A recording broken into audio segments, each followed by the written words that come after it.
Sally, can you hear us now? No, you're on. Now you're on mute. Everything's fine. We've had. All right. Very well.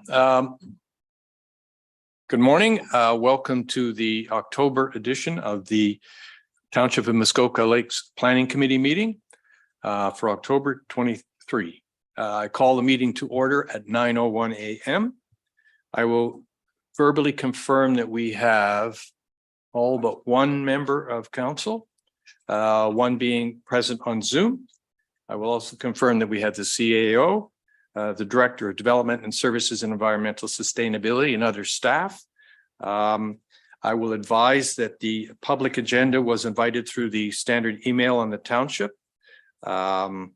Today's meeting is being live streamed and recorded on the Township of Muskoka Lakes website and the YouTube channel. And by participating in the open public meeting today, you are consenting to your image, voice, and comments being recorded and posted online. We have, I have to acknowledge that we have a supplementary agenda, which has 4 written comments that were received in public and posted with the supplementary agenda. And we also have 4 comments by Steve Bellantoni, Ken Pierce, Janet Graham, and Doug Griffiths. And that all has to do with the short-term licensing bylaw that's being proposed today. And we will start with item number 7.1, which is a concurrent zoning bylaw amendment and consent application.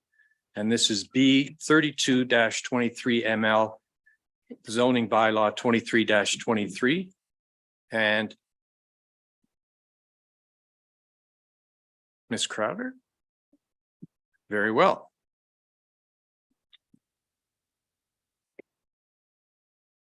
Oh, I did not ask for pecuniary interest.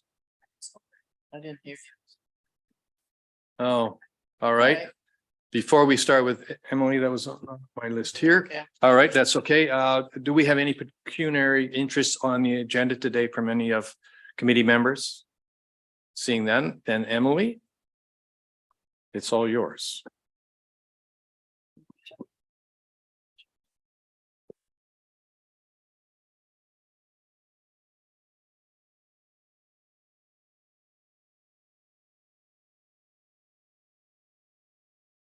Okay, thank you, Chair Bosenworth.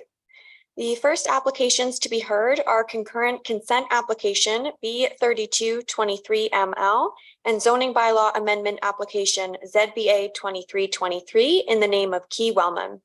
The subject lands are known municipally as 1133 Kanyonkahaka Iodaje, Unit 3. I would direct committee's attention to the submitted consent sketch on page 19 and zoning sketch on page 20 of the agenda package. The purpose and effect of the application is to create one additional lot, to grant a right-of-way over part of an existing private road on the retained lot in favor of the severed lot, and to rezone part of the severed lot from waterfront residential WR8 and open space OS2 to environmental protection EP1. The applicant intends to transfer the ownership of the severed lot to the Muskoka Conservancy. The agent for the application has advised that the consent sketch, as shown on the screen, indicates an incorrect frontage amount for the retained lot. The sketch shows a frontage of 310 feet when the correct frontage amount is 320 feet. This does not impact staff's analysis of the application or our recommendation. Notice of this public meeting under the Planning Act was circulated 21 days in advance of this meeting, and 4 comments have been received to date. Comments were received from Nick Snyder, the township's chief building official, and the District of Muskoka's Planning Department, both stating no objection to the application. Comments were received from Tim Sopko, the township's public works technician, stating that the proposed access is via a private road and that these roads are not required to be constructed or maintained in accordance with the township road standards. The Public Works Department does not review this type of access, and road access for emergency services may be limited and or unavailable via the proposed road access. Comments were also received from Douglas Holland, the township's fire prevention officer, advising that consideration should be given when landscaping to include fire-resistant plants and materials to help prevent the spread of wildfires. Staff have prepared a detailed report for committee's consideration and have recommended that consent application B3223ML Key Wellman be approved subject to standard conditions of consent, and that zoning bylaw amendment application ZBA 2323 bylaw 2023-104 Key Wellman be approved. Staff have no further comments at this time and are happy to answer any questions from committee. Thank you. Thank you very much. Do we have the applicant or the applicant's agent? Will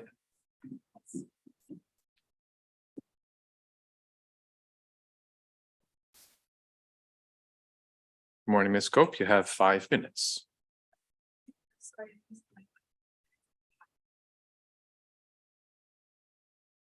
Can you hear me? Okay, sorry about that. So my name is Melissa Cope. I'm the lawyer for the applicant on this file. My office address is 61 Joseph Street, Port Carling, Ontario, P0B1J0. I'm just attending today to be available if there's any questions that arise regarding this technical severance and provide additional background information about why the consent is being requested. So the applicant originally purchased her properties in 1998 in 2 different parcels. Both parcels had received consent under the Planning Act and were separate lots. Lot 1 was part 7, 8, and 9 on Plan 35R 17359 together and subject to rights of way. And the lot number 2 was part 10 on that same plan, also together with rights of way.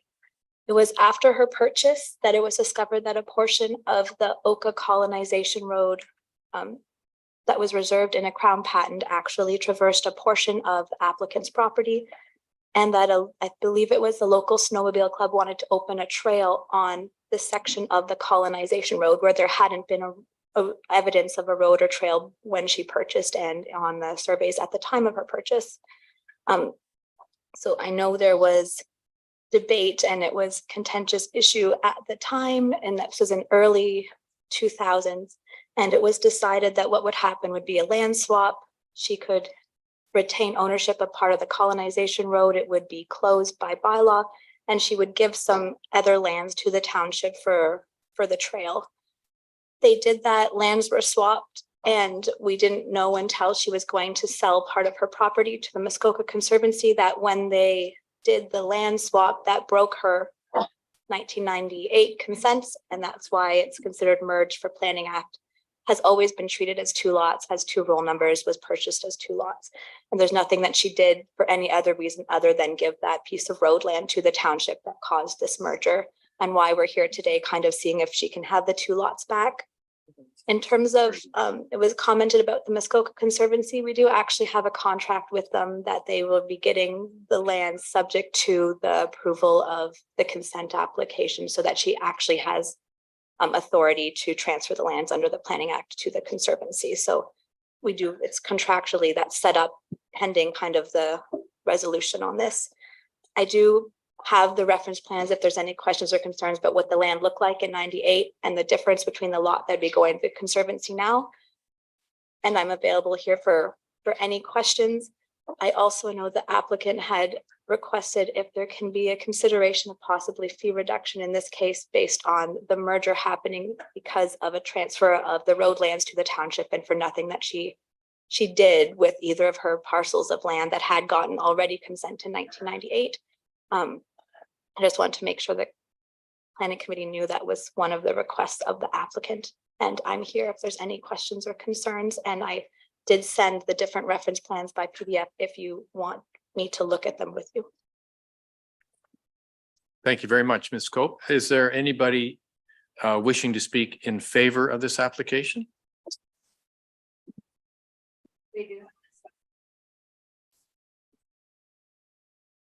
Go ahead, sir. Please state your name and address, and you have 5 minutes. Sorry, is that me? Yes. Oh, sorry. I was actually going to, I would first say, you know, I support the idea of giving this land to the Conservancy. I think that's a great idea. There are a few questions I have that I'm not sure have been addressed. So one is I'm not clear on the impetus for the rezoning. I had a chat with Eleanor and I came away with the understanding that she thought the township required the rezoning. But I know that lands have been given to the Conservancy in the past without a rezoning.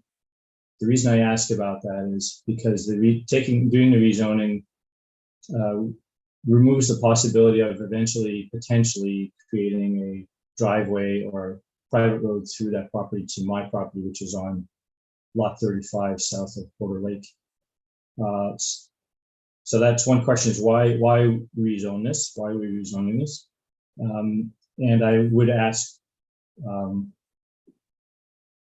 why I wasn't consulted in the process. So I wasn't aware of this until Friday, and it affects my property. So I thought I should be consulted somewhere along the line.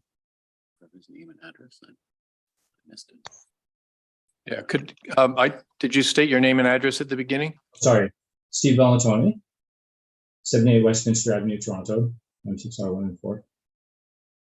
Okay. So, Ms. two questions there I'm not clear on. There is also a funny thing in there about sewage disposal, which wouldn't make sense for an EP1 zone. Sorry, you'll have to speak up a little bit. We can't quite hear what you're saying. Sorry, did you hear the first part of my comments? Yes, we did. It's just this last point was a little weak. There's a funny thing in there about sewage disposal being necessary on the site, which doesn't quite make sense to me, but that's kind of a side point.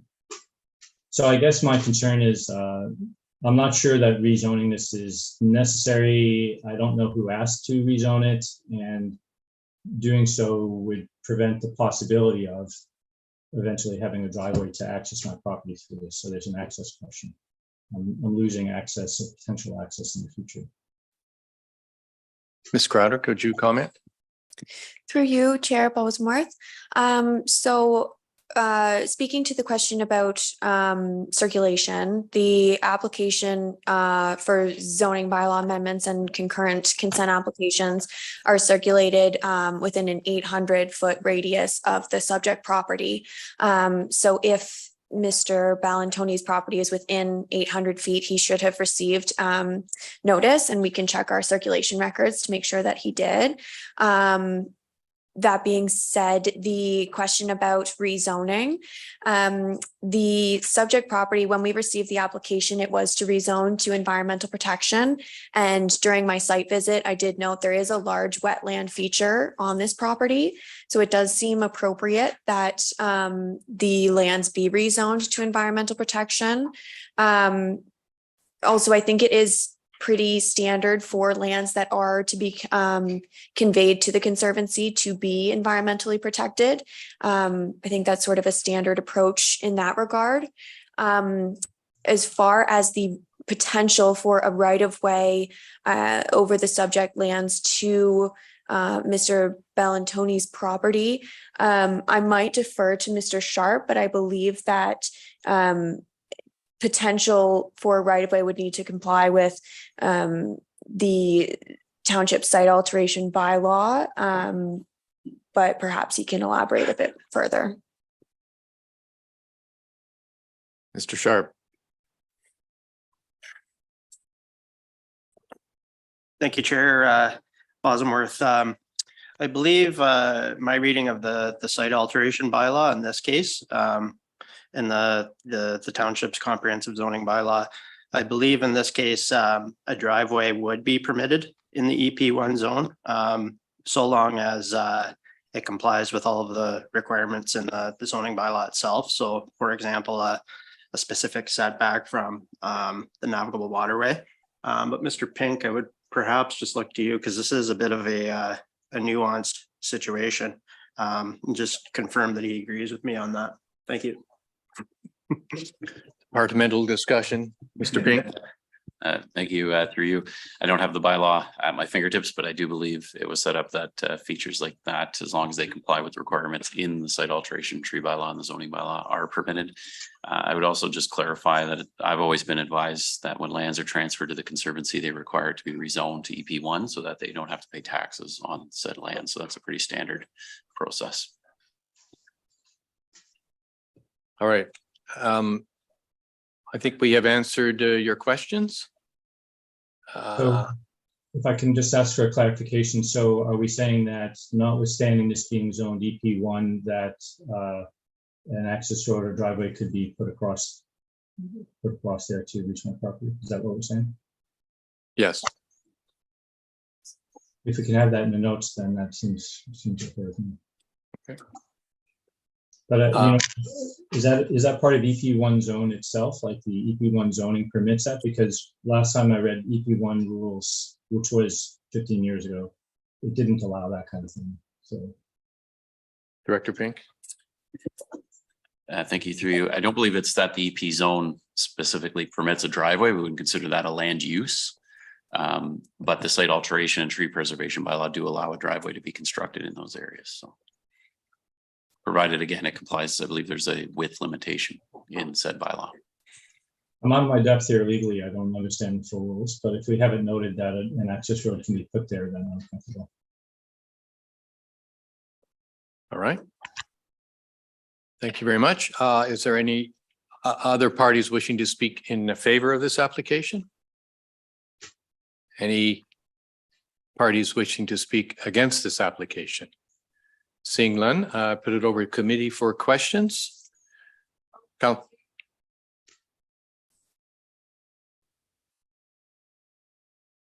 I see. So this is Key Wellman. All right, the applicant wishes to speak. Please turn your video on and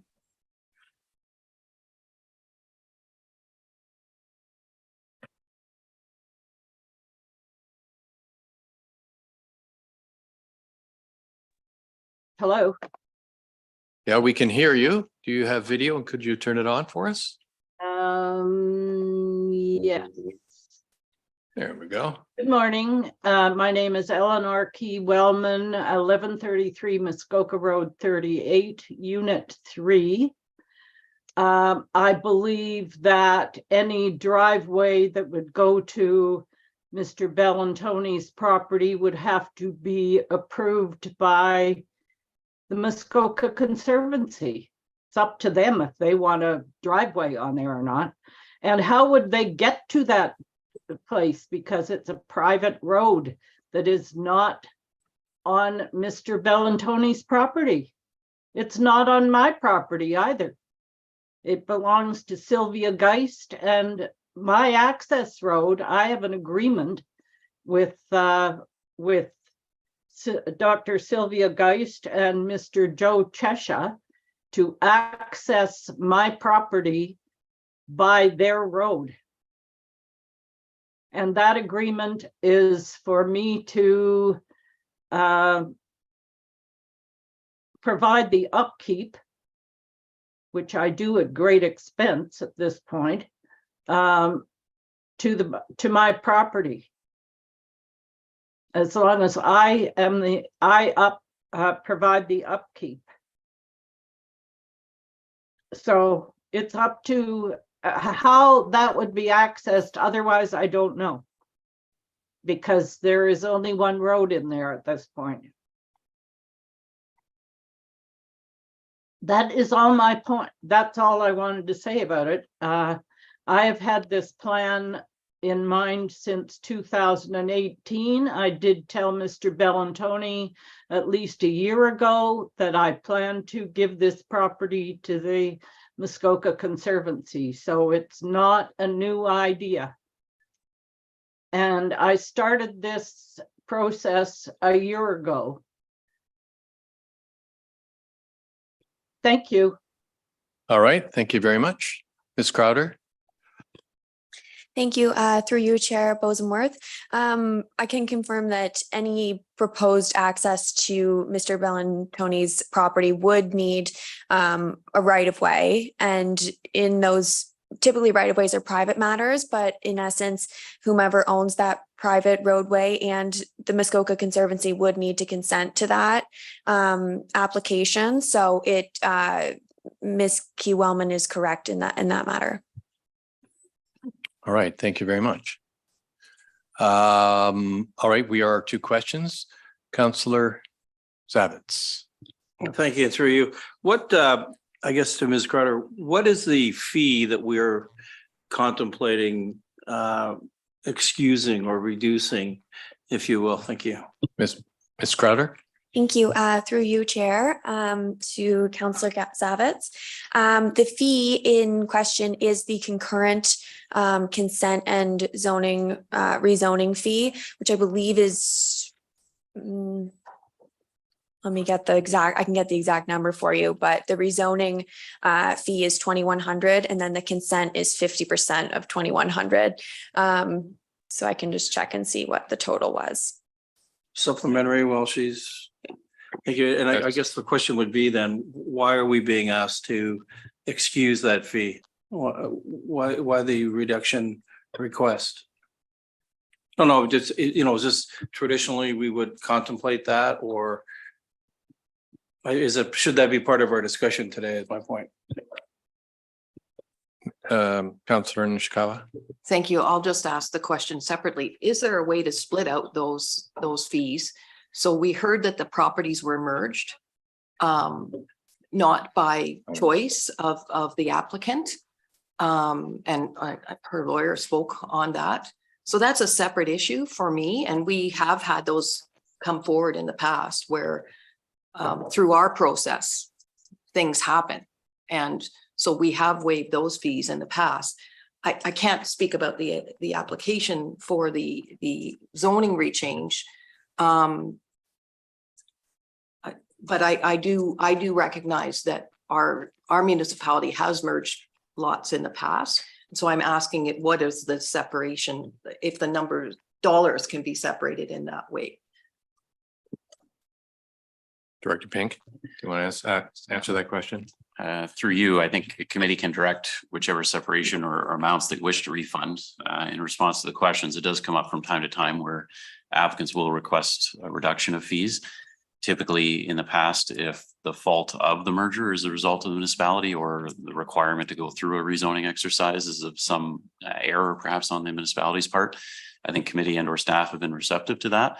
I don't know off the top of my head the history of this, whether the merger is in fact the municipality's doing or the prior solicitor's transfer.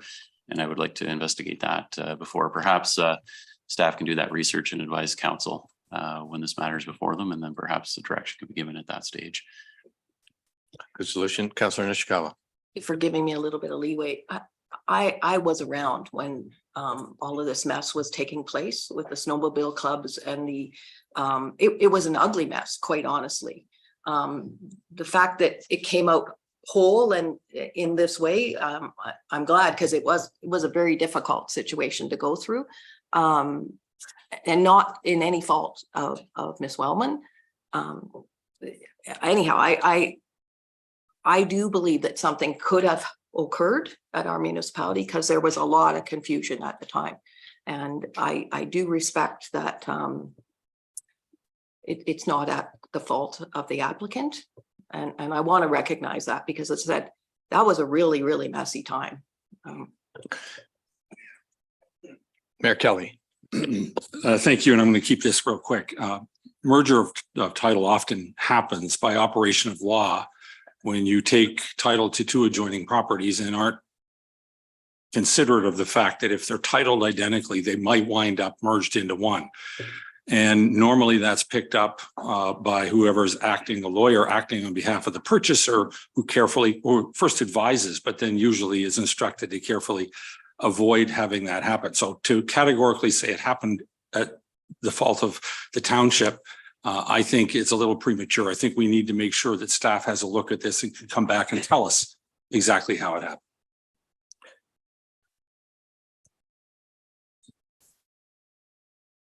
Any other questions? Mr. Sharp.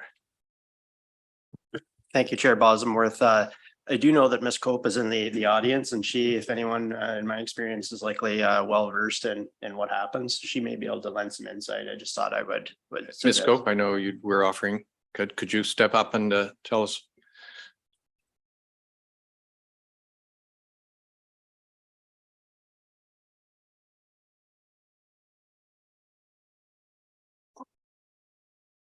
So, okay, so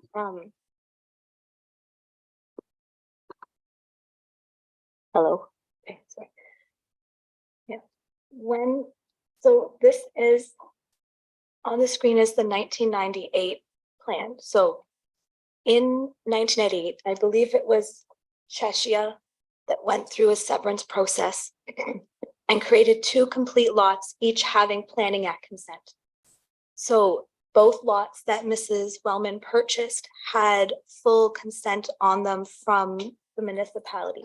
The one lot, I think I'll need you to scroll up, was the part 10 at the bottom, which is the one we're trying to recreate today. The other lot, I believe, was part 7, 8, and 9 going up, and each of them had full planning at consent from 1998.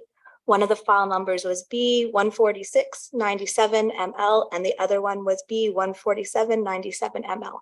So they had complete consent on both pieces. So generally, when I have a full consent on it, those are 2 complete lots beside each other, and I can own both pieces in my name, and I can sell both pieces whenever I choose to. That's why you go through that consent process. If you can scroll up to the other plan. So when that Oka colonization road was discovered, you could have seen it wasn't on the previous plan that we looked at. Colonizations roads aren't the same as lot and concession roads that we can kind of checkerboard or things. It's not always clear where they were. And from my understanding of some of the surveyor's notes and the minutes of meetings and things at the time, it was debated where exactly this road was, how wide it was. It wasn't obvious because it wasn't there. There wasn't a trail there. You're recreating it from very old plans going back to, I think, to 1904. I think John Hiley, who is a very, very good surveyor, plotted it out. And it's hard to see. There's a little tiny line that goes through. This is where this colonization road is. It bypassed or went through Mrs. Eleanor's property and other properties. And when it was discovered, I believe a trail wanted to go on it, which there wasn't a trail when she bought, and she didn't know it was there when we did the consent application in 1998. The way that the consent was broken in this case, part 6 on this plan was transferred from her to the municipality, and that the municipality released rights over the Oka colonization road that traversed her property and did the bylaw to close the road. So the only reason the consent was broken is the transfer of the part 6 municipality. So the only reason she doesn't still own the entirety of part 10 from the 1998 plan is because the new description is part 10, except part 6 that's now owned by the municipality. So it was that little piece that went to the township that broke the consent on this land and merged the lots together. If this had been a full lot on a plan of subdivision and we did a road widening or something like that, the Planning Act lets those 2 lots continue to be lots. It's just because how these lots were created, breaking a piece off merged them. But she didn't do anything. She didn't buy the lot beside her and not pay attention. She bought both pieces at the time of her purchase. They both had full consents on. She was a person who received it with the consent certificate on, and she's never transferred it to anyone else. So the total time she's owned it since 1998, she's always had 2 lots. The reason that we kind of discovered this was because when I do title searching to do a transfer, it was discovered we couldn't transfer that part because of this section of road. But that's going on. I have the paper copies of the plans if people want to look at them, if that helps. But that was my interpretation of why we had to put the application in. Thank you very much for that explanation. Councillor Edwards. Yes, I think we could probably go ahead with the severance. And when it comes to council, a fee reduction could be considered at that time, and we'll have all the facts. But I wouldn't want to hold up the severance on this. Thank you. Any other questions from committee? Do we need to change the fee issue? How do we handle that? Well, if that's going to be dealt with the council, I think we just proceed. David, would you agree? How do I just to proceed with? All right, I will, seeing no more questions, I'm going to read the resolution.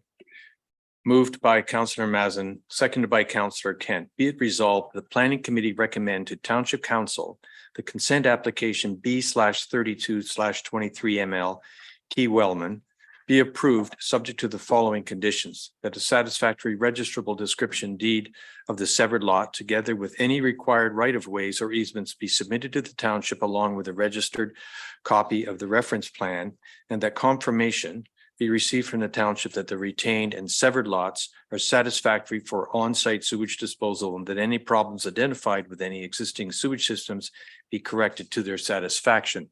Is there any questions or discussions on this item? And I think it's agreed that we will deal with the, once all the facts have been confirmed, we will deal with the fee issue when it comes to council next month. No discussion? Call for the vote. All those in favor? All those opposed? Carried.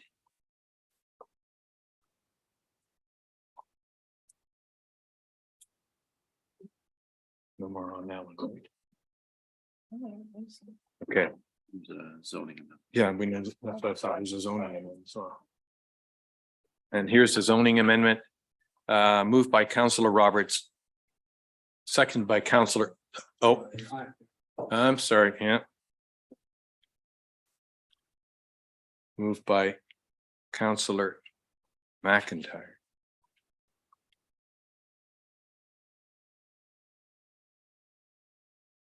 Seconded by Councillor Edwards. Be it resolved that Planning Committee recommend to Township Council that zoning bylaw amendment ZBA 23-22, bylaw 2023-104 be approved. Any discussion? All those in favor? Anyone opposed? Carried.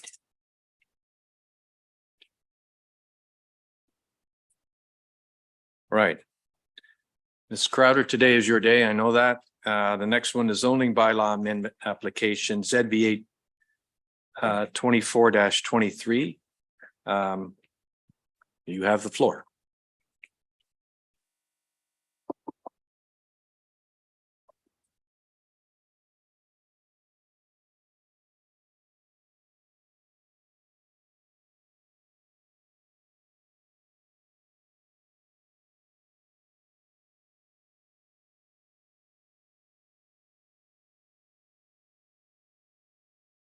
Thank you, Chair Bosenworth. The next application to be heard is zoning bylaw amendment application ZBA 2423 in the name of Hobbs. The subject lands are known municipally as 1223 D Bank Road. I would direct committee's attention to the submitted site plan on page 41 and the rezoning sketch on page 40 of the agenda package. The purpose and effect of the application is to rezone the subject property from open space OS2 and environmental protection EP1 to rural area 3 RU1. Bylaw 2023-105 will deem the frontage along District Road 24 as the front lot line and will provide an exemption from minimum frontage requirements. The applicants also propose to construct an addition to an existing dwelling within the required exterior side yard setback of the rural area 3 RU1 zone.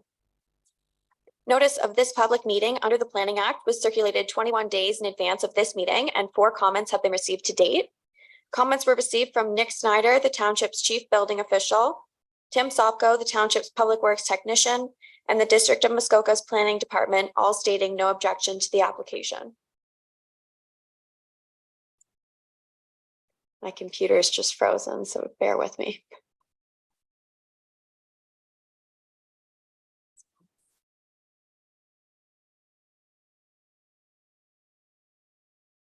Kept doing it yesterday.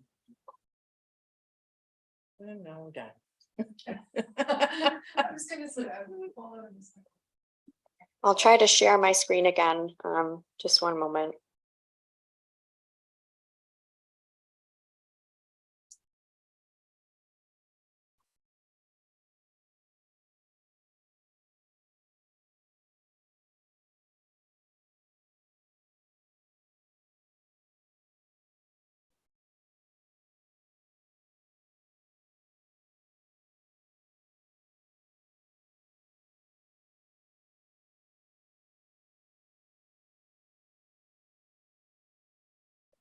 Oh, it might be okay.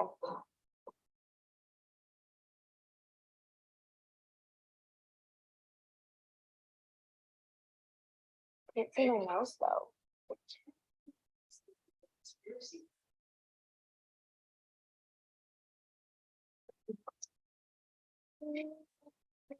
Oh, I see it. I have two mouses. Watching, we are having some computer problems, Internet. internet problems. Maybe you can show.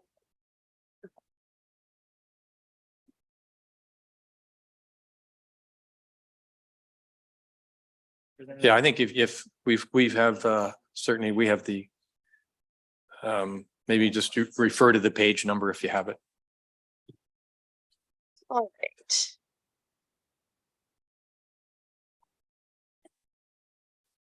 Okay, so I also can't pull up my script.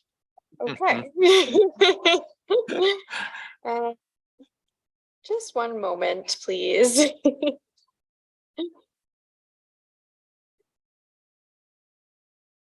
This one, but can you put it in presenter mode so I can see the script? Just one moment.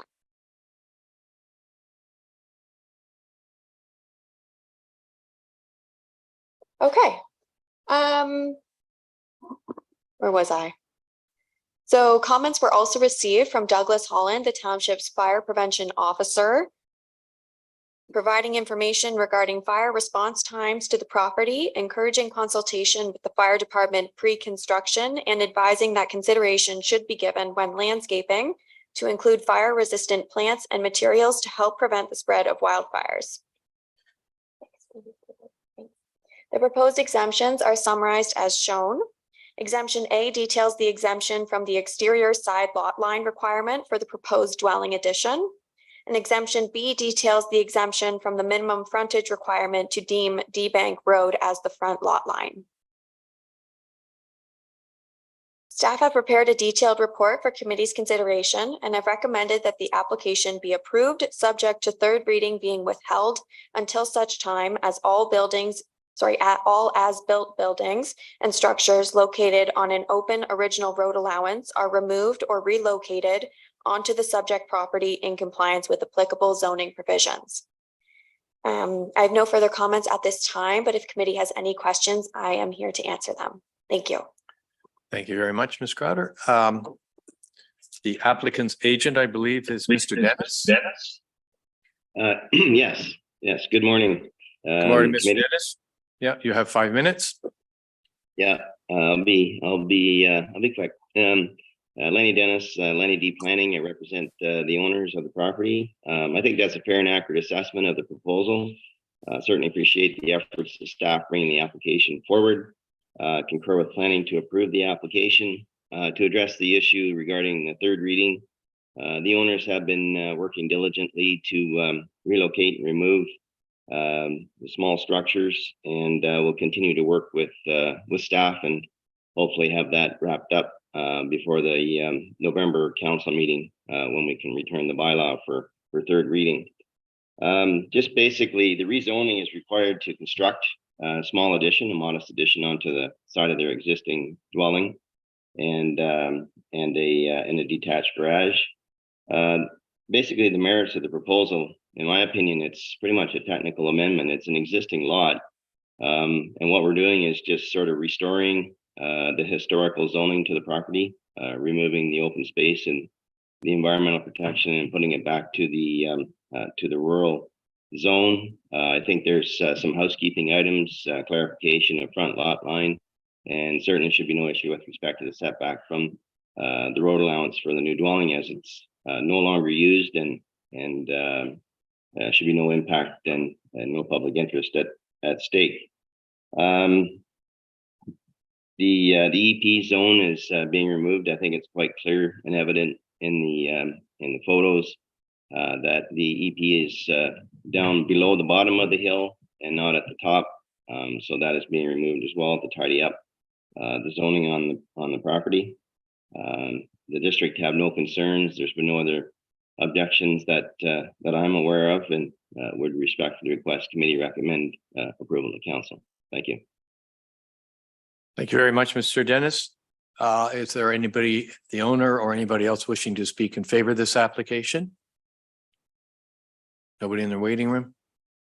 Anybody wishing to speak in opposition to this application? Seeing none, let me turn it over to committee for questions. Councillor Zavitz. A recurring theme, I guess, as I look at the analysis from staff, the rationale to the townships, I suppose it's not stated, but the fees, well, I just want to talk about that. It seems that staff are saying there's 9 things that the township has done to get to here. I'm not sure if that's a rationalization for the fact that the fees should stay in place. So I wonder if staff could speak to that, please. Thank you. Ms. Crowder. Thank you. Through you, Chair Bosenworth, Councillor Zavitz. Typically, when applicants request fees be waived or reduced, we do, as staff, don't make a recommendation either way, as we leave that in the hands of committee, but we do want to state for you what staff resources have been used and what has been done on staff side of things to prepare the application and bring it forward. So that is sort of what the reasoning is behind listing what has been done in preparation for the application, so that you have an idea of what those fees are allocated toward. But ultimately, the decision lies with you, and we've refrained from making a recommendation. Councillor Zavitz. Supplementary then, thank you. Yep. Thanks for that explanation. So certainly, I guess the next question would be, what are we being asked to waive or consider? And what is staff's thought on that? So you're not going to provide a thought, I guess. You're just going to give us the number. I mean, is this 1,000, 5,000? Ms. Crowder, if you could tell us what the number is. Yeah, through you, Chair Bosenworth, Councillor Zavitz. The fee for rezoning is $2,100. So that is the fee in question. And committee has the authority to waive the entirety of the fee or waive a portion of the fee.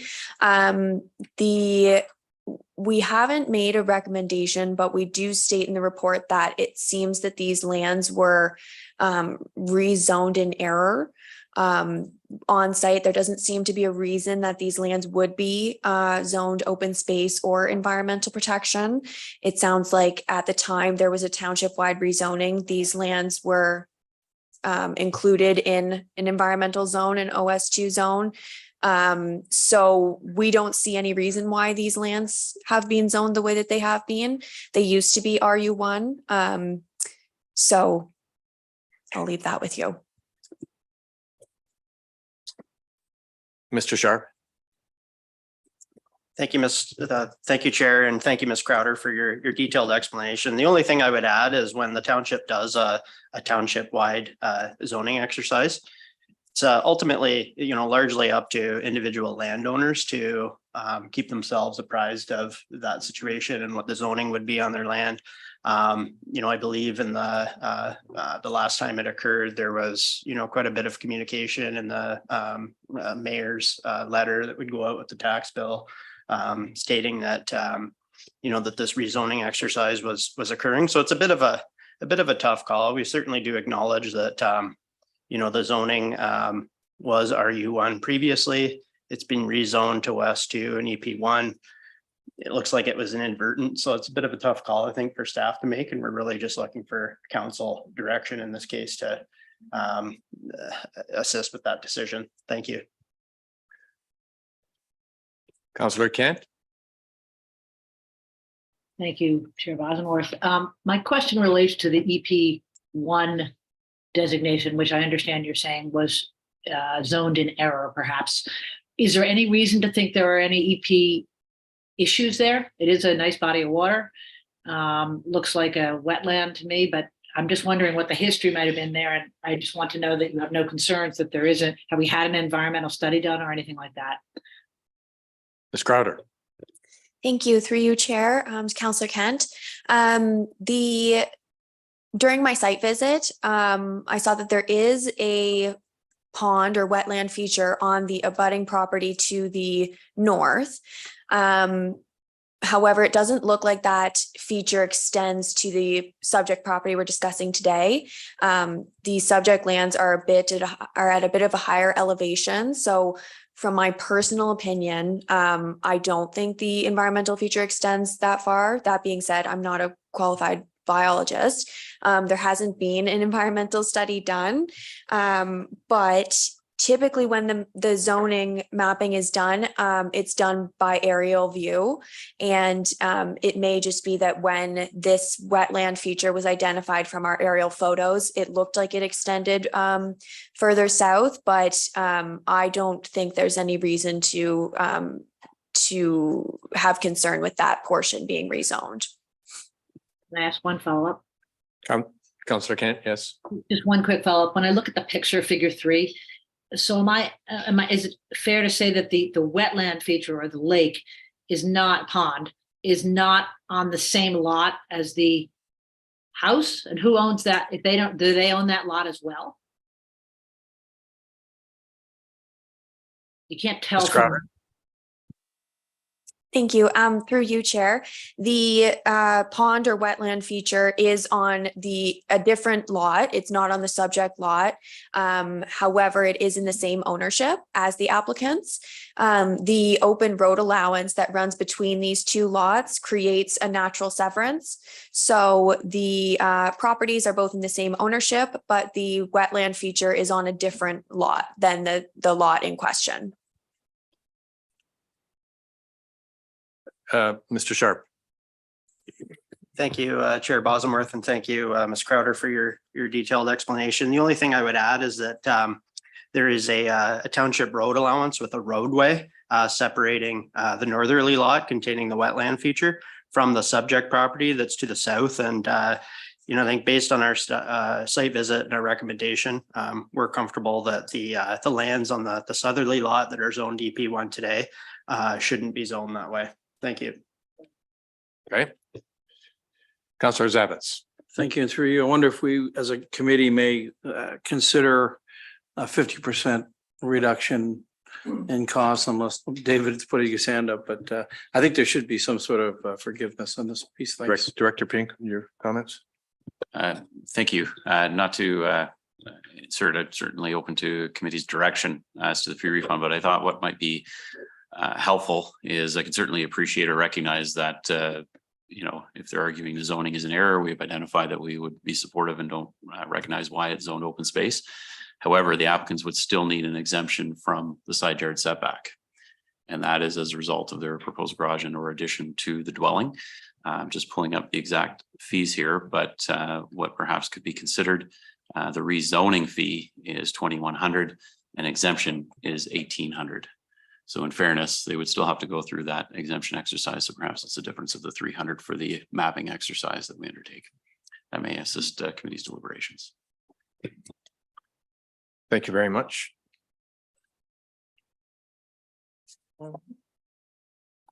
Councillor Edwards.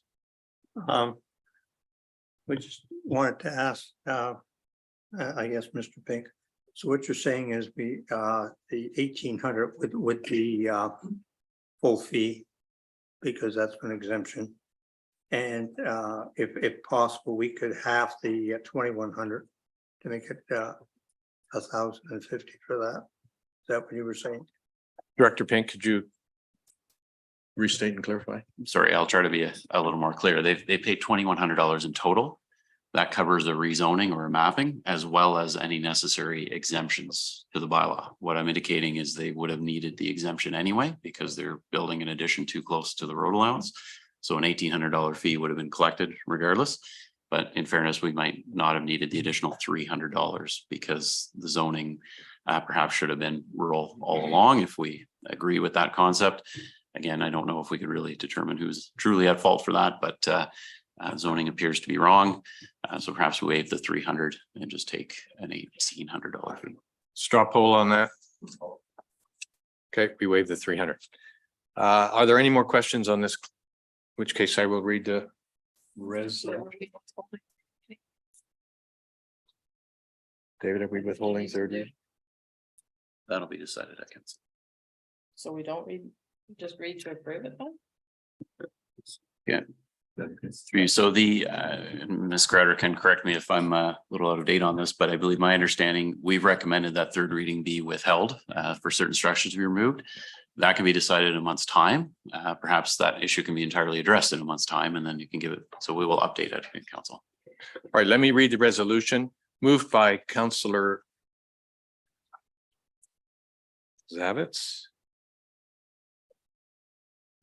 Seconded by Mayor Kelly. Be resolved that zoning bylaw amendment application ZBA 24/23 bylaw 2023-105 be approved subject to third reading being withheld until such time as all as-built buildings and structures located on an open original road allowance are removed or relocated into the subject property in compliance with the applicable zoning provisions. Are there any discussions or more further questions on this item? I call the question. All those in favor? Any opposed? Carried. And the fee, you'll just do a council. We noted in the minutes. Yeah. So is there another one with this? No, all right. Okay, that was, all right, the next item is ZBA 25/23 bylaw 2023-106 in the name of money. And again, we are starring Ms. Crowder.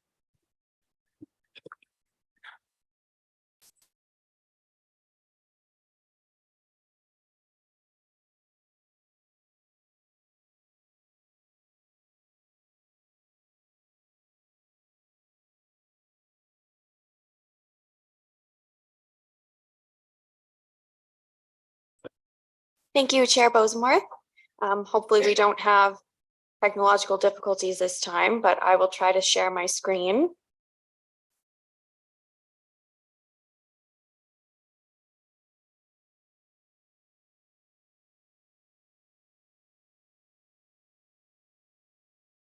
Okay.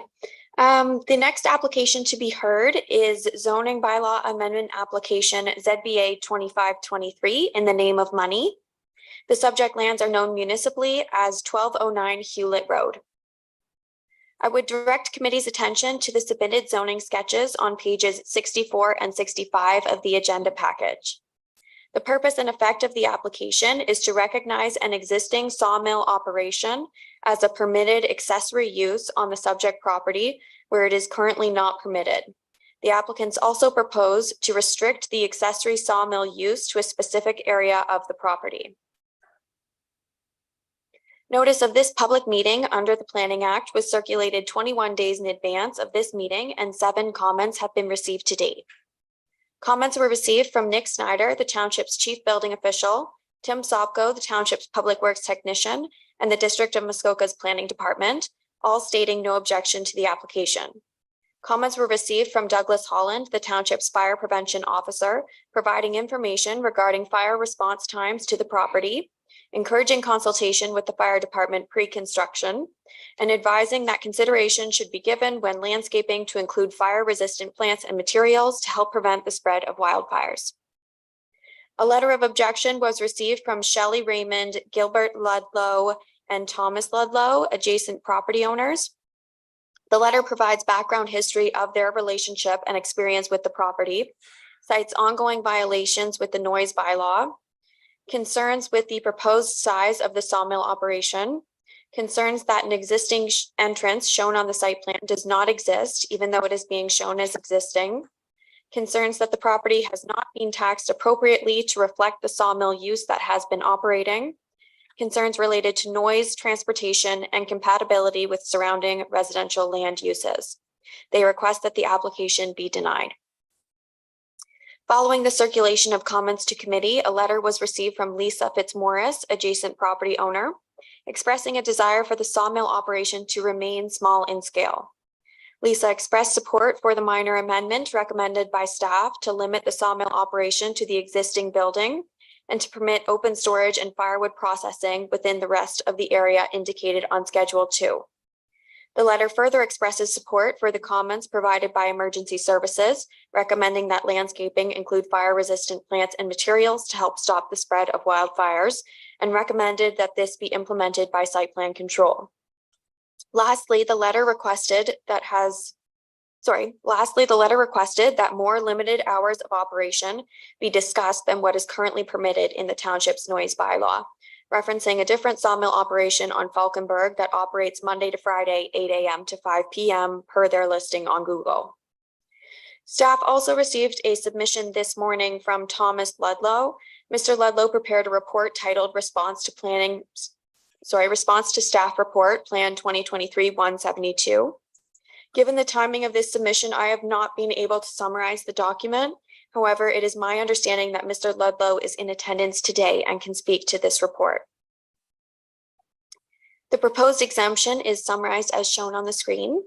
The proposal involves adding a sawmill as a permitted use within the rural Area 3 RU1 zone. Staff have prepared a detailed report for committee's consideration and have recommended that the application be approved, subject to the following: that a minor amendment to bylaw 2023-106 be approved to limit the sawmill use to the existing building and to permit open storage and firewood processing within the hatched area as indicated on Schedule 2.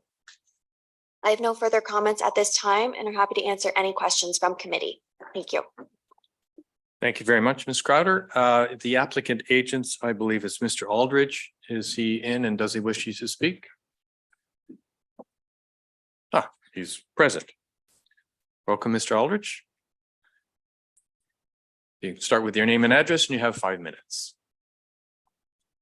Appreciate your time today. My name's Sid.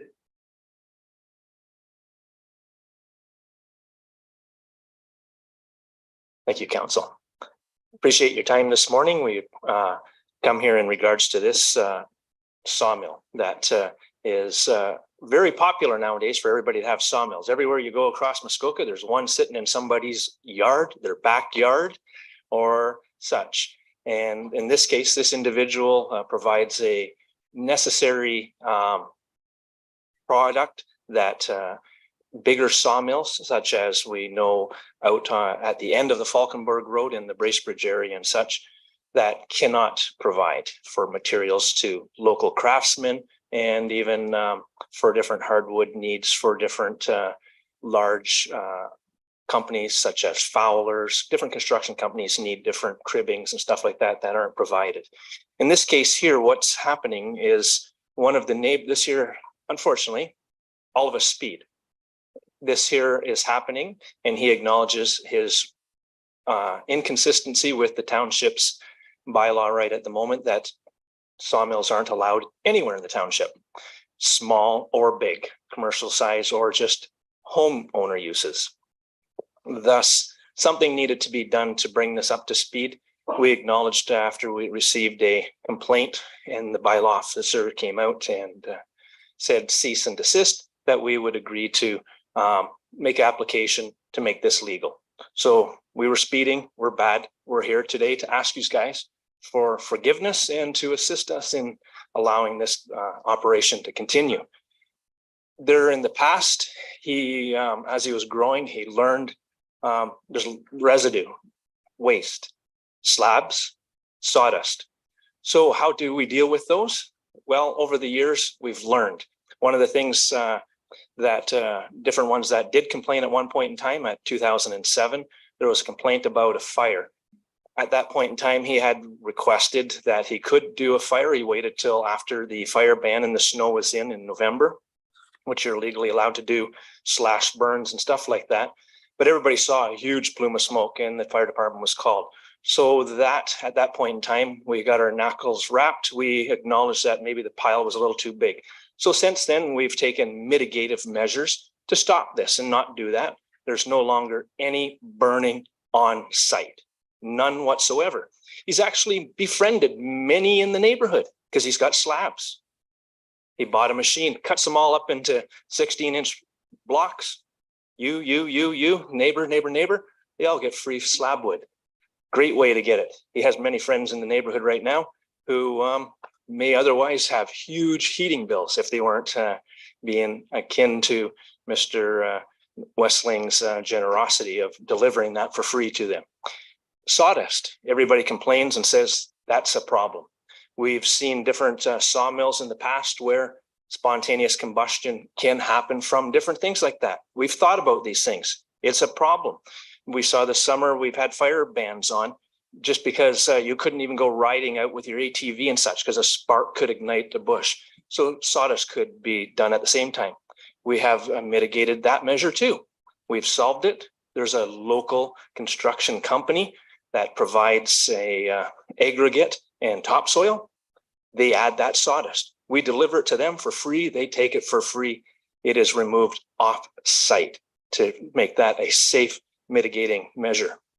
The fire department has in their recommendations asked that we make an appointment with them. We will gladly again do that in the future. In the past, when that happened with in 2007 with the visit from our slash burn, what we were recommended at that point in time for, because it could spread to grass. It is in an open field. So thus, in the meantime, the landowner, Mr. Money, acquired a tractor.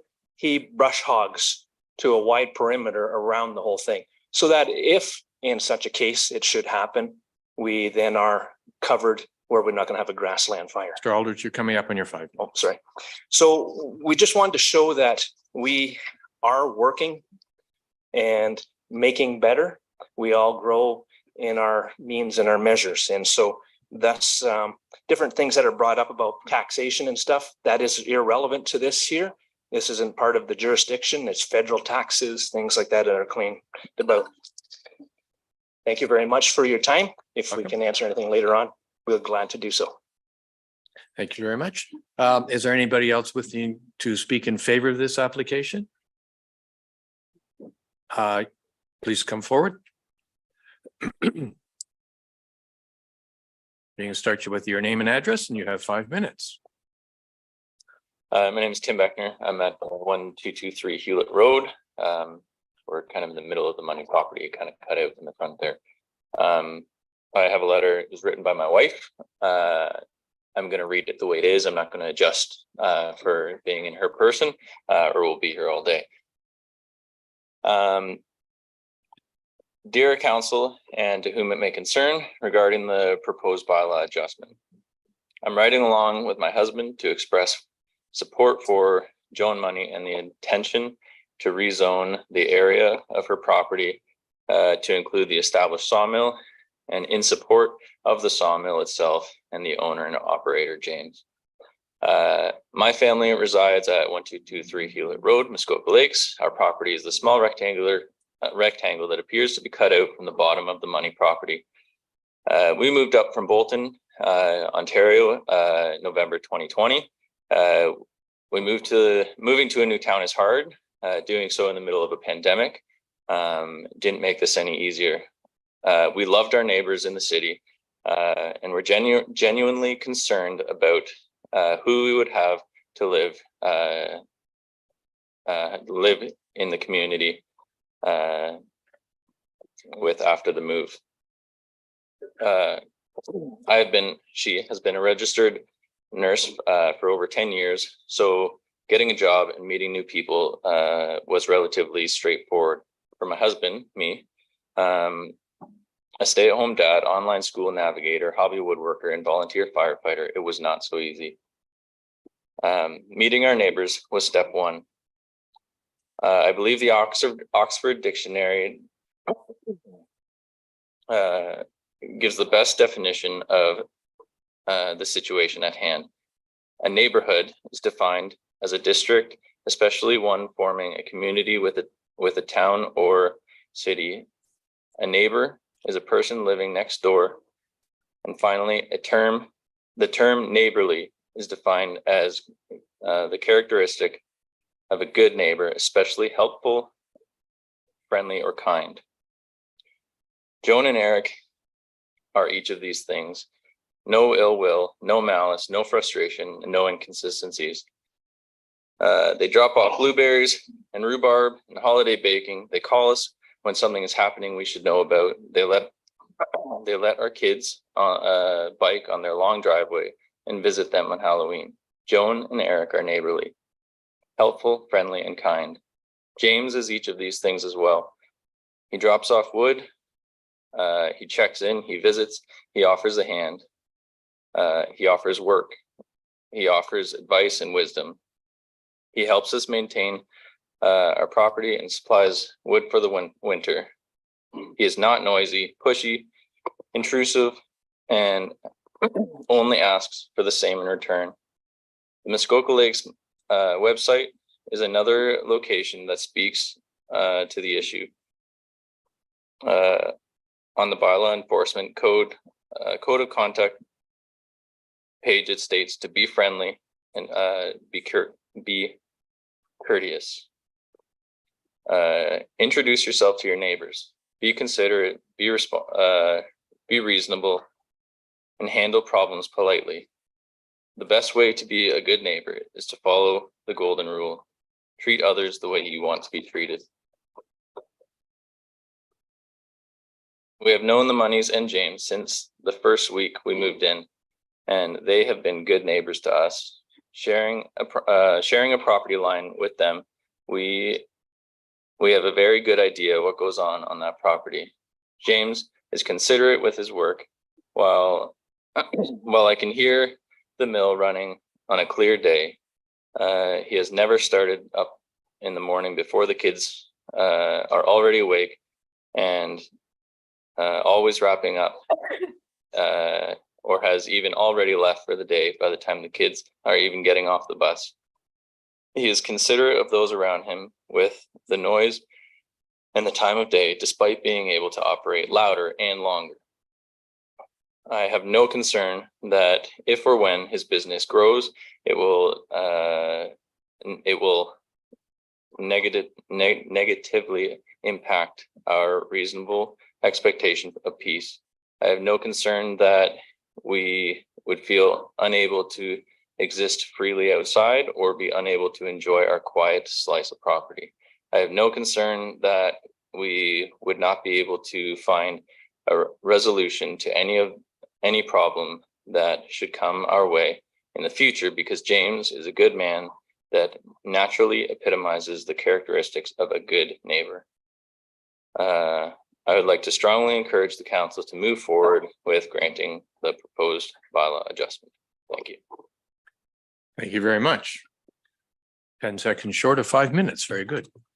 Is there anybody else wanting to speak in favor of this application? Yes, sir.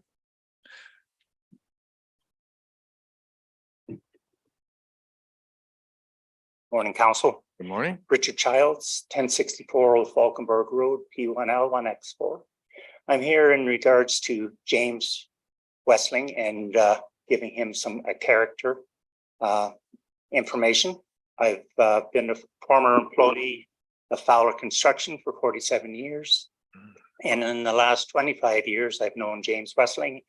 He has supplied Fowler's with blocking for crushing division, planks and timbers for the shops, and he's also been a good friend, but also he's been a supplier for different businesses in the area, such as Cutting Brothers.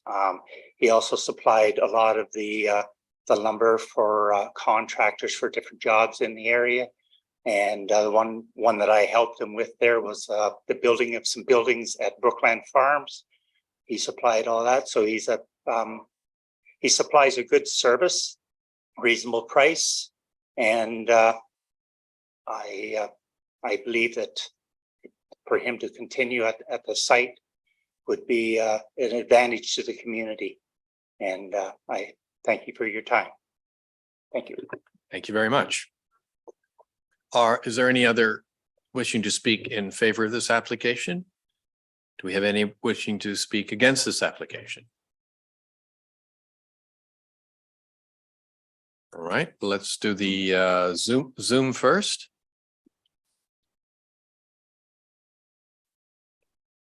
And who is it? Good morning. My name is Thomas Ludlow. My civic address is 4640 Green Hill Crescent, Calgary, Alberta. I'm wondering if we can put the document titled Response to Staff Report Plan 2023-172 up on the screen.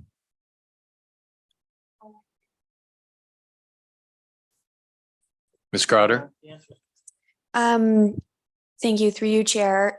Typically, our process is if somebody wants to share something on the screen, they need to send it to us in advance so that we can review it ahead of time.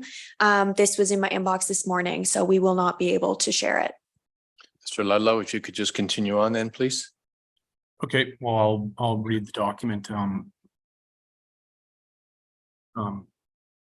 The document is titled Response to Staff Report Plan 2023-172. So just a little bit of background for the author, appreciating that the chair and the committee have the document in writing now. So a little bit of background of the author. My name is Thomas J. Ludlow.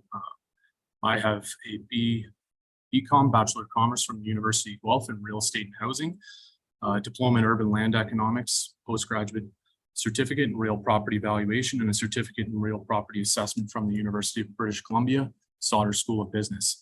I'm also an accredited member of the Alberta Assessors Association, achieving my AMAA, my Accredited Municipal Assessor of Alberta designation in 2019. I'm currently working towards my AACI, Professional Appraiser designation from the Appraisal Institute of Canada, as well as my MEMA designation from the Institute of Municipal Assessors in Ontario. I am currently a senior assessor for the City of Calgary, and I have extensive experience in the valuation of various real estate assets, including residential, office, land, retail, and industrial properties. I've been with the City of Calgary for just over 9 years now. And I have just over 4 years of experience developing an expertise in industrial property valuation with a keen interest in how zoning bylaws impact a property's market value. Mr. Ludlow, I'd recommend you get on to your points because you've only got 2 minutes left. Okay, so analysis and response. Sorry, 3 minutes left. My analysis and response to the city's bylaw proposal for bylaw 2023-106 has a number of serious flaws in methodology, reasoning, and application of the planning authority's own guidelines. The items considered from the municipality's website when reviewing zoning bylaw amendments are the following: conformity with the official plan; 2, compatibility with surrounding land uses; 3, impact on neighbors; 4, affecting natural environment, including floodplains, wetlands, and mineral aggregates; visual impact, impact on roads, and impact on past decisions on similar matters. It's the opinion of the author of this document that the municipality has failed to apply its own guidelines in sufficient detail for understanding of the amendment requested to arrive at a reasonable decision. These guidelines and the planning authority's analysis and recommendations will be addressed individually based on their merits. So, number 1, conformity with the official plan. The staff report states the following: that the official plan identifies that land-extensive light industrial uses such as scrap yards or contractors' yards and forestry are among permitted uses envisioned in this sub-designation, found on page 5 of 15 of the staff report. The report references light industrial uses outlined in the official plan, such as scrap yards, contractors' yards, and forestry as among permitted uses envisioned in the sub-designation. The report alludes to conformity with the official plan and yet references uses that are entirely different from the use requested under the amendment proposal of bylaw 2023-107, an industrial sawmill operation. In fact, in the 278-page official plan, there's not one single mention of a sawmill operation. So how can the municipality argue that the proposed amended use, a sawmill operation, conforms with the official plan when the term is not defined nor used within the official plan? Before a determination can be made whether or not a sawmill operation conforms with the official plan, it is of vital importance to define the terms being used. The report defines a sawmill as the following: shall mean a building or structure used to process wood from saw logs to another use, and may include land used for open storage of raw or finished lumber or products. This definition is taken directly from Comprehensive Zoning Bylaw 2014-14. This definition brings more questions than clarity. Shall mean a building or structure used to process wood from saw logs. What exactly is meant by process here in the bylaw definition? Process is a broad term that can include any number of different lumber products available in the market and may include land use for open storage of raw or finished lumber or products. Products is another broad term that's used to encompass a wide array of wood-based goods available on the market. To understand the definition of a sawmill more thoroughly, a more specified definition is required. Mr. Ludlow, you need to wrap it up. You're past your 5 minutes. With all due respect, Mr. Chairman, this is very important information. And I'm here representing the taxpayers. I'm only going to take another couple minutes to go through these points. I'm afraid you don't get another couple of minutes. Okay, so maybe I'll just summarize the gist. Include in 1 or 2 sentences, please. The gist of it is that the definition outlined in staff report, the staff report is woefully inadequate and doesn't fully capture what a sawmill operation actually is. A sawmill is not a tool. Sawmill is part of an industrial manufacturing process, and All right, I think we'll wrap it up there. So, well, maybe I'll just read the conclusion of the entire document. I'm sorry, we're not giving you time to read your conclusion. We gave you lots of time, and we're going to stop here. I have one question for you. Your address is in Alberta. What relationship do you have to this property? You're muted.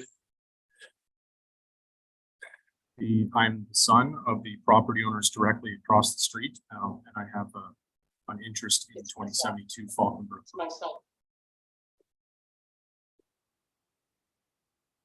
All right.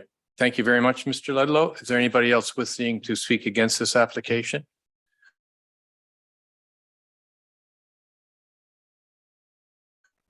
So my question, do you have the presentation that we sent a couple of days ago? If you could start with your name and address, do we?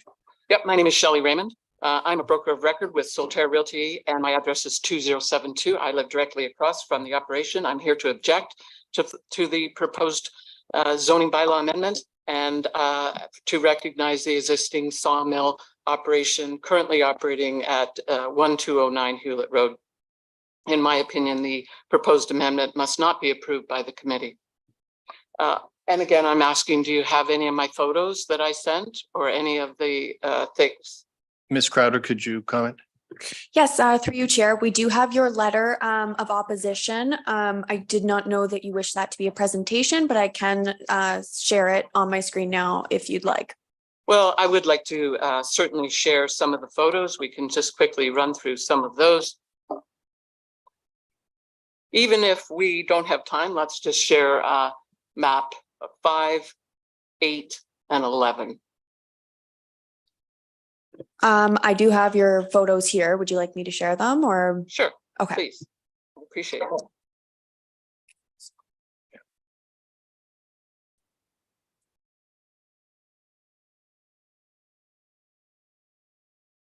So we, my husband and I, the owners of 2072, filed a complaint to the municipality in February of this year, outlining the comprehensive zoning bylaw issues that we were concerned about, in the fact that, to be very honest with you, it doesn't comply with the comprehensive zoning bylaw.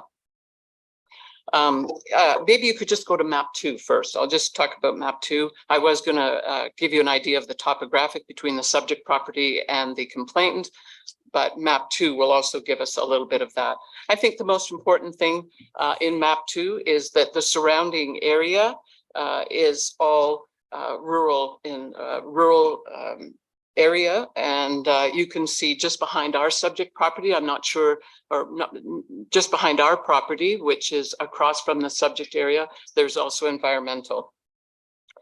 What I'm confused about is when the operator came onto the property in 2004, the operation seemed to be on that end of the property, as far away from the initial the owner's property or owner's home themselves, so that it certainly didn't affect them. It's about 1,000 feet across the field, where ours is and my neighbor's is quite close.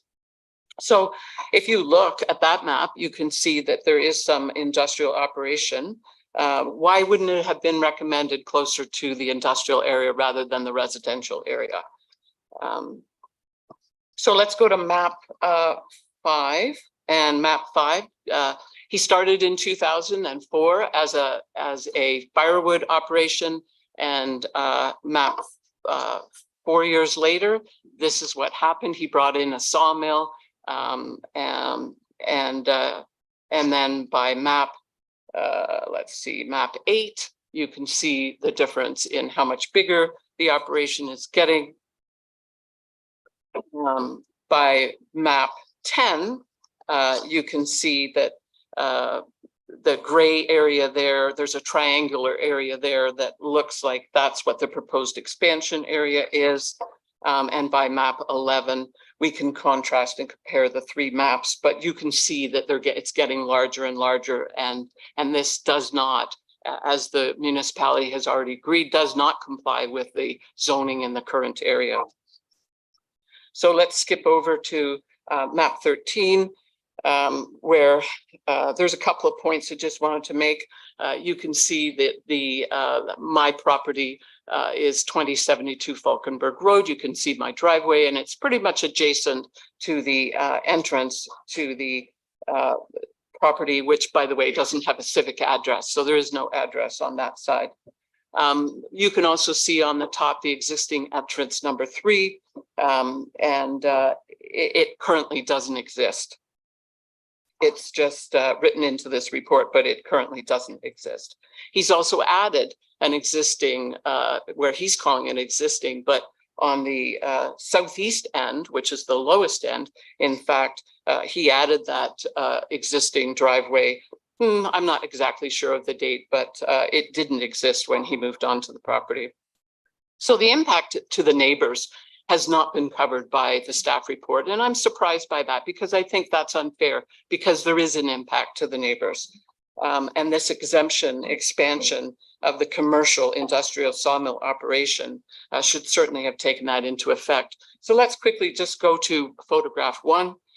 Photograph 1 was taken on Sunday, Thanksgiving morning at 7 o'clock in the morning, where he's in full operation with staff members. There's open storage, there's heavy equipment, and it's frustrating for those that live around. If you go to photograph 3, you can look at carrying of the finished product is coming out of their driveway. This is a small tertiary road, and this individual has large transport trucks coming in and out of the property constantly.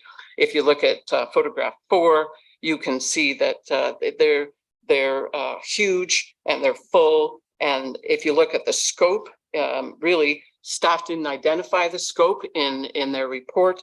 They certainly didn't size the operation and what's happening in that operation. And they didn't discuss the intensity or the frequency of these monster vehicles on a tertiary road. So again, number 5 just shows the open storage and heavy equipment. You can just keep flipping through those, please. We're coming up on your 5 minutes, so. If you could... Photographs 6 and 7 are again bigger trucks moving in and out of the property. The numbers 11 is actually taken from our driveway, where you can see my driveway, where there's a claim that there's buffer there.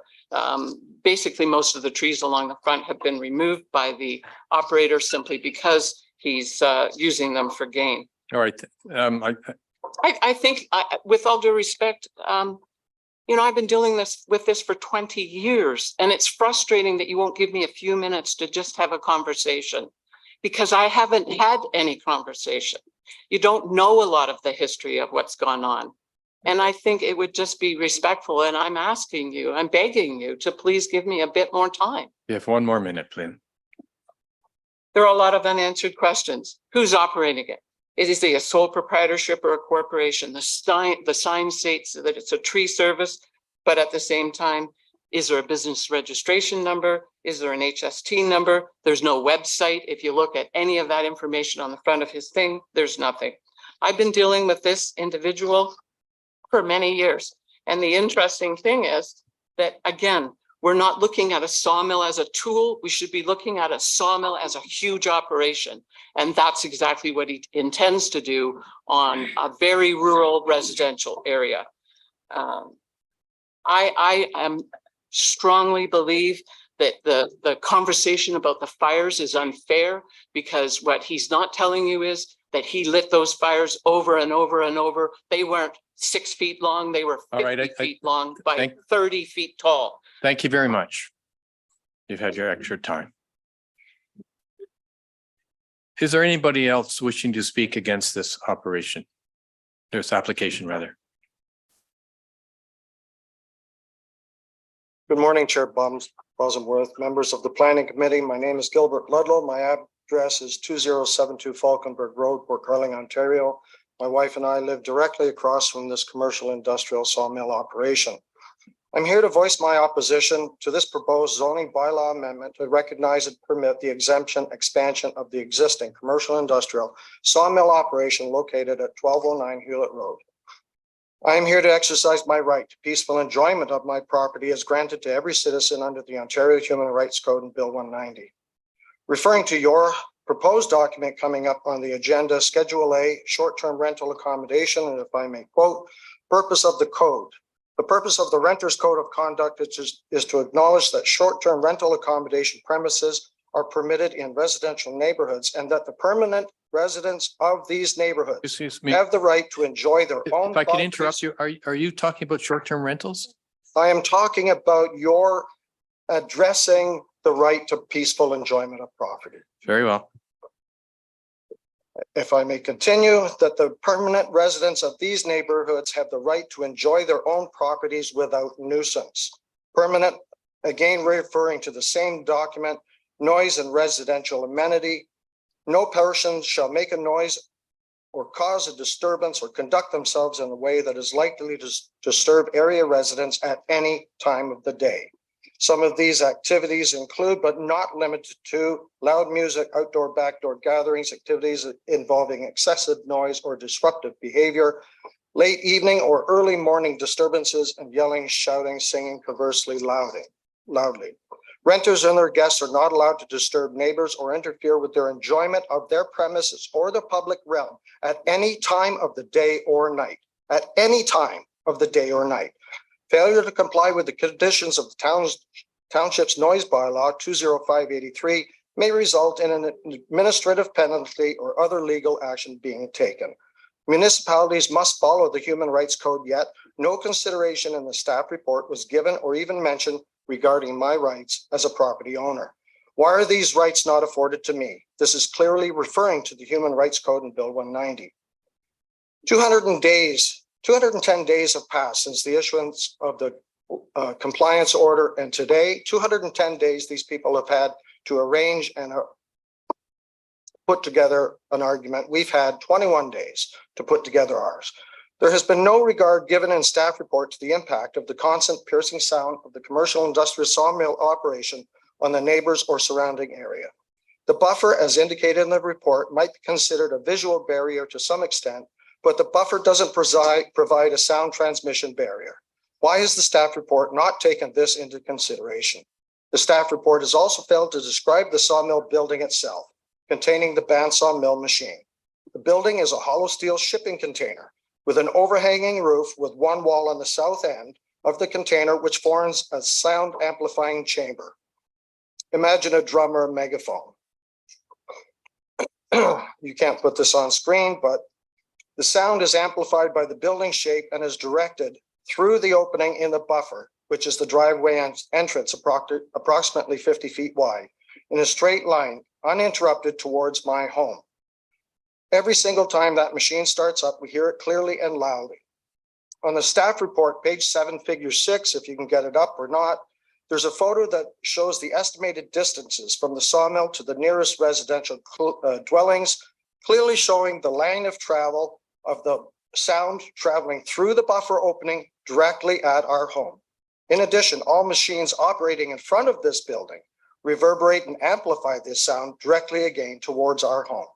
Both log delivery trucks and trucks to pick up the finished product have backup warning beepers that are extremely loud by design, and should not be permitted in residential areas 7 days a week at any time of the day, as it is a violation of my peaceful enjoyment rights. Proposed zoning bylaw amendment application for an exemption expansion of the commercial industrial sawmill operation and subsequent staff report and diagrams and sketches bylaw 2023-106 by the town are incomplete.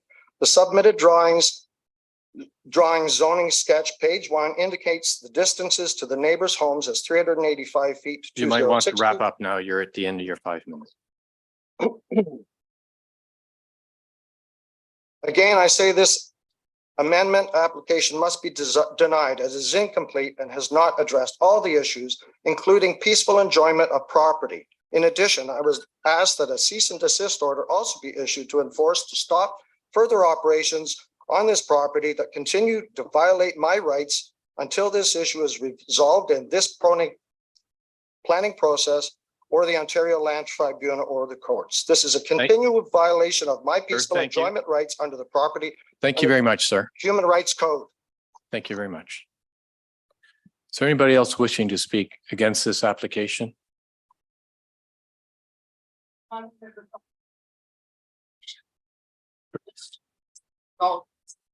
If you can just talk to the application, please. You can have a few minutes to talk to the application, but let's not talk about what's going on with your neighbors, please.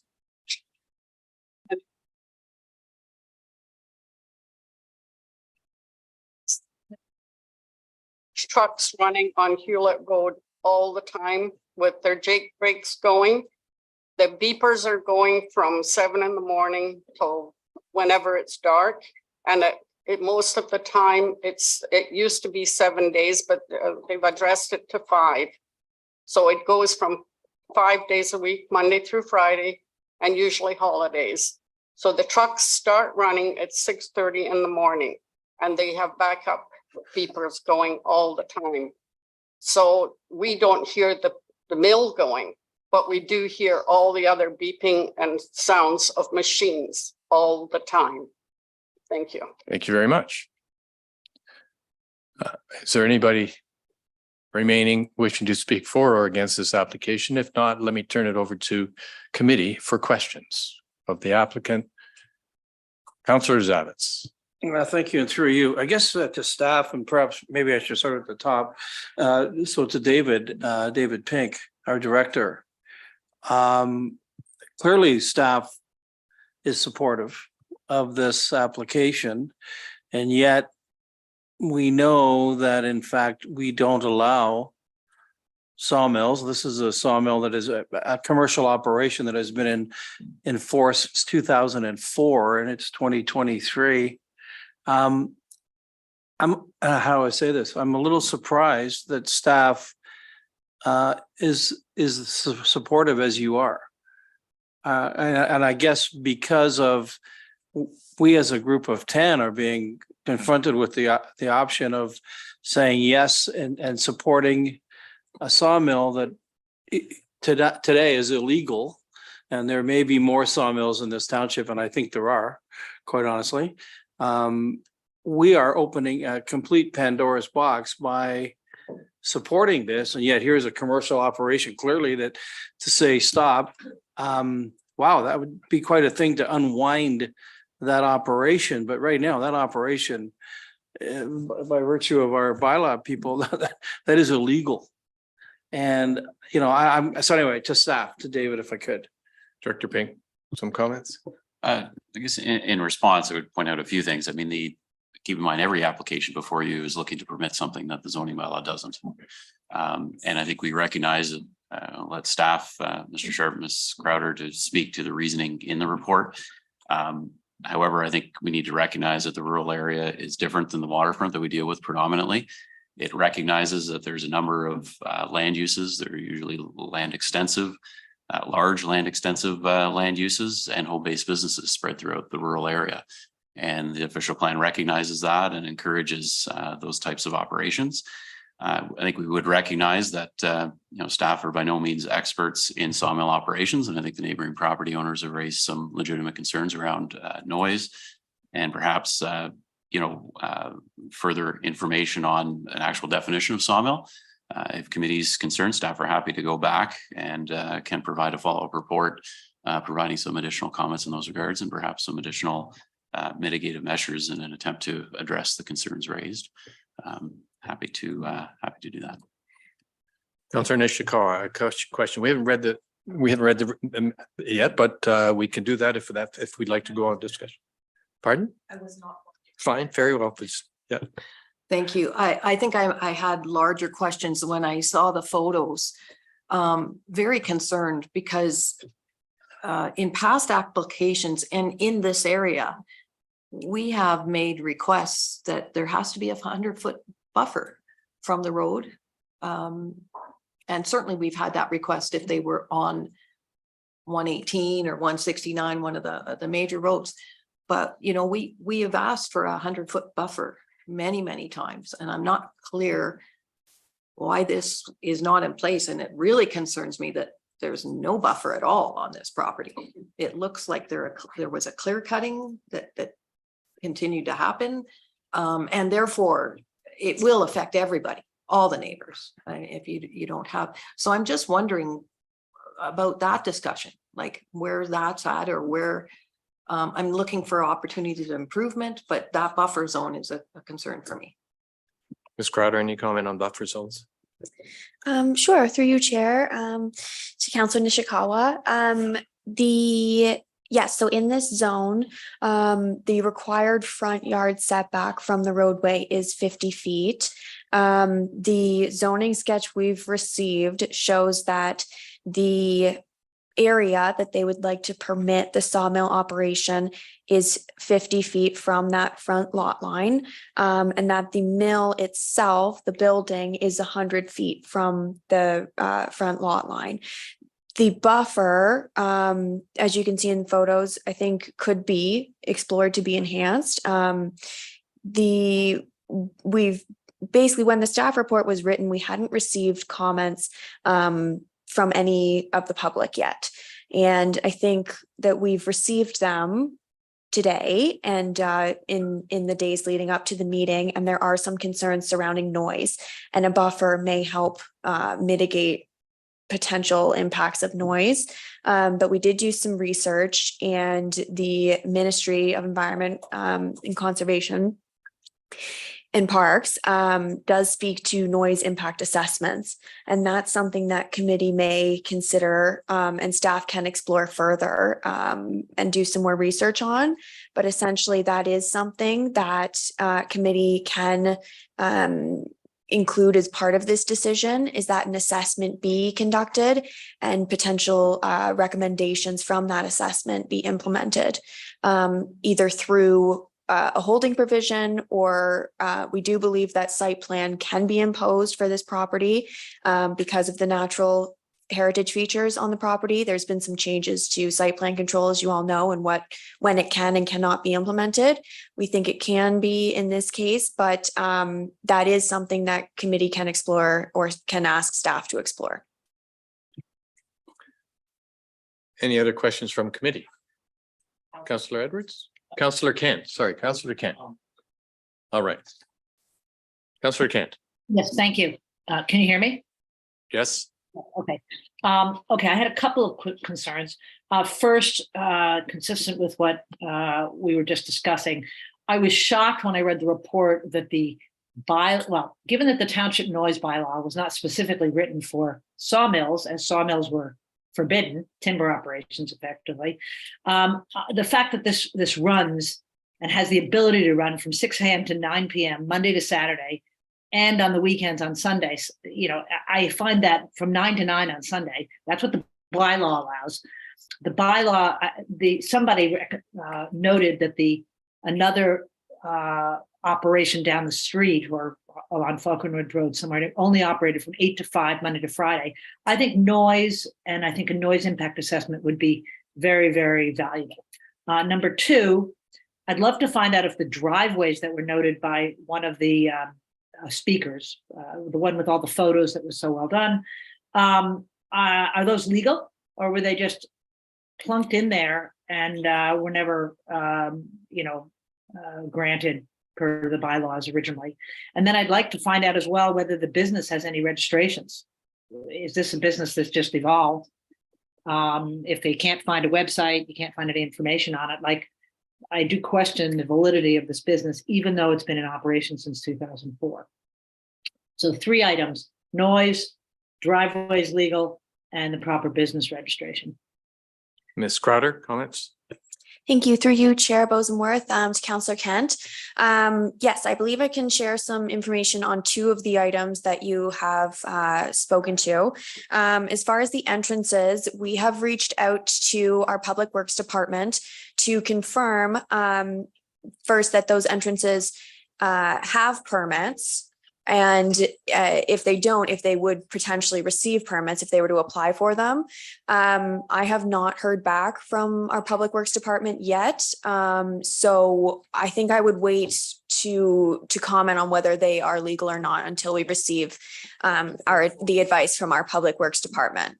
If they do not have entrance permits, then that is something that would not be legal, and they should receive permits, but it's something we can address.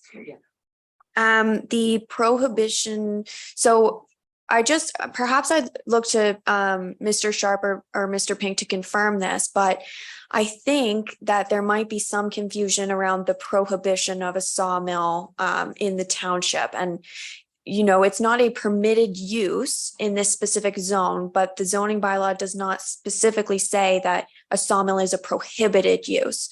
So I think the intent around that is that if a sawmill is brought forward, it is forced to come before committee so that committee can have a bit more control around the implementation of a sawmill operation in the township. So I just wanted to clarify that point. That is my interpretation. Please correct me if I'm wrong, Mr. Sharp or Mr. Pink, but I believe that that answers that. As far as the registration of the business, I would look toward the applicant. I'm not sure if it is exactly a land use planning matter, but I can't provide information on that. Mr. Sharp, any comments? Thank you. Any other questions?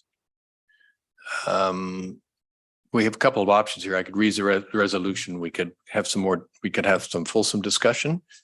Let me do that.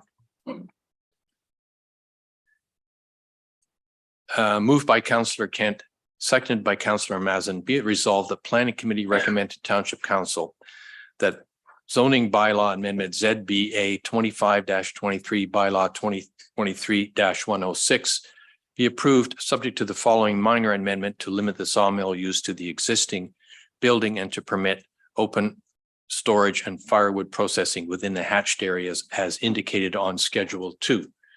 Discussion, committee. Mayor Kelly. Thank you, and through you. First, I want to acknowledge Ms. Crowder's efforts on this have been just terrific. I think not only in the report and the presentation, but also in fielding these questions that have come up. I think that's terrific.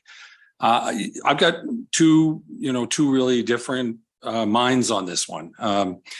I think I'm, as you well know, a big proponent of local economic development. I realize that nobody wants that stuff necessarily next door, backyard, wherever in their neighborhood. And I think, we got to acknowledge that. But at the end of the day, we can't export everything that we want to do to some foreign land and wait for it to come back as finished goods. So I applaud that somebody has turned this into a business. I think from the pictures and from the history, we have what probably started out as relatively small, maybe almost a hobby, and has evolved into a successful business enterprise. I heard from some of the delegates that its efforts support the work of much larger organizations, and I think indirectly or directly employ lots of good, hardworking people from the township of Muskoka Lakes. And I don't want to surrender that or give that up lightly.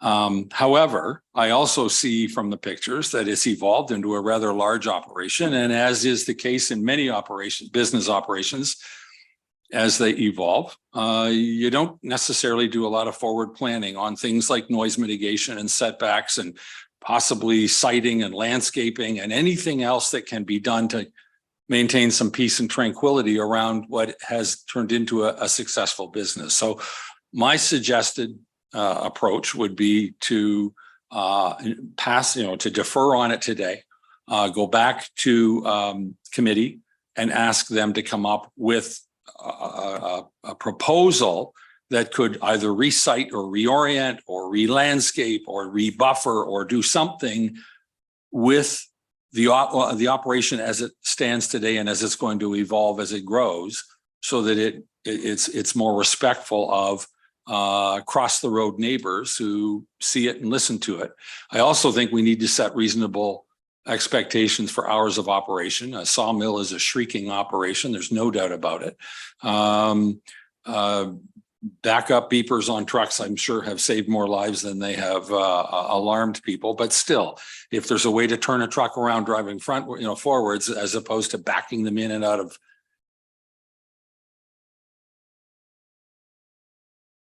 loading docks and so forth. Living in the rural part of our township, the local economy can always use a boost. This is looks to me like a real boost, real drive for growth and a real opportunity for employment. And I applaud all of that. I just think we need to be more prudent and cautious in how that business gets done in a way that respects the needs of the neighbors. Councillor Edwards. I can support what the mayor has just said. This has been in operation since 2004. It's 118 acres, almost 119 acres. So it's basically agricultural land. It's a use. The other one is the same. It's on a farm and it's being used, and it's a larger operation. This one has been. I know both of them. I've been there. And that I've gone by there. I'm not going to stop a business and that is successful. I think we could defer this, get some options on it, like hours of operation, maybe buffering and something like that. But at this point, I would support it wholeheartedly. It's a business that is thriving, obviously. And as the mayor said, it's supplying some of the local businesses. When they mention Fowler's, they mention Cutting Brothers and everything else like that. So I would like to see it deferred and come back so that we can get something started on this. Thank you. Mr. Sharp and then Councillor Kent. Thank you, Chair Bosworth. I just wanted to, I know Ms. Crowder had mentioned the concept of a noise impact study. And I thought, just as you're discussing this, I would just replant that seed that, there are qualified professionals that prepare these types of studies. And I think there are people that have greater expertise than us that may have ideas about how noise could be mitigated, whether it's, the use of a specific type of muffler or perhaps a sound barrier specifically positioned somewhere that would be advantageous to the neighbors. So I would just again note that in your discussions, that level of specificity would be helpful for us, so that when it is deferred, we can engage somebody and proceed with having that type of assessment done. Thank you. Councillor Kent, did you have a comment? Nope. Any other Councillor Mazin? Thank you. And through you, I would support that idea of the noise impact study.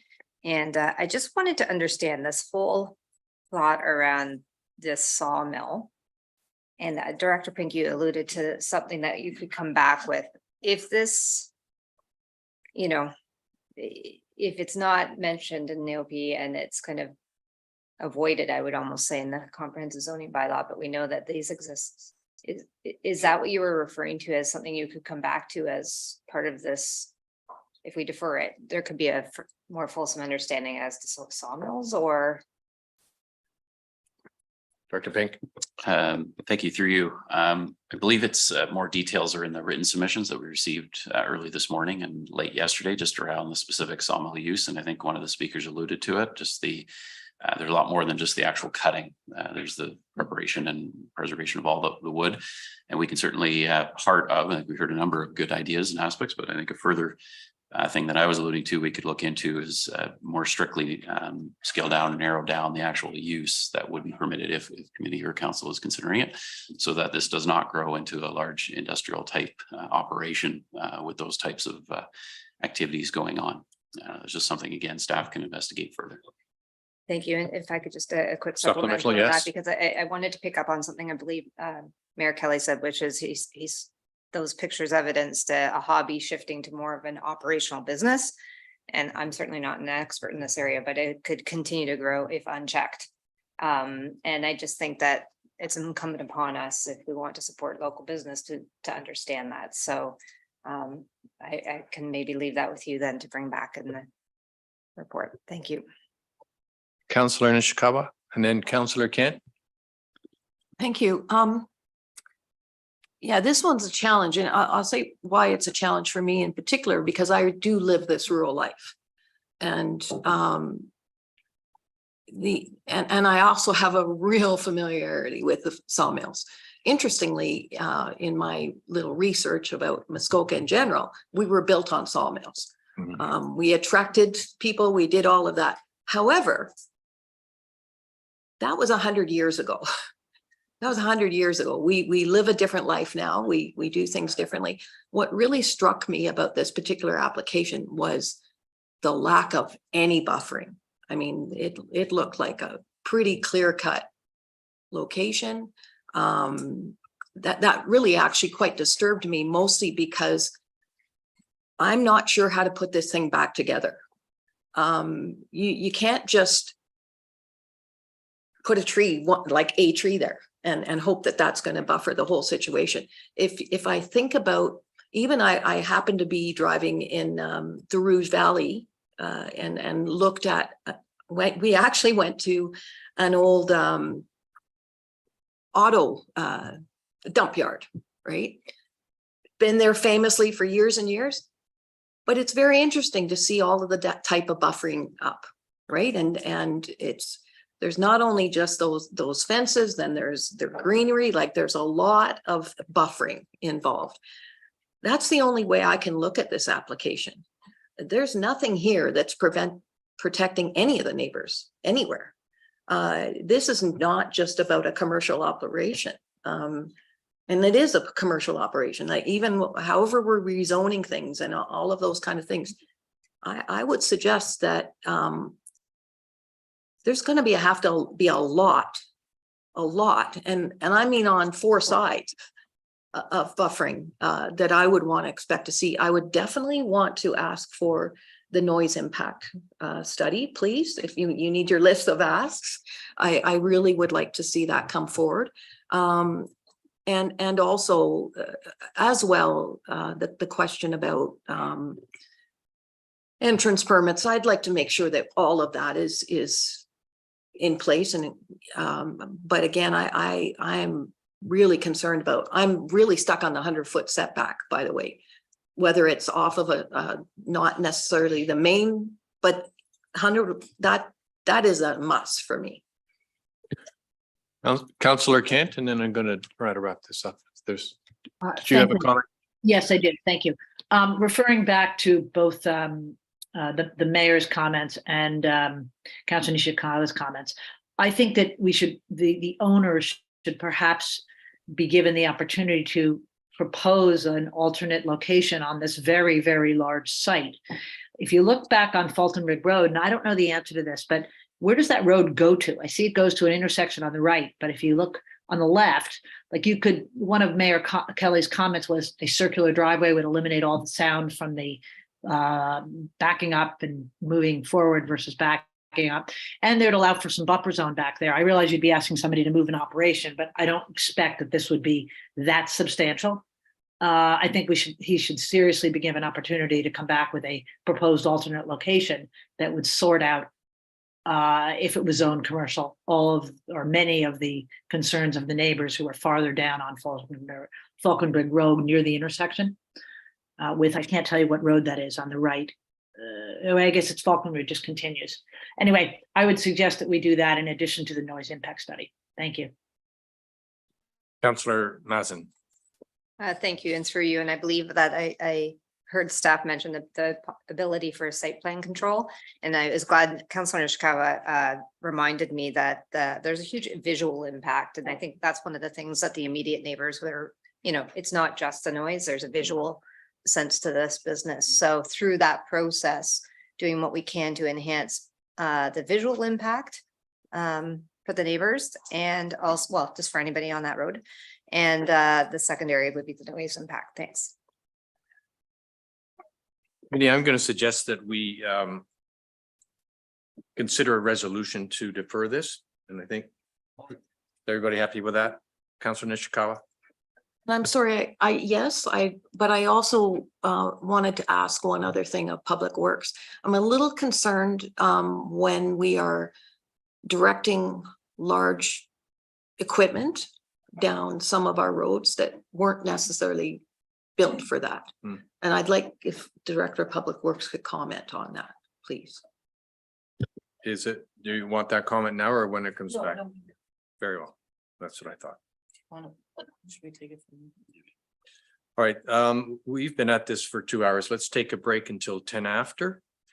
And while we get this resolution straightened up, I'll remind committee that the resolution is open, so there should be no discussion during the break. Okay, we'll be back at 10 after.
Okay, call the meeting back to order at the 10 minutes after 11.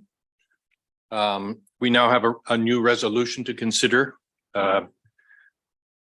Postponing the discussion on this application. We got everybody here.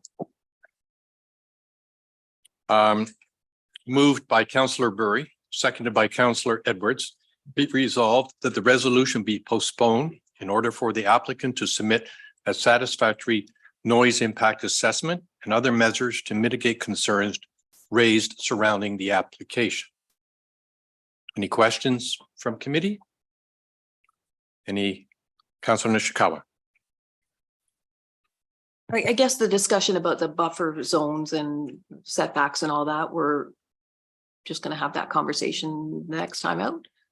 I think it's captured. Director Pink has been taking a list of all the items that committee has been raising as we are discussion. So it would include the buffer zone and I think the concerns about the roads use and things like that. So I know he's got a list. Any discussion? Do we need to stop for that or no? There you go. We're back in business. So any discussion on this resolution? We'll call the question though. All those in favor? Any opposed? Carried.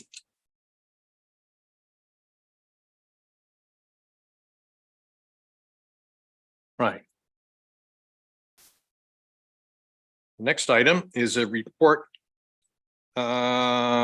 It's our Chief Municipal Law Officer Enforcement is going to talk to us about the short-term rental program. I think if we bring up, there's a couple of screens we might want to bring up, but Mr. Kennedy, I think it's clear that we are back here because we've been going through this process. I think it goes back as far as 2014, if I'm not mistaken. But in July of last year, committee, my understanding is asked council to prepare and work on a bylaw. And we came back and discussed it in the spring of this year and identified and agreed to a process that you're going to talk to us about. And we're on the next step of that process. So I'll turn it over to you. Thank you. Good morning, council, mayor and members of council. You kind of stole a bit of my thunder at the start for an introduction, but following Councillor Bosmanworth's introduction, as he said, we started this well before, it was pretty close. It was, I believe, 2016, 2017 when the first review of short-term rental projects were done in the township. As some will recall, at that point, a working group was created. And as a result of that working group, we now have the current code of conduct that is disseminated throughout the municipality still to this day. In regards to the more current process, in July of 2022, Council of the Day recommended that, that staff bring forward a draft short-term rental licensing bylaw for committee's consideration. And back in, I believe it was March of this year, we had our first kickoff meeting, which described some background work that had already been done by staff, some introductory information on what the options could include going forward. And at that kickoff meeting, a process was essentially established and adopted by council.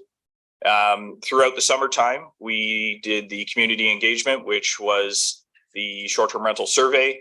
And we also conducted two open house public meetings. There's not public meetings, but open house meetings with the community to disseminate information, which actually was really, really well received. We did one on Zoom on July, I believe it was 14th. And then we did an in-person open house just across the road or just across the parking lot at the community center on, I believe it was July 17th or 18th. And again, we had about roughly about 100 attendees for each one. Some were identical from the Zoom meeting towards the in-person one, but overall, staff felt that the dialogue, the comments, the questions that were added in those open houses was really, really beneficial. And as we've seen today with the summary and the appendices for this report, there was quite a lot of comments received. Council has received the 1,164 pages, I think it was, of comments that staff went through and summarized in the appendice, I believe, 2 and 3. So as a result of all of this, we see now that in Appendix 4, we have a draft short-term rental licensing bylaw that is being produced for committee's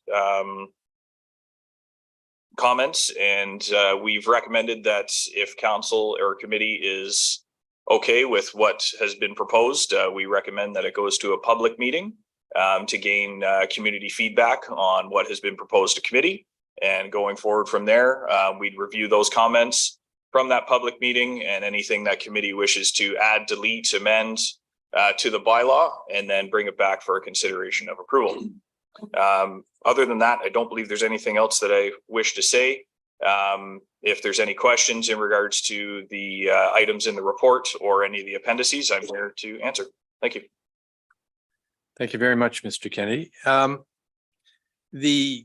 In the report, staff highlights 3 areas that they have not included in the draft short-term rental license agreements, and what that is, and they've asked for our opinion on that. One is to put a cap on the total number of days allowed in any 1 year. The other one is, we have a minimal rental period, 2, 3, 5, 7 days? And also, should we be having a maximum occupancy limit? They have suggested 16. So we have limits in there that's based on the number of bedrooms, but we do not have a total limit. So those are 3 areas that they've explicitly asked for input on, and whether or not we should be including those in the draft bylaw that goes out to the public for consideration. So let me just open this up to committee for questions first, and then we can have I'm sure, fruitful discussion after. Oh, I'm sorry. Yes, thank you. Sorry. We do have a number of delegations, so let's get to those right away. Mr. Steve Bellantoni. No, so he was on that previous case. Okay, that was, I guess, is he coming on? All right. Then maybe Mr. Pierce from the MLA to provide some public comments. Is Mr. Pierce in the waiting room? Yes, I believe I'm on now, Chair Bosworth. Okay. You have 5 minutes, Mr. Pierce. Thank you very much. Ken Pierce, 2232 Muskoka Road 169, PON P1R2 on behalf of the Muskoka Lakes Association. Thank you very much for the opportunity to speak. We read with great interest the written submissions, and I encourage those of you that haven't to please read them. There were some very good points in there, and the survey results summarized in Mr. Kennedy's report to you. Although a number of our members rent their cottages in order to be able to keep them in the family, other members have been severely negatively impacted by nearby short-term rentals. The survey conducted by the township generated some great results, over 480 responses. We note that the staff report says 74% of respondents indicate short-term rental activity has a negative impact on their property, and a considerable majority of respondents, being 68%, cited concerns with short-term rentals, but did not submit bylaw complaints at the time. And so I know anecdotally there's always difficulty as to what the magnitude of the issue is and whether it's how much of a concern.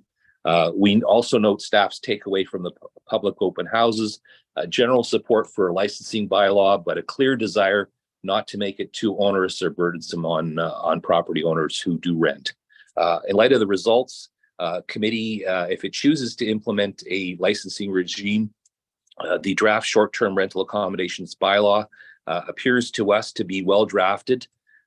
Thank you to Mr. Kennedy and Mr. Pink, and it is consistent with the approach taken by other municipalities. I personally have looked at several from other municipalities, and our sort of internal MLA working group has kept track of a lot of articles of situations where other municipalities have put in place bylaws and the terms of them, and this one really does hit a lot of the points that are usually dealt with.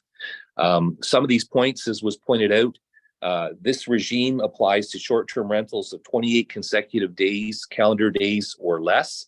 And sometimes it's 3 weeks, sometimes it's, in this case, 4 weeks is put forward, sometimes a month or something like that. That's something that committee will I'm sure grapple with. Another one, occupancy limitations of 2 people per bedroom. And in this case, the draft bylaw says excluding children under 12 and under. Again, committee will probably take a look at that. Requirements for operators to ensure each rental group is provided with an information package, an excellent idea, we believe. The Renters Code of Conduct, one of the previous delegates on an earlier matter, actually read to you the Renters Conduct, and there were some good points in there. Also, information on bylaw offenses and boating safety. I think that's terrific. It's what you don't know if you come up as a short-term renter. You don't know the rules, and most people, I think, would want to be pretty conscientious. But if you don't know, you don't know. 2-year license term. I know people of the staff report 1 year, 3 years or more. Settled on 2 years. Again, you will grapple with that, but I think that's something that can be dealt with. License fees and inspection fees.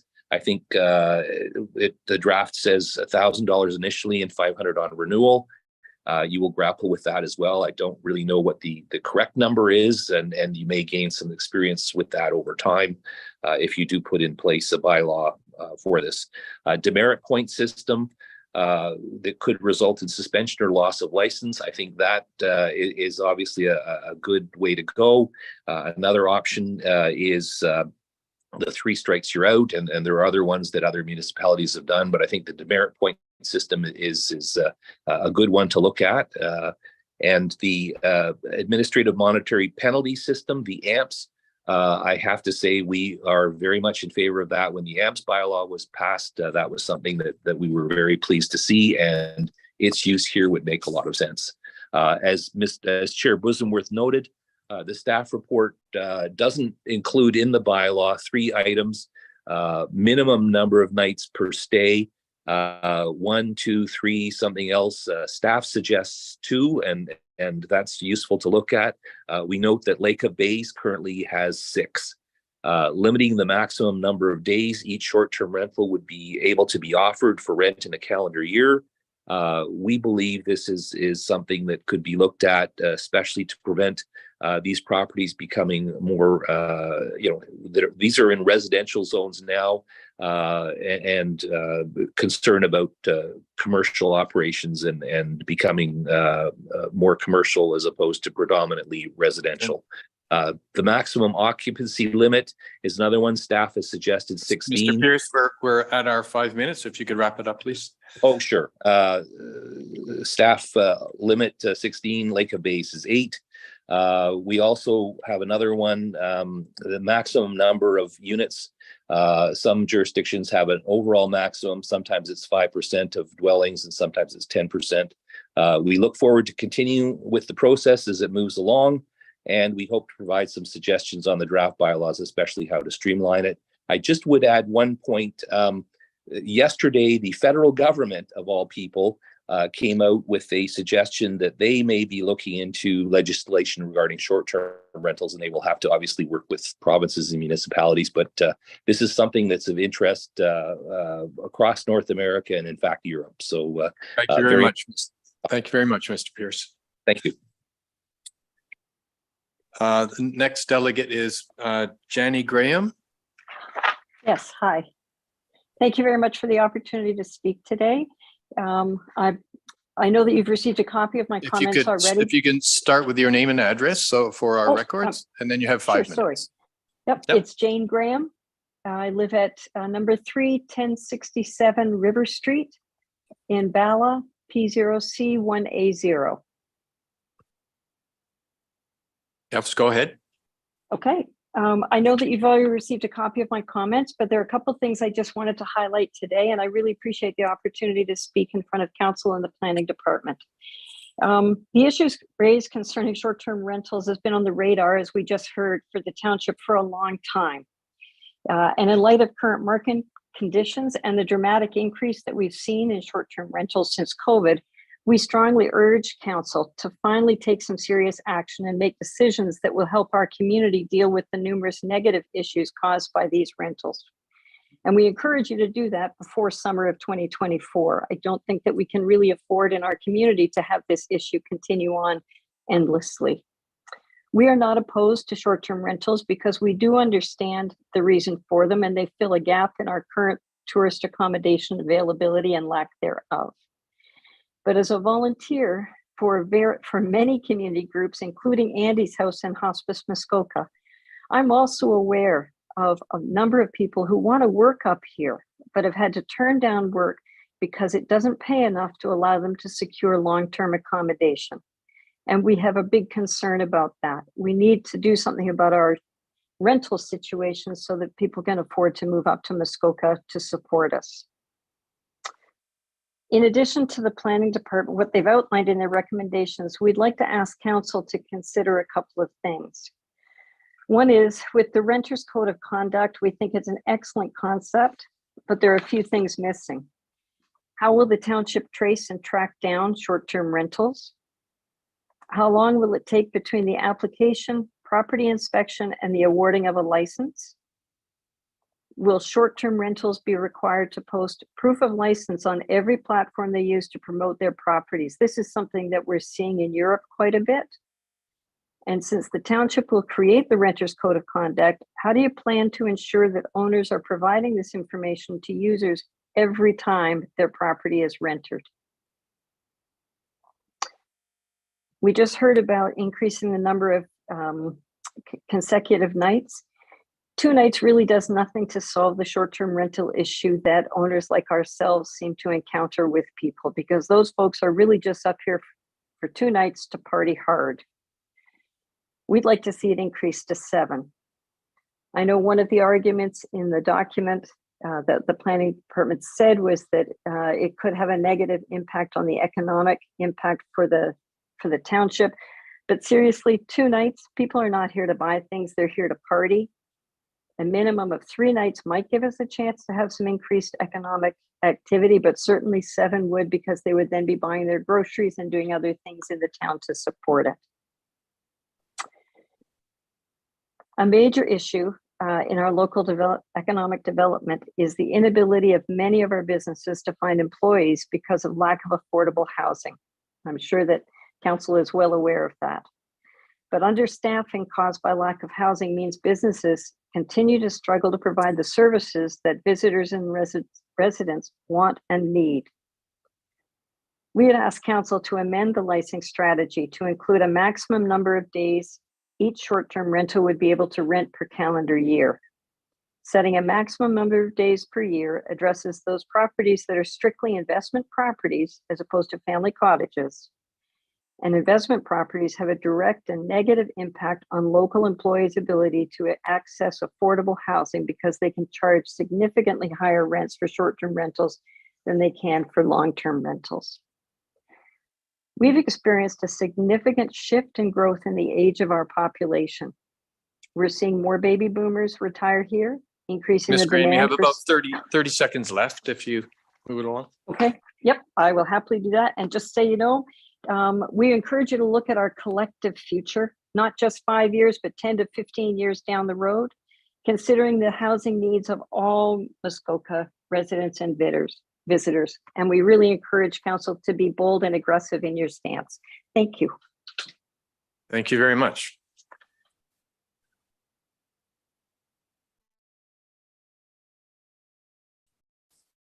It was appended to the agenda.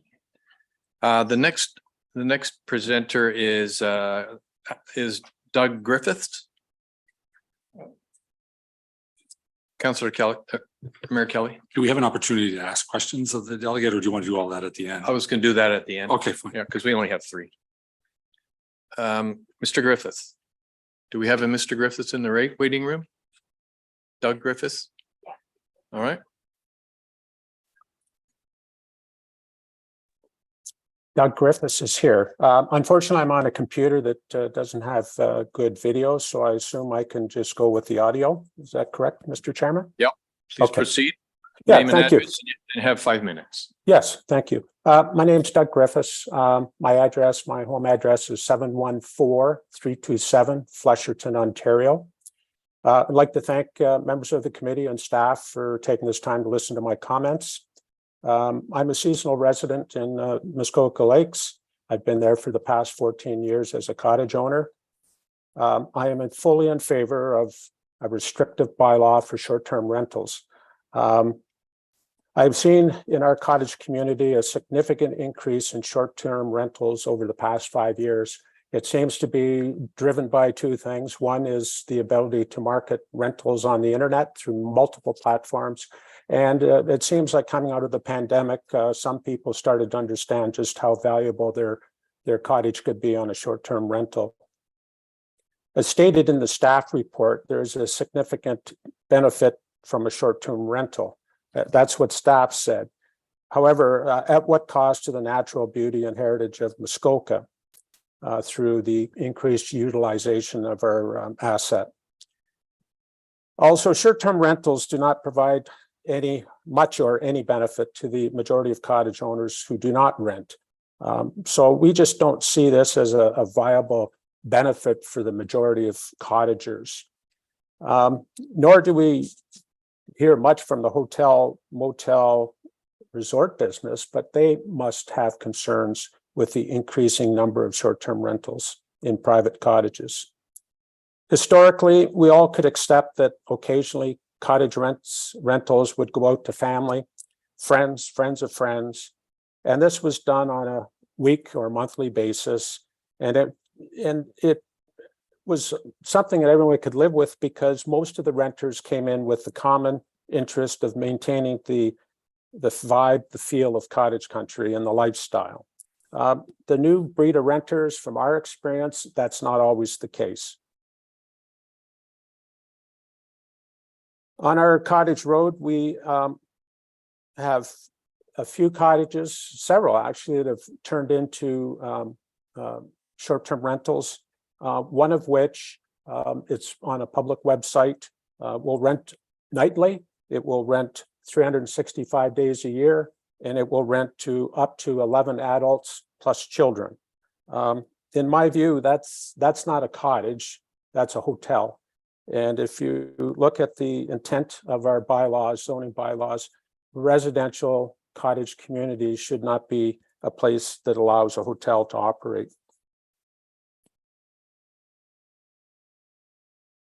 Specific concerns that result from the short-term rentals, and this isn't all short-term rentals by no means, but there is an alarming increase in disruptive behavior that comes with it, increased waste collection, and I would also improper waste disposal.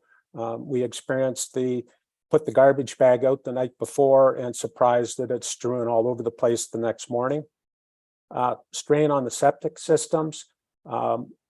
Renters come in, and most of these rentals include sheets and linen and towels. And if they're being rented out weekly, nightly, or nightly, the strain on the septic system is unbelievable. I just know systems are not designed to be a commercial operation on a standard private cottage property. And the last one, which hasn't been mentioned by any of the previous speakers, but we have a concern around safety and security. There was a time I could walk our road and I would know everybody to talk to. That's not the case today. I can walk down the road and run into more strangers than people I know. And I don't think that's good for isolated private cottage community. The strength of safety and security largely comes from a neighborhood watch concept. And when you have many, many strangers in a private secluded area, of which some of the cottages are seasonal, it does open up safety and security concerns. I believe this bylaw needs to be more onerous, with restrictions imposed on the length of the rental, the number of guests on a property, and the percentage of the season that the cottage can be rented. All three of those were identified in the staff report, and I am with a few of the previous speaker. 7 days would be where we should be landing. Anything short of that, it's a hotel. Mr. Griffith, that's you're at your Okay. 5 minutes. Okay, but I'll just wrap up then. sentence or Thank two. you. I commend the township for the process they have. It's been a great process. And I thank you for the opportunity to speak to you today and ask that this planning committee give serious consideration to the 3 additional regulations as identified in the staff report and come up with a meaningful response to that. We must stop the trend towards hotels infiltrating cottage roads. Thank you for your time. Thank you. Committee, we've had 3 interesting delegations. Do we have any questions for them?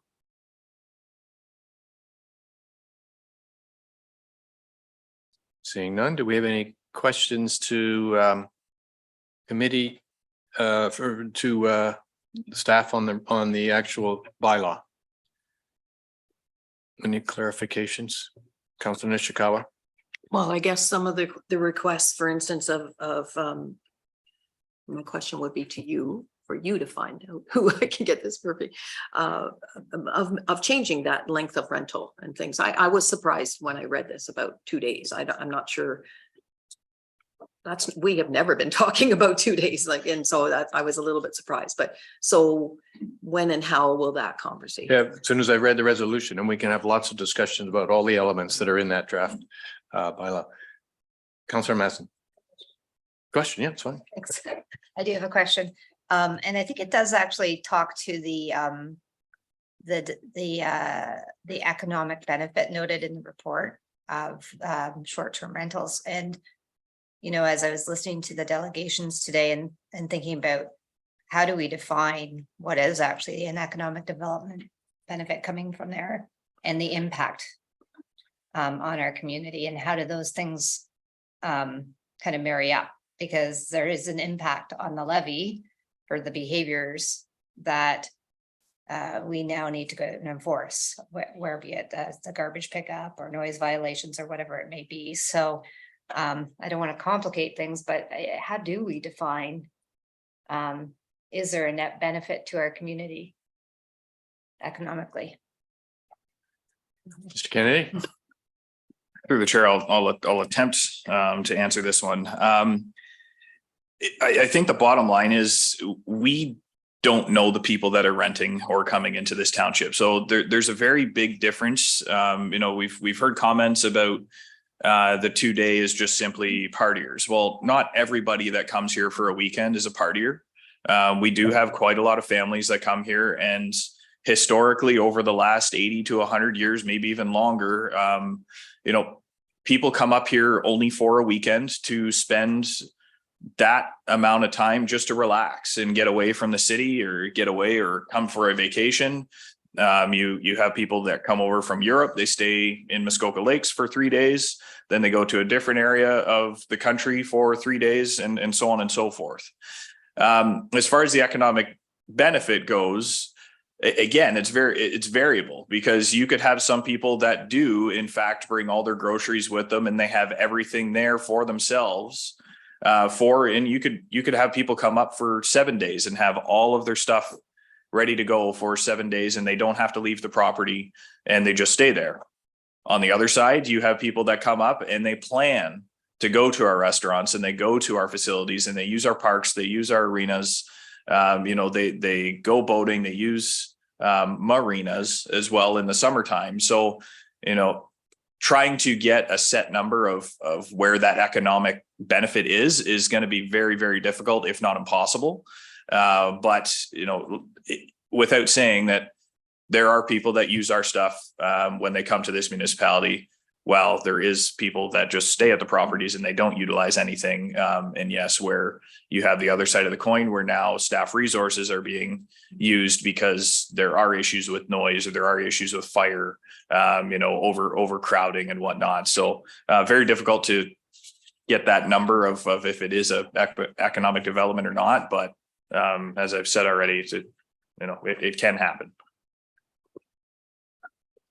Thank you. Any other questions? Councillor Roberts, thank you. Thank you, Chair, and through you, I do have 2 questions for staff. I have concerns with the $1,000 rate that we've set for 2 years. I don't think it's enough. And I would like to know, if the $1,000 or whatever is supported by a spreadsheet of information that was used to arrive at this calculation, or basically, how did you come up with a recommendation of $500 per year? Mr. Kennedy? Through the chair, that number was set simply looking at comparables in the area. Bracebridge actually just passed their short-term rental licensing bylaw, I believe, yesterday. Not overly aware of what their license is, but I believe Huntsville is $550 a year. And a lot of other municipalities are in the range of the $500 to $750 a year. With the exception of a few. If you look at the town of Blue Mountains, I believe their license per year is $2,500. And they have about, I would say, a relative number to what we have in this township for the amount of short-term rentals. So again, it's variable on what the license fees are, but we feel that $1,000 every 2 years would cover the costs of operating, along with if there are monetary penalties that have to be issued going forward. We feel that would cover the cost, depending on obviously the compliance rate that we would get if we implemented the licensing program. Okay, thank you. I'll have more to say during the comment portion of our discussions. The second question I have is, I attended both open sessions, and there was a strong support and agreement, what I could gather, for having a tiered fee for small operators and large operators. The simple, it appears to me, what I've read is the small mom and pop shops, operators of rentals, are only going to do maybe a week, a year or whatever, are paying the same fee as someone who's operating a business in the form of a ghost hotel. Is my understanding correct? Through the chair, the tiered system was thought about. However, after discussions, coming to a set fee for everybody, because it is the recommendation that we've brought forward. And simply put, it's because each application is in itself the same type of work that staff would be doing in order to disseminate that information out to other departments for comment. So the actual use, whether it's small to large, when you're applying for a license, that work is all the same, regardless of the size of the operation that's being applied for. Thank you. Director Pink, and then they should never have been called that before, or maybe you have. and then Councillor Kent, Director Pink. Thank you. Just further to Mr. Kennedy's comments on the fees. Yes, staff did benchmark neighboring municipalities, and it did seem that 500 to 1,000 seemed to be the sort of average rate in Muskoka. A number of our neighbors have passed.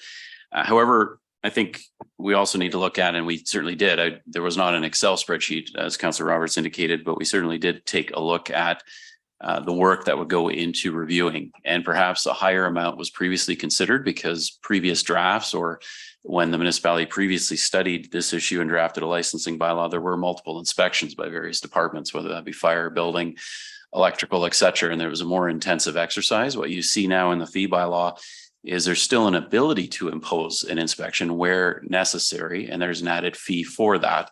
But the vast majority of applications, in an effort to simplify it, as you heard during the open houses, that was a clear message to be less burdensome on the community and on the administration. And therefore, actually reviewing the application is largely a desktop exercise. And we felt $1,000 would cover that, but we certainly are open to committee's comments on setting those fees. We purposely noted it that it was there for reference and for input from committee. Thank you, Mr. Pink. Councillor Kent. One of the people who sent a letter in noted that which I think has been a point that I've heard from numerous people over the last year, is that this registry obviously applies to commercial type properties, people who rent, people who use Airbnb, they list them on websites, the ghost hotels that have been referred to. Sorry. But the people who do this 1 or 2 weeks a season, and they've been doing it for 50 years, the personal word of mouth kind of people should not actually perhaps be tied into this process. I was wondering what your thoughts were on that, as that was noted by 2 of the people who've sent in information. And it's a concern. I think it's a complex one and it's hard to address, but I don't think it's an unreasonable one. Mr. Kennedy? Through the chair, the way the bylaws have been drafted at this point is anything or any property that rents their place out for less than 28 days at a time would be considered a short-term rental. And to Councillor Kent's point, yes, we did hear a lot of comments in regards to some property owners that simply rent out for a couple weekends a year. A way to that you could possibly consider is amending the definition of what a short-term rental is to include that if they go over a minimum amount of days that they rent per year, less than 28 days, it would be a little bit difficult to write because it's not something that really has been considered by any municipality at this point. But you could do something in that sense where you could say that if you rent for more than 8 days per year, and that is essentially 2 or 3 weekends, then you would be considered a short-term rental. But anything less than that, you would not be under the definition of a short-term rental. Can I ask a follow-up? Yes, Councillor Kent. Yeah, just a follow-up for you. Could you not use the definition of commercial, meaning somebody who advertises on paid sites and gets their rentals through that as the delineating factor, versus a word of mouth family rented to the same family every year for the last 30 years? I appreciate the timeline as well. Time may be one matter, but the other one is the way to cut it is by using the definition. Mr. Kennedy? So through the chair, through research that we've done with municipalities that have implemented licensing programs, there is a percentage of people that are currently on the websites as Airbnb, VRBO, whatever have you. They essentially go, and I'm going to use the word underground, and they take their stuff off of all the normal websites that you would see, any websites that would be covered through software if we move forward with the Granicus host compliance. And they essentially do it as a word of mouth, and they still do it for the whole year. So we would lose the ability if we decided to implement saying that it's commercial or it's being advertised on the online. Simply put, everybody would just simply take it offline and go through, say, a Facebook marketplace, or just simply put it up on a cork board at work or something like that.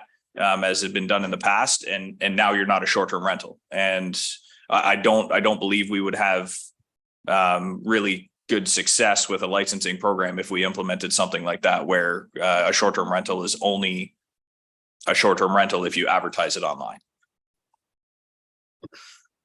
Councillor Roberts. Thank you, Chair, and through you again, a different question. I jumped in onto page 73 of the report, and I just want to question or have some information or clarity. I see we have a licensing officer, and I assume the licensing officer will have a car. I see seasonal bylaw officers and the questions I have for that is, are the season bylaw officers going to be working the weekends and the holidays? And the evenings. And the evenings. Mr. Kennedy? Through the chair, even currently our seasonal officers do work weekends, and through the summertime, we have seasonal hours set between 8 a.m. and 6 p.m. as additional coverage. Now, depending on if we have more officers that are hired, we can certainly broaden the scope or timeline that we would work through the summertime or even through the whole year. But that remains to be seen. Frankly, we don't get very many calls through the middle of the night to justify having someone here at 12 o'clock midnight. But at this point, we do have people that do work on the weekends through the summertime as well as past our normal business hours. Okay, just to follow up on that one question is that you only need one or two very upset property owners to justify having person available 24 hours a day, and we need to consider that. The other one I'm going to be asking is we're not seasonal. This is year-round rentals. So we got to bump that one up, in my opinion, to cover 365 days a year, because the rentings on our lake is happening 365 days a year. The fleet vehicles, one-time periodical replacement, $50,000. That means we have one car, one vehicle for the. Councillor Roberts, is that a question? That is a question. The question is. Right, so the question is, are you proposing one vehicle? Well, the bylaws are hired. Yeah. Through the chair, at this point, the bylaw division has two vehicles. One is a Chevrolet Trax, the other one's a Chevrolet Silverado. So what this means, the one-time periodic replacement is through the capital budget that every, I believe it's 7 years, the vehicle is replaced. Now, if we up our complement of officers by say, 3 or 4, 2 vehicles for 6 officers probably will not be enough. And we will most likely have to look at purchasing another vehicle or 2 so that people can actually get around and deal with complaints as they come in. Okay. Thank you. Do we have any more questions from committee? Councillor Zavitz. Thank you, and through you. And again, there is a question here, but I will be making a statement as well. Under the analysis portion here, overview of community feedback, it does in fact state that 41% of the people that responded to the survey favored the creation of a short-term rental licensing bylaw. Now, 41% of the people that want it, somehow there's 59% of the people that clearly did not say they weren't positive about it. And yet we have in front of us here today, and I am going somewhere with this, we have in front of us here today a licensing bylaw. And I've been an advocate of this from the very beginning, that I don't think we need to slow down, but I think we need to really do our due consideration. Hearing all these fine folks and people that are bringing forward notions, whether we need a new plan for 2024. I am all about, I think as it states here, some sort of regulations imposed, but I don't know. Well, I kind of do, but that's a story for another day. I guess my question is, how do we find ourselves now in a position where 41% of the people surveyed, when we're putting a lot of faith and weight into the survey, wherein 41% of the people said they would like a licensing bylaw, but the majority didn't. So I guess to whoever that is, how do we find ourselves there? Director Pink. Thank you. Through you. I thought that question may come up, and perhaps we should have provided more clarity, but context is important. Keep in mind the specific question, which form of regulation was 41% said a licensing bylaw. However, 21% approximately said a full prohibition.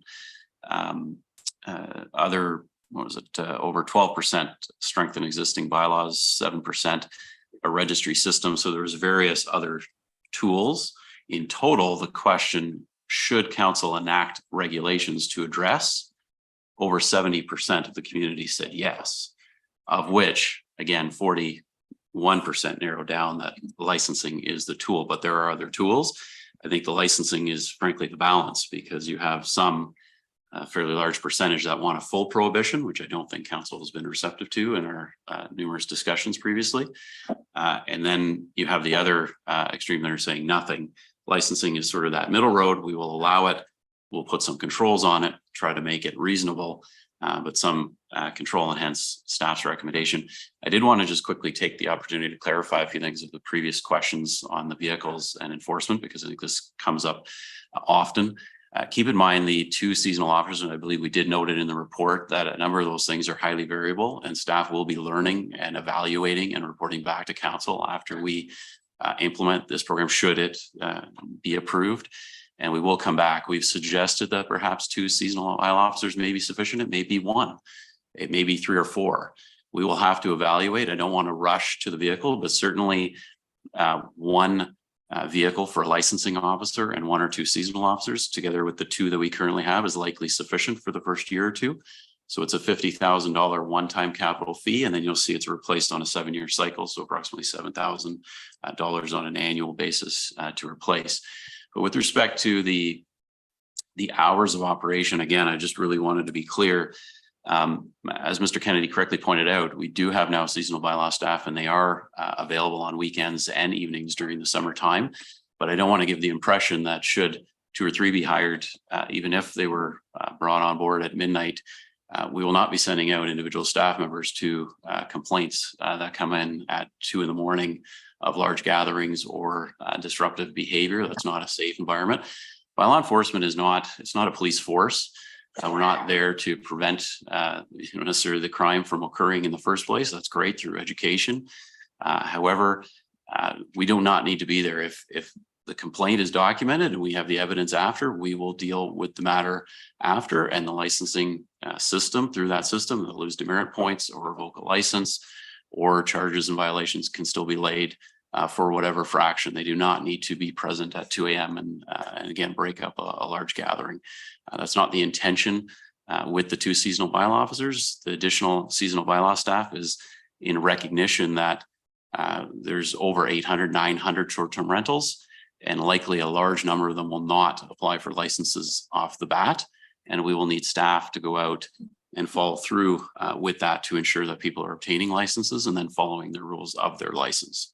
So that's what it's for. It's not to, again, I don't want to mislead council. It's not going to mean that no one's going to make noise at 2 in the morning and our bylaw staff are going to be out there stopping it. That's not reasonable or practical. You'd have to hire an army, frankly, to attempt to do that. Councillor Kent. Thank you. I'm going to back up to the last meeting where I made a bit of a ruckus about getting a bit more data. I appreciate the fabulous input that was received here. I believe that we continue, the way this has been presented today is that this is a done deal. We are going to do some form of licensing. I recollect back to the last meeting, it was made very clear to me by several other councillors that this was not a decision to proceed. This was a decision to collect the data, do the surveys, and come back and report to us.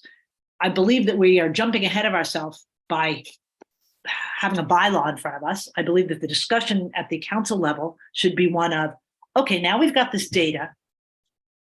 What are we going to do with it? How are we going to use it? And what's the right decision to be made? I'm in favor of some form of regulation. I believe that the comments provided by Mr. Pierce hit on, and I forget the name of the woman who spoke, hit on the 3 most important ideas. I think we should be having a discussion about those comments and reviewing the data that's been provided rather than jumping into, are we going to license or are we not going to license? Well, wait, unless that's inconsistent. I understood that we had not made a decision on that. This whole discussion today embeds the decision that we've already made that decision. And I find that not, again, in line with where we were in the last meeting and where the meeting prior to that was, which was a discussion. It was supposed to be a discussion, and instead it turned into a discussion of what the parameters of the survey were going to be. The survey's fine, got great data. Let's discuss it. Let's go through it. Let's make that decision and come back with a bylaw when and if we're ready. So I believe that we're rushing into this. I think that we need to have a meeting, if not this meeting, to discuss the details. And, there's a lot of detail in that detail. And several people have commented that it continues to be a very small number of people that are accounting for a large percentage of the complaints and issues that are out there. So I'm not in favor, but I think we're moving too fast and it's inconsistent with where we left it at the last meeting. Thank you. Before I ask Mr. Pink to. Oh. Dear. Oh, my Lord, must be lunchtime. Those were certainly comments, Councillor Kent. We haven't read the resolution yet, but I think we're out of questions. I'm going to assume we're out of questions. No? Let me ask, do we have any more questions to go? You do? And then well, you can always ask questions after, but I'd like to get the resolution on the table so that we can continue with the discussion. Let me read it and then you can comment. Fair enough? Moved by Councillor Burry, seconded by Councillor Edwards. Be it resolved that the draft short-term rental licensing bylaw attached as appendix IV to report bylaw 2023-17 to be circulated to the public and agencies for comment, and that staff be directed to schedule a public meeting to present and review the attached bylaw. Mr. Pink. Thank you. If you care for response to Councillor Kent's question, Exactly. I thought I clarified. It may be helpful to if we could put up page 69 of the agenda package on the screen, and that's again just a graphic of the process that may be helpful.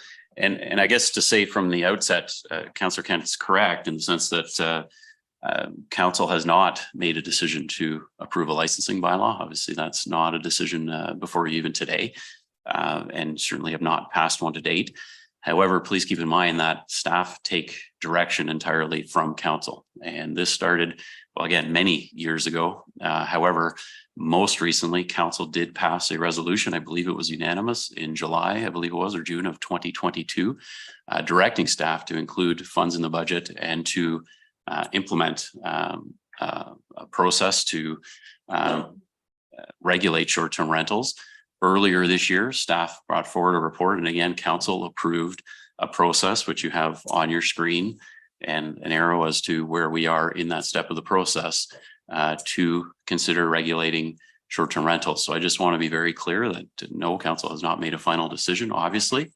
However, staff is continuing to take the direction from council, and council has directed that we take these steps, and we're at the step of drafting a bylaw. We're here to consider that bylaw and not make a decision on it, but simply, do you want to solicit public input now on the actual regulation as opposed to broad survey questions?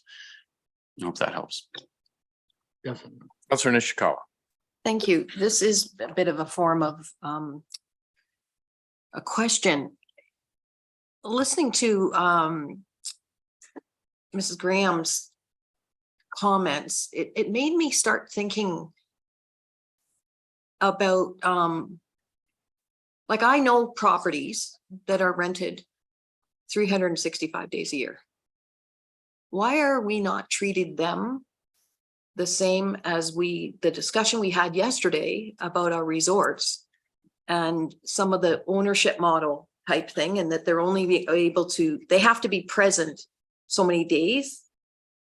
It just seems to me a property owner should be present on their property in this municipality, like that we're not setting up mini hotels, because in fact, therefore, if that's what the direction that we're going in, that we're going to say it's okay for you to rent out your property 365 days a year, why shouldn't they have the same regulations as our commercial rental places? Because all of the issues are about the same. It mostly noise, how you treat your property. I'm just not sure that we should be ignoring that thought process. Mayor Kelly. Sorry, just a point of clarification through you to Councillor Nishikawa. When you say they are rented 365 days, you don't mean long-term rental, you mean 365 days of short-term rentals. Okay. But they're hotels. Commercial business. Director Pink, would you have a comment on that? I think that through you, that's one of the items that I think you identified at the beginning and staff identified in the report that committee can consider. And I think it could be an effective and a good tool to ensure that there is still some, again, some residential use and maintain the character of that neighborhood, and that being specifically a cap on the maximum days that one can rent per year. You may recall, again, at the earlier meetings, the kickoff meeting, we asked does this have to be the primary residence? And there was clear direction, no, because most of these cottages are secondary residences. So the tools that Toronto and other places have worked won't work here. However, you could put a cap on the number of days that one is permitted to rent on a short-term basis per year to ensure that there's at least some time of the year that it's not being rented out, that either the owner is using it or it provides for some reprieve from neighboring owners from the constant activity of renting. I think, again, the challenges here are the seasonality of Muskoka, and that's why staff is suggesting that if committee wishes to explore that route, then it's likely best to be on a seasonal basis, and you identify the appropriate lengths per season. Because if you pick, a relatively low amount of 2-3 months, it might seem like great, 9 months of the year this is not going to be rented. I can assure you those 9 months will be in the middle of winter and spring and fall, so it's not going to provide much relief to neighboring owners. So probably a seasonal structure is the way to go if you wish to address that. And again, look forward to that debate. Councillor Nishikawa. Thank you. And I'm not clear through you. Should we further that debate right now or down the road? I think staff has very clearly asked us for our direction on 3 areas, and that is one of them. So I think we should have that discussion now and give some direction to staff. We should also talk about minimal rental periods, which is the number of, minimum days that you want, and the maximum occupancy limits, which they have suggested 16. I think there's lots of reasons for that, but primarily is to keep the septic systems within the range. So let's have that discussion on, should we be having a total number of days per year, and we can direct staff to put that into the bylaw before it goes out to the public, or we can leave it out and see how much the public wants to have it put back in. Councillor Nishikawa. So I don't know the number. Honestly, like at this moment, I'd almost have to go back over lunch. Maybe we could do that. Sit back and think about some ideas. So for instance, one of the things that comes to mind is when we have a resort, we say, well, okay, you got to be there in the summertime, right? Like it can't be rented out the whole time in the summertime. We want those property owners on site during the summer. Yes. I can't remember how many weeks that is. That's the type of research I want to find so that I can answer these questions as best as possible. Any other comments on whether we should be having limited the total number of days per year, and as Director Pink has said, perhaps by season? I mean, do we? Mayor Kelly? Thank you, through you. Yes, I would love to limit the number of days, but I got to tell you, every time we parse this down into smaller and finer ingredients, we lose the ability to monitor and enforce. And that's my single biggest issue with any of these things. How do we know how many people are in there at any given moment? They may have a bonfire and have half the neighborhood over, and there's 75 people on the lawn at midnight, but they're not going to sleep there. They're not stressing anything. So every time I really want to restrict this, as you well know, I have from the beginning understand the need and the tendency to use short-term rental. It's the behavior that comes with it that we need to stop. I'm absolutely committed that the best way to regulate that behavior is to put the owners on the hook with a license that can be revoked. Because I'll tell you, monitoring whether they're open for business or not is a heck of a lot easier than counting heads and figuring out who's there overnight. I want to put restrictions on it. The issue that I have is we have no restrictions currently on the time that they're available. I'm going to guess that no matter what we do, there's some grandfathered right on existing properties. So that is another layer of complexity for enforcement. Oh, I'm sorry, that one was in existence before such and such a date. It has different rules than the ones that came up afterwards. Everything we do that makes this more challenging to monitor and more challenging to enforce is a step in the wrong direction. It needs to be black or white. And I frankly don't know how you enforce. I don't even know if we have the right from a property rights perspective to restrict the number of days, weeks, or months that they're available for short-term rental if they have a pre-existing business at the time we create the new rule. So sure, David, Director Pink said, the most important thing, we can limit it to 3 months, but if it's the 3 months of June, July, and August, we've defeated the goal of this whole thing, quite truly. So just throwing a number out, I don't think is going to solve our problem. Councillor Zavitz. Thank you, and through you. So to the mayor, you really summarized it actually beautifully, and shares my incredible frustration with this whole process. And I guess I might even say to you, if you could elaborate even further on some of the other points that you've made, which is more of an umbrella scenario. I share a lot of your concerns, and I don't know how we're going to enforce this. And I look at the numbers, I look at the financial aspect, and we are charged with the responsibility for this corporation. We actually are the management for this company.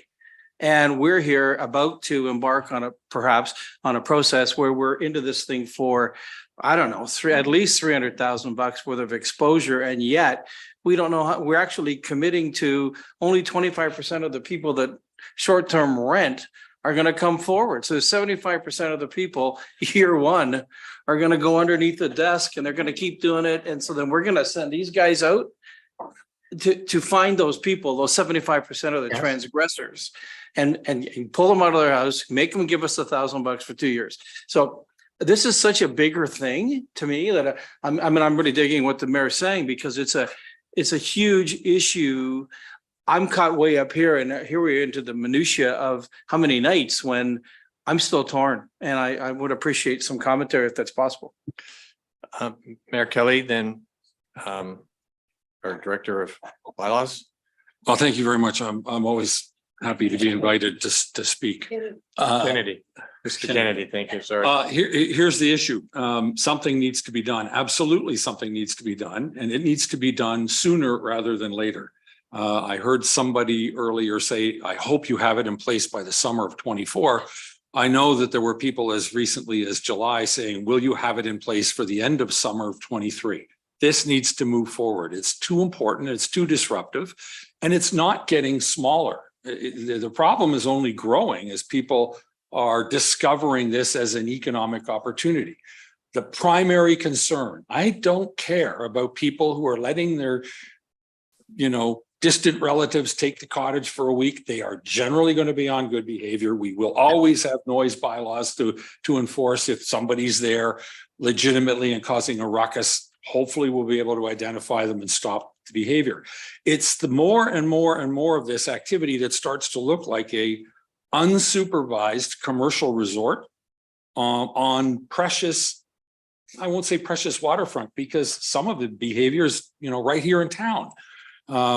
It's as long as it's disruptive of the occupation people expect when they have a residence on the water or off the water, it needs to be managed. I think the one thing we've learned, or at least I've learned 5 years on council, managing it by $100 or $500 or even $2,000 tickets. If we're lucky enough to catch the one in 100 that we flag, $1,000 ticket is meaningless when you're charging $3,000 for 2 nights in your cottage. It's just a cost of doing business. So the consequences of a breach have to be a lot more consequential than a ticket. And that's why I think licensing is important. The license is literally the license to carry on your business. If you've invested, if you've got a property that you're partially subsidizing your purchase price by renting it, and that's at risk, you're going to have a much higher level of diligence and care when you put somebody in there for a short term. You're going to have some ability to manage, monitor, to drive by, to hire somebody locally to drive by if you're a distant relative. All of this stuff matters because the consequences of you screwing up are too high now. And that's why I like the licensing program. When we get into the minutia, and I'm going to be honest with you, when we get into the details, I honestly think they should be minimum 5 nights. I think in any hotel operation, there's a turnaround day. 7 nights means I don't know what that means. You lose the next week while you do you literally need to have some time to clean up and turn it around. So 6 nights, 5 nights, I think is the right number as a minimum. I think occupancy needs to be equated to the size of the facility and most importantly, the size of the septic capacity. But I don't know how we know that. And I don't know how we equate that. Oh, you know. I don't know how we monitor that. But here's the good news. Or the bad news is nothing is going to happen if we don't start somewhere.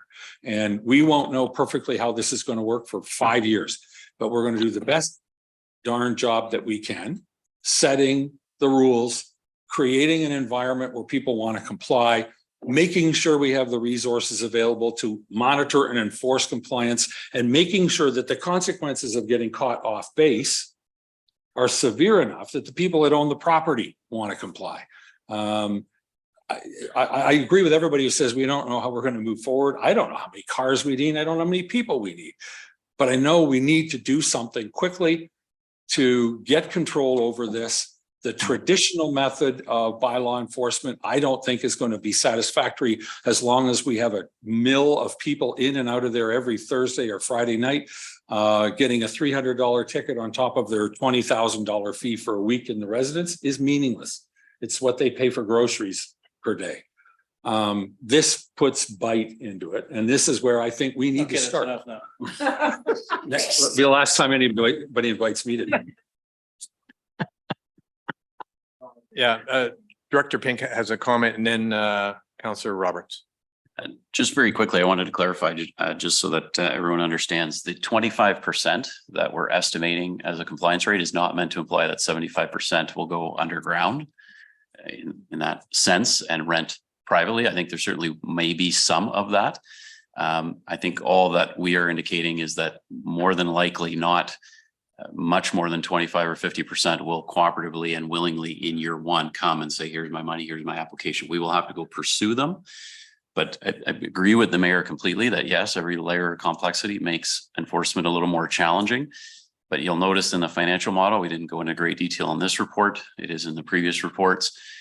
I don't know how you could really run this or enforce this without those companies that provide the software services to monitor. And yes, they can monitor. You can put all those kind of parameters in, a minimum rental day, maximum per year minimum, and they will identify, and they're constantly updating their programs to identify new websites that pop up.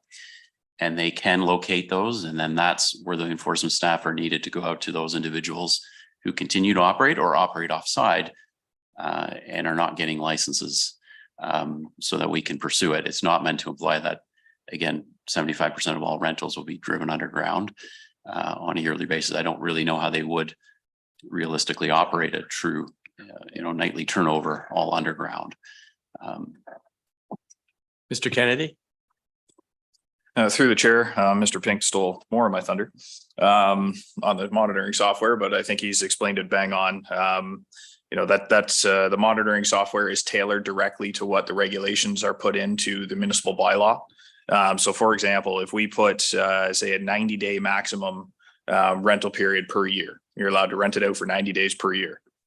If a property that is on one of the websites and they rent for 91 days, we're automatically sent a notification from the software to say that they've now gone offside, you need to deal with it. And then that's where we come in on a personal basis to go to that property and ensure that compliance is met and that essentially that they don't operate for the rest of the year until their number is reset. That's just a short example. Backing on to Mayor Kelly's comments in regards to penalties, that is not something that we've put into this report or any appendices yet, is what is the administrative monetary penalty going to be if someone operates without a license or if they're suspended, or if they go offside. The AMPS bylaw already has a bunch of our bylaws listed and has monetary penalties for those offenses, but we have yet to decide how much we're going to levy on a penalty for if you're not operating or if you're operating without a license. You take Prince Edward County, for example, they just amended theirs early this year, and they're the same system as what we've implemented with the graduated penalty system. Their first offense for operating without a license is $10,000. The second offense is $15,000. The third offense is 20. So there is a possibility that if committee chooses to do so, we can implement those types of fees. And, to the point where we have a lot of the rentals are, $3,000, $4,000, upwards to $10,000 a night. Realistically, even $10,000 penalties still probably is just the cost of doing business. However, it's much more burdensome and tries to promote compliance a little bit better with a higher penalty than just having, a $500 fine per se for operating without a license. So there's very, very different options on which way committee wishes to go to, especially with the AMPS process.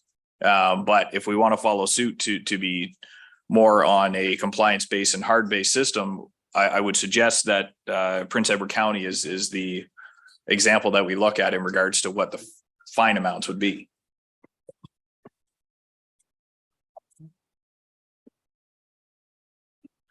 Thank you, Mr. Kenny.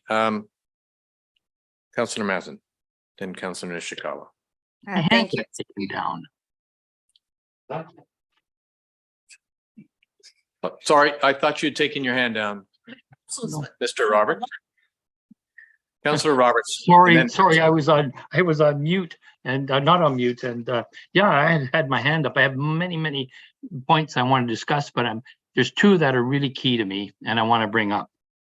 And I want to first of all pick up on what the mayor was saying about the thoughts of the minimum number of nights stay. This was the number one complaint or concern, frustration that I've heard from our constituents, that it's the weekend warriors that are causing most of their anger, frustration, and disappointment. I'm not too concerned with reducing the trivial amount of economic development benefit that minimum stay, short-term rental vacationers contribute to the economy. I am concerned with the significant impact that minimum stay, short-term rental vacationers are having on property values. I have had many constituents talk to me, and they believe that that these minimum stay renters are the big problem with us. Many of these visitors that come and visit, they don't care about the character of Muskoka. They don't care about the environment. All they do is care about having a good time. So I would like to ask the chair to do a straw poll when it is appropriate on whether we should set in the bylaw a minimum number of nights stay. Thank you very much. Councillor Mazin.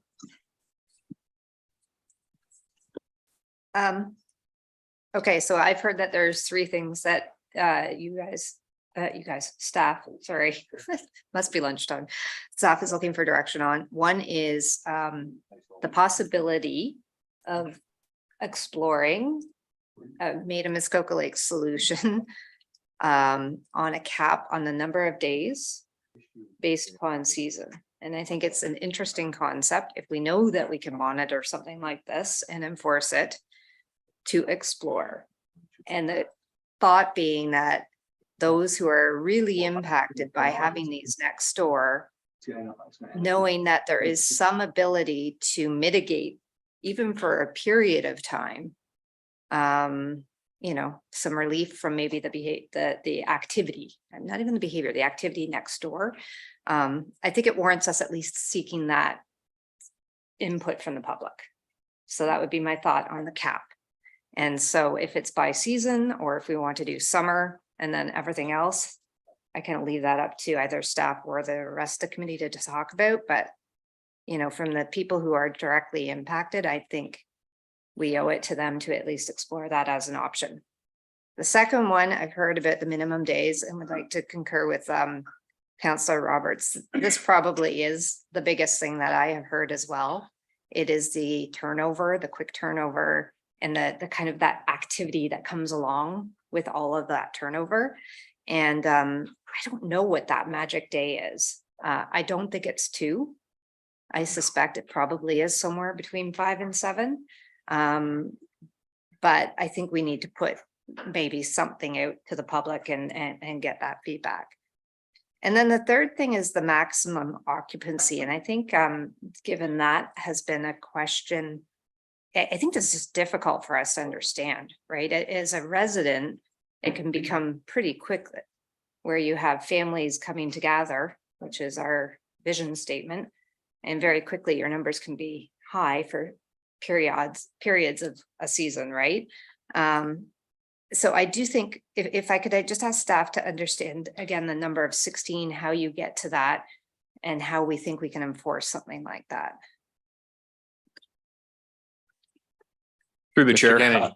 Sorry, the number 16 was arised from just doing some research in regards to some of the sizes of the dwellings in the township. And we do have properties that have dwellings that have over 8 bedrooms within the township that are on the waterfront.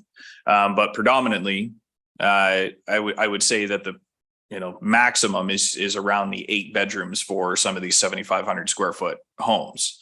Obviously, there's some that are less, but that's where 16 came from, was essentially two people per bedroom on an 8-bedroom house, 16. I don't think we want to go more than that, unless there's some sort of special exemption that we would build into this bylaw, which I wouldn't recommend. But that's where 16 came from. So just for my clarity, and I'm asking the question just honestly for that, is if it was a 2-bedroom house, the septic is linked directly to that, as is all the probably requisite parking spots, etc. So the idea would be that maximum would be 4 people. Is that correct? Yeah, on that specific license. Yeah, through the chair. That's correct. And maybe to clarify, so the number 16 is the absolute maximum that anybody would be able to have, so long as they have 8 bedrooms or their septic capacity would allow for something like that. Okay. So if you have a house that only has 4 bedrooms, you're going to be maxed at 8. You're not allowed to go to 16. 16 is the number that would be like the absolute maximum anybody would be able to have, regardless of the size of your property. So if you had a cottage on the waterfront that has, for whatever reason, 11 or 12 bedrooms, we still would cap you at 16. That would be the total number that we would allow you, even though your number of bedrooms would allow you for, in essence, 22 to 24. But bottom line is, depending on the amount of bedrooms that you have, it's 2 people per bedroom. However, if your septic is inadequate for whatever reason on that piece of property and you haven't updated it yet, there's certain situations where we have 5-bedroom houses, yet the septic hasn't been updated and it's only good for, say, 3 or 4 bedrooms, the size of it. The building department can come back on comment and say, septic is only good for 3 bedrooms. Please cap it at 6 for this license. And that's the way the bylaw is built. And if I could, a supplemental. One more, yeah. Just to talk to then the ability to enforce. Is that one a bit trickier to do then? Just the managing the number of people? Yeah, through the chair, admittedly, yes, that would be a little bit more difficult. We would most likely have to rely on complaints to come in regards to the overcrowding. And frankly, that's where a majority of our complaints arise from, is the overcrowding. I understand that many committee members have received comments in regards to the turnover of the 2 or 3 night stays. However, on a bylaw perspective, the main complaint that we get always ends up being because there's too many people at the property. Thank you. Councillor Nishikawa, Kent, and Zavitz. Thank you. I'm just having such a different look again, and again about some of our past discussions and things. And I'm wondering, actually, are we going to have a lunch? Because and here's where I'm going. We are ticking to 12:30, and that was at that moment. You're 2 minutes ahead of me. Well, the reason why I ask is because what I would like to discuss is really a little bit more about the financial impact on our taxpayers. And, everything I've learned about this process through the other municipalities that have done, that this should not be on the back of the taxpayers. And I hear that, but I don't have faith in that message right now. I'd even like to know how much this is costing the taxpayers that we've already put in place. Like there's been lots and lots of time, but it is one of those parts of the discussion that are important part. When I have written 5 different municipalities said the exact same message at a Roma conference, quite frankly. And so therefore it should be paid attention to, right? So I just would like to, and I think we should have a break. Right, I agree. Let's agree, we will come back we're going to stop for lunch. You must resist having discussions amongst yourselves during lunchtime, please, because we have to have this discussion in public.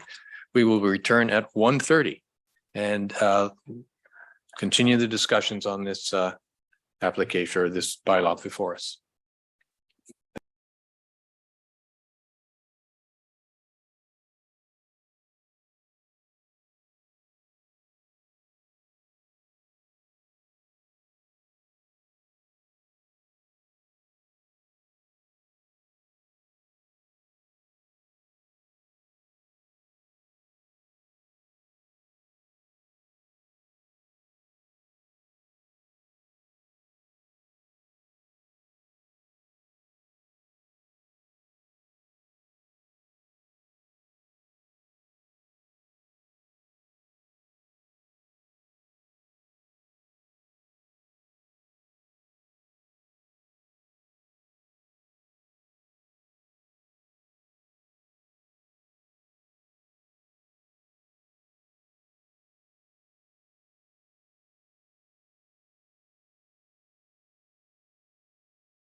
Yeah, I don't hear anything yet. Do you?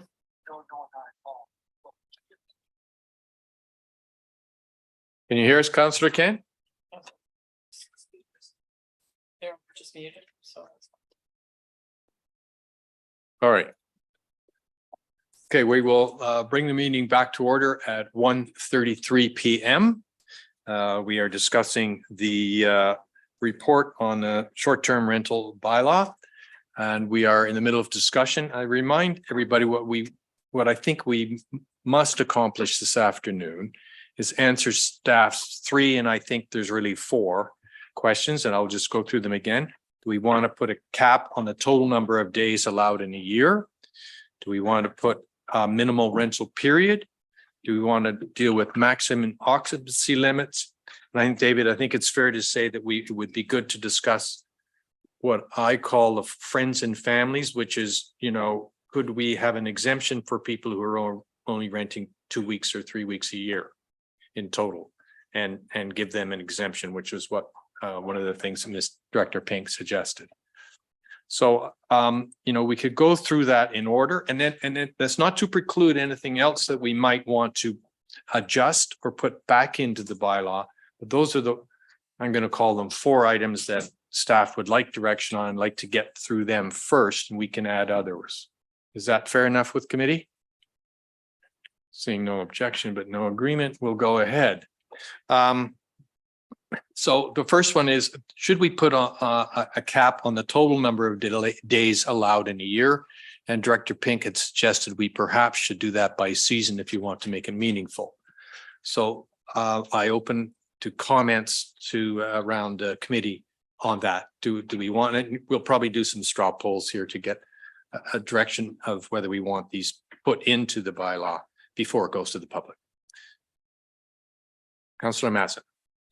Thank you. Thanks for starting it off. One through you. I think it was the first one that I mentioned before, and I believe Director Pink alluded to there is some flexibility, and I'm mindful of not overcomplicating something, but there's 2 things that I have heard, and that is for those properties whereby it is, I will call it a commercial enterprise and it's constant turnover, the sense of never having relief from a neighbor.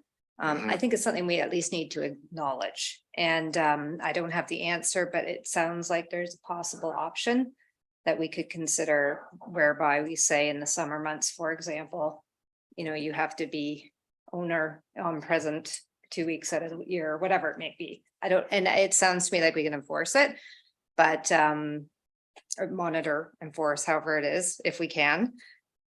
I don't know if this is the right answer, but I certainly feel like we need to at least put something out there for public comment. Great.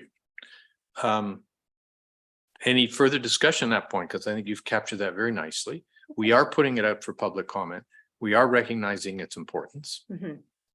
And Councillor Kent has a comment.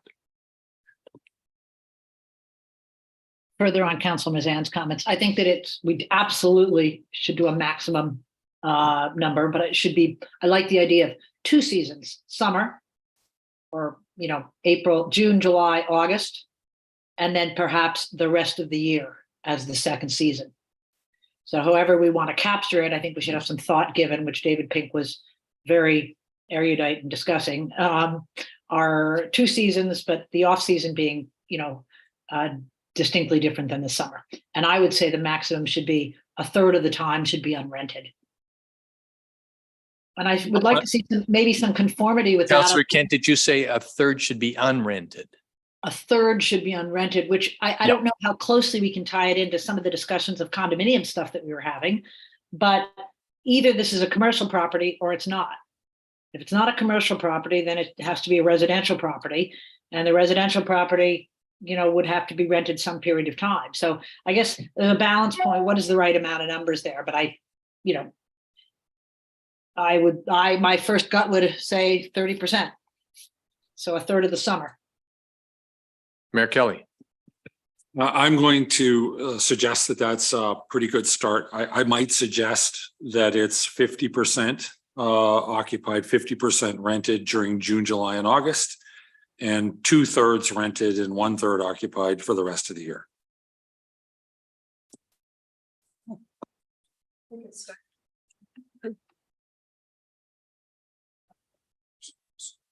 Councillor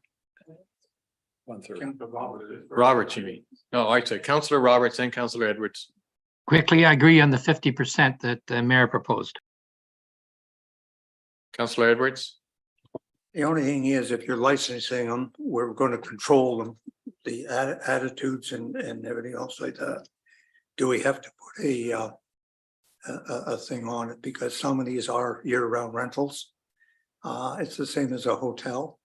We're telling Legacy and the other ones to rent as much as possible. So, you know, I think we should let the public and that chime in on that. But it's what council wants, but I'd be very careful with saying you can only rent so much. Mr. Kennedy, do you have comment on enforceability? Through the chair, as I said before lunch, our monitoring software would be able to capture that. So depending on what the final version would look like, if it's 50% occupied in the summer. So if we're taking June, July, and August, we're roughly 92 days there, I believe 93 days. So if you're looking at 45 days is going to be permitted to be rented between those 3 months. Then this monitoring software we'd be able to plug that into the monitoring software. Granicus would be able to know, or whoever's going to do it would be able to know how many days in that period of time has been rented. And if it goes to the 46th or the 47th day, like I said, we'll get a notification spit back at us to say that these people are now, they've gone over what they're allowed to do. And, you know, we deal with it as we need to. Mr. Kennedy, I have a question for you, a technical one. Can this software tell when it's been rented or just when it's being advertised?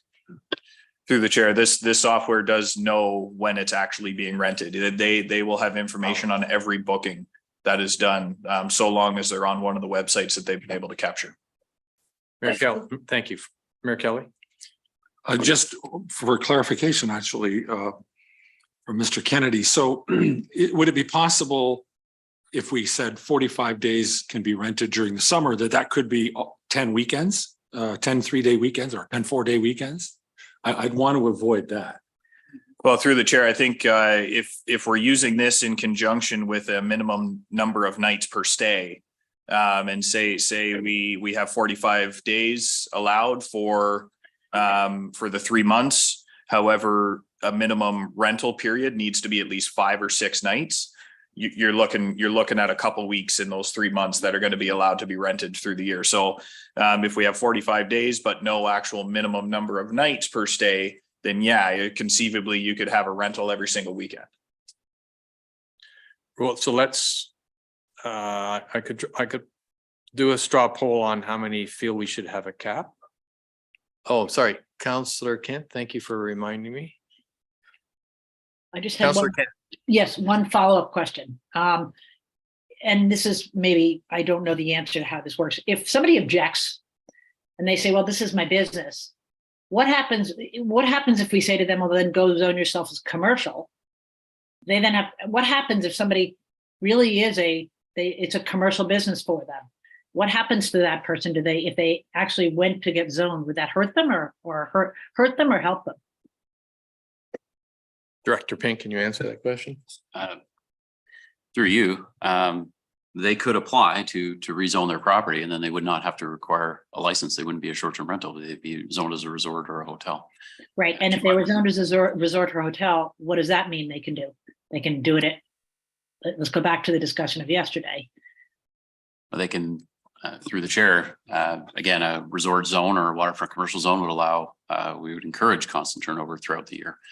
Again, keep in mind, it would be quite a lengthy process. The official plan would require an official plan amendment to establish a new resort on the waterfront.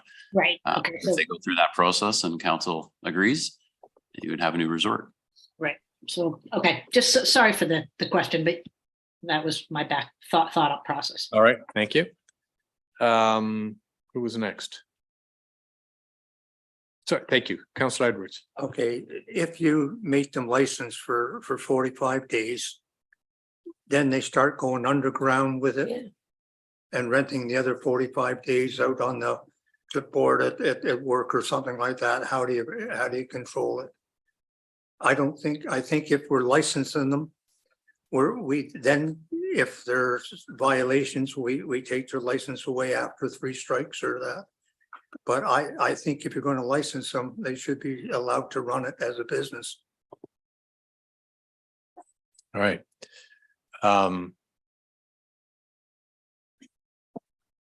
Let's open up the discussion to the second point, because I think we clearly see the linkage between minimum number of days per year and minimum number of days in a rental. So let's open up that. The staff report, I think, suggests 2. We've heard 5, 6, and 7 around the table, or I've heard those numbers today. Let me open it up to that. Should we have a minimal rental period? And if so, what should the number be for this draft of this short-term rental licensing agreement going out to the public for comment? Councilor Nishikawa. I'm going to be different than everybody else because I'm different from everybody else, but I would say that I'm more leaning towards the 2-week, whatever that number would be. So maybe it's only 10 days, something longer. The weekend thing, the week to me is a weekend, honestly. It's not enough time. It's really not enough time. So I'm looking more. So you think the minimum should be 2 weeks? Yeah. Okay. Well, 10 or 10 days, whatever that's 10, paid for, more than whatever. 7. Any other comments? Councilor Mazan. Thank you. Through you. I believe Mr. Pierce had mentioned that Lake of Bays is at 6 nights. And Yeah, I'm just I wondering if think there's you're any right. kind of background on that, or if staff has any insight as to how they chose that number. Through the chair. Go ahead, Nothing Mr. to Kennedy. comment on Nothing, that. okay, I don't know how they chose 6. So sorry. Probably the same way we're doing it. Probably. Mhm. Any other comment? Mayor Kelly. Thank you. And through you, just for some perspective, 50 years ago, when you could come and rent an efficiency cottage, it was always 6 days, 7 nights to give the landowner an opportunity to clean it, do the laundry, and let somebody back in for another 6 days or 7 nights, or other way around. 7 days, 6 nights. So 6 nights to me is the way a traditional rental cottage used to operate on that cycle, to give 1 free day for the landlord or owner or whatever he is to clean the thing. Then it's supplemental on that comment. Yeah, supplement. Just as we. And then I know Councillor. I know we're trying to get to a perhaps number or direction. 6 almost makes sense. And again, we're just putting this out to the public. Yep. Guaranteed, we're going to hear good feedback. So I feel comfortable with that. Thanks. Councillor Roberts, Councillor Kent, and Councillor Roberts. Thank you. I think the number needs to fall between 6 and 7. The same way they traditionally used to rent efficiency units.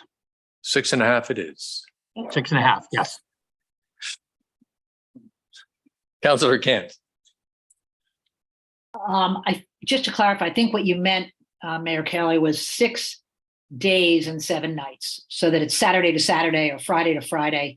But the half day, like I know because I do rent Airbnbs in Collingwood all the time, you might get till Saturday at 10, and then they bring the cleaning staff in and it's re-rented for 4 o'clock in the afternoon.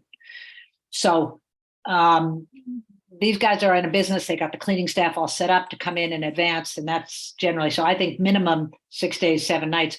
I actually would like to see it get, when I spoke to somebody. When I spoke to somebody at Jane's Cottages, I spoke to Jane, one of the issues becomes. Excuse me, council, can we stop having the side conversations, please? I beg your pardon? We can hear you, Alan, and I can't hear her.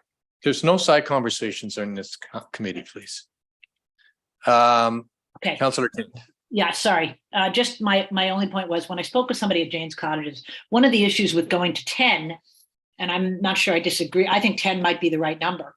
Longer, in my opinion, is better, but the minimum should be 6 days, 7 nights, is that it becomes exorbitantly expensive. So you do lose people who can they can afford to rent for a week. But when you're talking about some of the prices of some of these cottages, by the time you get to 2 weeks as the minimum, you've just eliminated a big chunk of people who do want to get a week of vacation away with the family. 2 weeks becomes an extraordinarily long and or more likely costly rental for an average family. So I would just put that in the back of your mind, which is why I guess I would start out with probably 6 days, 7 nights. It eliminates all the weekend people, which is really the goal. Weekend, 3-day weekend people. I see some confusion about 6 days, 7 nights, or 6 nights, 7 days, or, you know, is it? You check in on Saturday by 3 and you leave Saturday by 10 a.m. Yeah, That's what you might, yeah. So it's sort of it's 6 full days that you get and half day on each side or a quarter of a day, but the day is gone because you're checked out by 10 a.m. and they're really strict about it. Gives the owner half a day to turn it over. Right, 4 or 5 hours, they get to clean it. They Like a literally hotel. come in as you're walking out the door. And I do find there's often very little flexibility. Like you literally, if you say, I'd like another 2 hours because I like to ski in the morning, they say, sorry, no. Yeah. Our cleaning staff, go ahead. Councillor Roberts. And then Councillor Edwards, do you have a comment?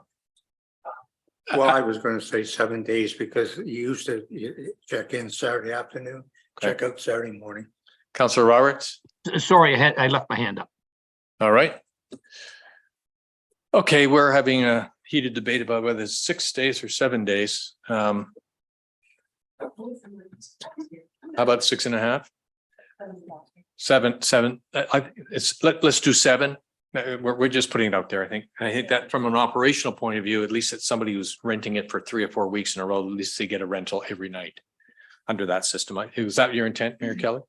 Very well. Okay, so it's 7. So staff, so directed. Now that we've been put to bed, can we just give some direction on the number of days per season? Because we're down to a seasonal discussion. So let's say a June, July, August, 3 months. Mr. Kennedy. Sorry, through the chair, something just popped in my head based on the comments in the survey. On the question in regards to how many nights, I do recall seeing quite a lot of comments on the side in regards to this about seasonal stays. A lot of people that are operating at this point, while they operate year round, they indicated in the survey that during the summertime, it's 6 to 7 nights per stay in the summertime, but in the winter time, they drop it down to 3 nights per stay. So I don't know if committee has appetite in regards to that, along with what we've done with the seasonal maximum number of days. But I just want to throw that out there that I do recall a lot of comments in regards to that from the actual operators about shorter stays in the winter months, for hiking purposes or skiing or snowmobiling or something like that. So just wanted to point that out to committee. Councillor Mazin? My initial instinct is, I like this. And I do like the idea of providing flexibility down the road as we grow our off seasons, that this can continue to evolve, right? But I think what that helps to do is address that currently, our high peak season, we're going to have a certain set of conditions and rules, and outside of that, nothing. And that becomes fairly easy to understand too. Yeah. So I appreciate you bringing that up. So I think the direction we gave was 7 days. Is 7 days, 7 days, 6, Whatever. 7 nights. 7 days, yeah, 6 days, 7 nights. 7 days. Over. It's basically 7 days is the minimum rental. And we've done that from June to the end of August. But we didn't comment about the rest. So do we leave that at 2 days? 3. 3? All right. Thank you. All right. Total number of days per year, we're back to season. Yeah. We haven't closed on that. Is it 50% or 70%? Those were the two numbers I think we had up. That you could rent it for 70% or 50%. Councillor Edwards. If they're running it as a business from June to September, I wouldn't have a number of days because that's when they're going to make their money. They might be shut down the rest of the year.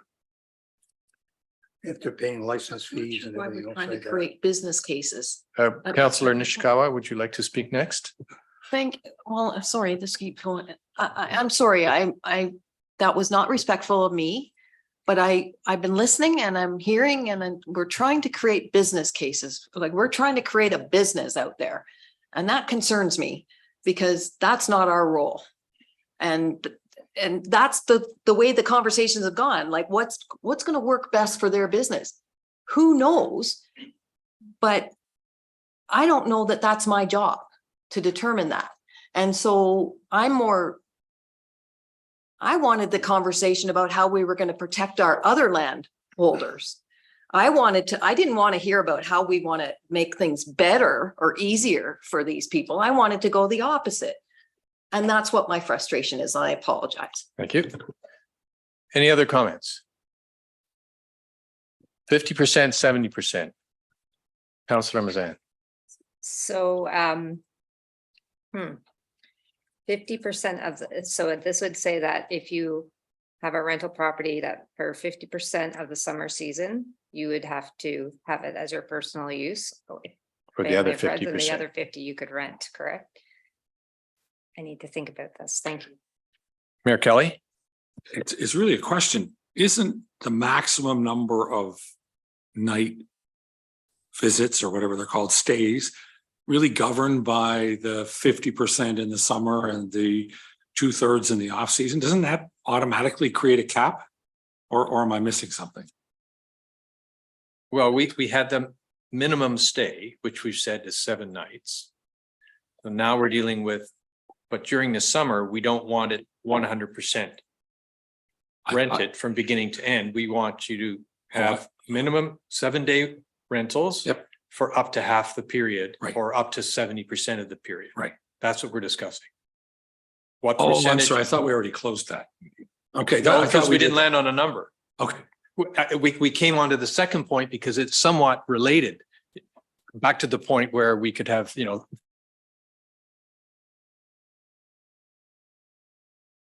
didn't have a minimum day. Sorry, through the chair again, just to clarify, when we're talking about 50%, I just want to make sure that in the bylaw, it's not going to be written as 50%. It's going to be an actual number of days. I will also point out that, again, based on the comments from the survey, a lot of the issues surround, one is the overcapacity and two is the turnover. So if we're going to have 7 days or nights minimum stay, I think you may eliminate the issue of having those weekend rentals and whatnot of the at least bad apples, if you will, because not everybody that rents a weekend is bad. But I don't know if it's worth just having the 7 nights per stay and then no cap on the number of days, because you're kind of eliminating that, the weekend warrior type with this. So again, something for council to consider. I just wanted to point that out. Again, based on those survey comments, that was kind of the gist of what I at least read through the 1,164 pages.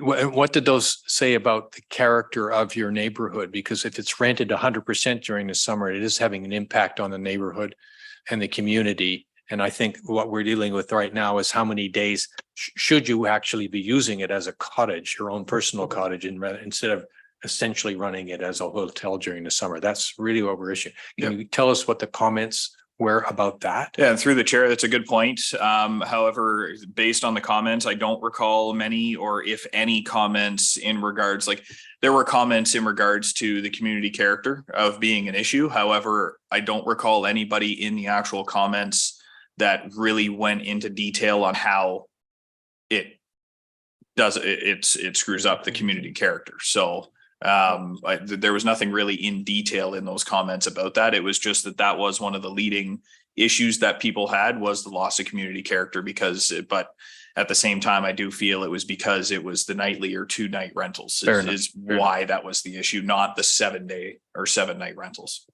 All right. So I'm not getting a strong feeling that we should put Councillor Kent and then Councillor Roberts. Thank you. Councillor Kent. I was going to say, so I believe it should be 50% and have a 7-day minimum, which would mean that in a 10-week summer, you're going to get 5 different tenants in a house, assuming they rent it efficiently rather than 10 tenants. I think 5's plenty in terms of change. And That's enough for the continuity, not enough for the continuity of the neighborhood, but the maximum that I think should be allowed, which would be half the time, 7 days at a time. So 50%. Thank you. Councillor Roberts? Yes, I support the 50%. I'm not here to worry about a business operating in a residential area, whether they're profitable. I'm worried about our constituents and their relief. So I support the 50%. Any further comments on, I'm going to suggest that we suggest to staff that they put a clause in for 50%. Straw poll on that. Everybody nod ahead, up in hand. 70%. But it was No, that's just during the summer period. Yeah, off season. Pardon? Okay, yeah, good point. All right. The question is it during the summer period, the June through to August, or is it all year long? Just June to August, and we were going to be more. Nod of head for summer only? That's where we're restricting. Are we confused here? Mayor Kelly? I'm definitely confused. If it's 50% during the summer, is it unlimited during the off season? Yes. Okay. No. Except for 3 nights. No. All right. Well, that's what was proposal. Let's discuss the off seasons. Councillor Kent, off season.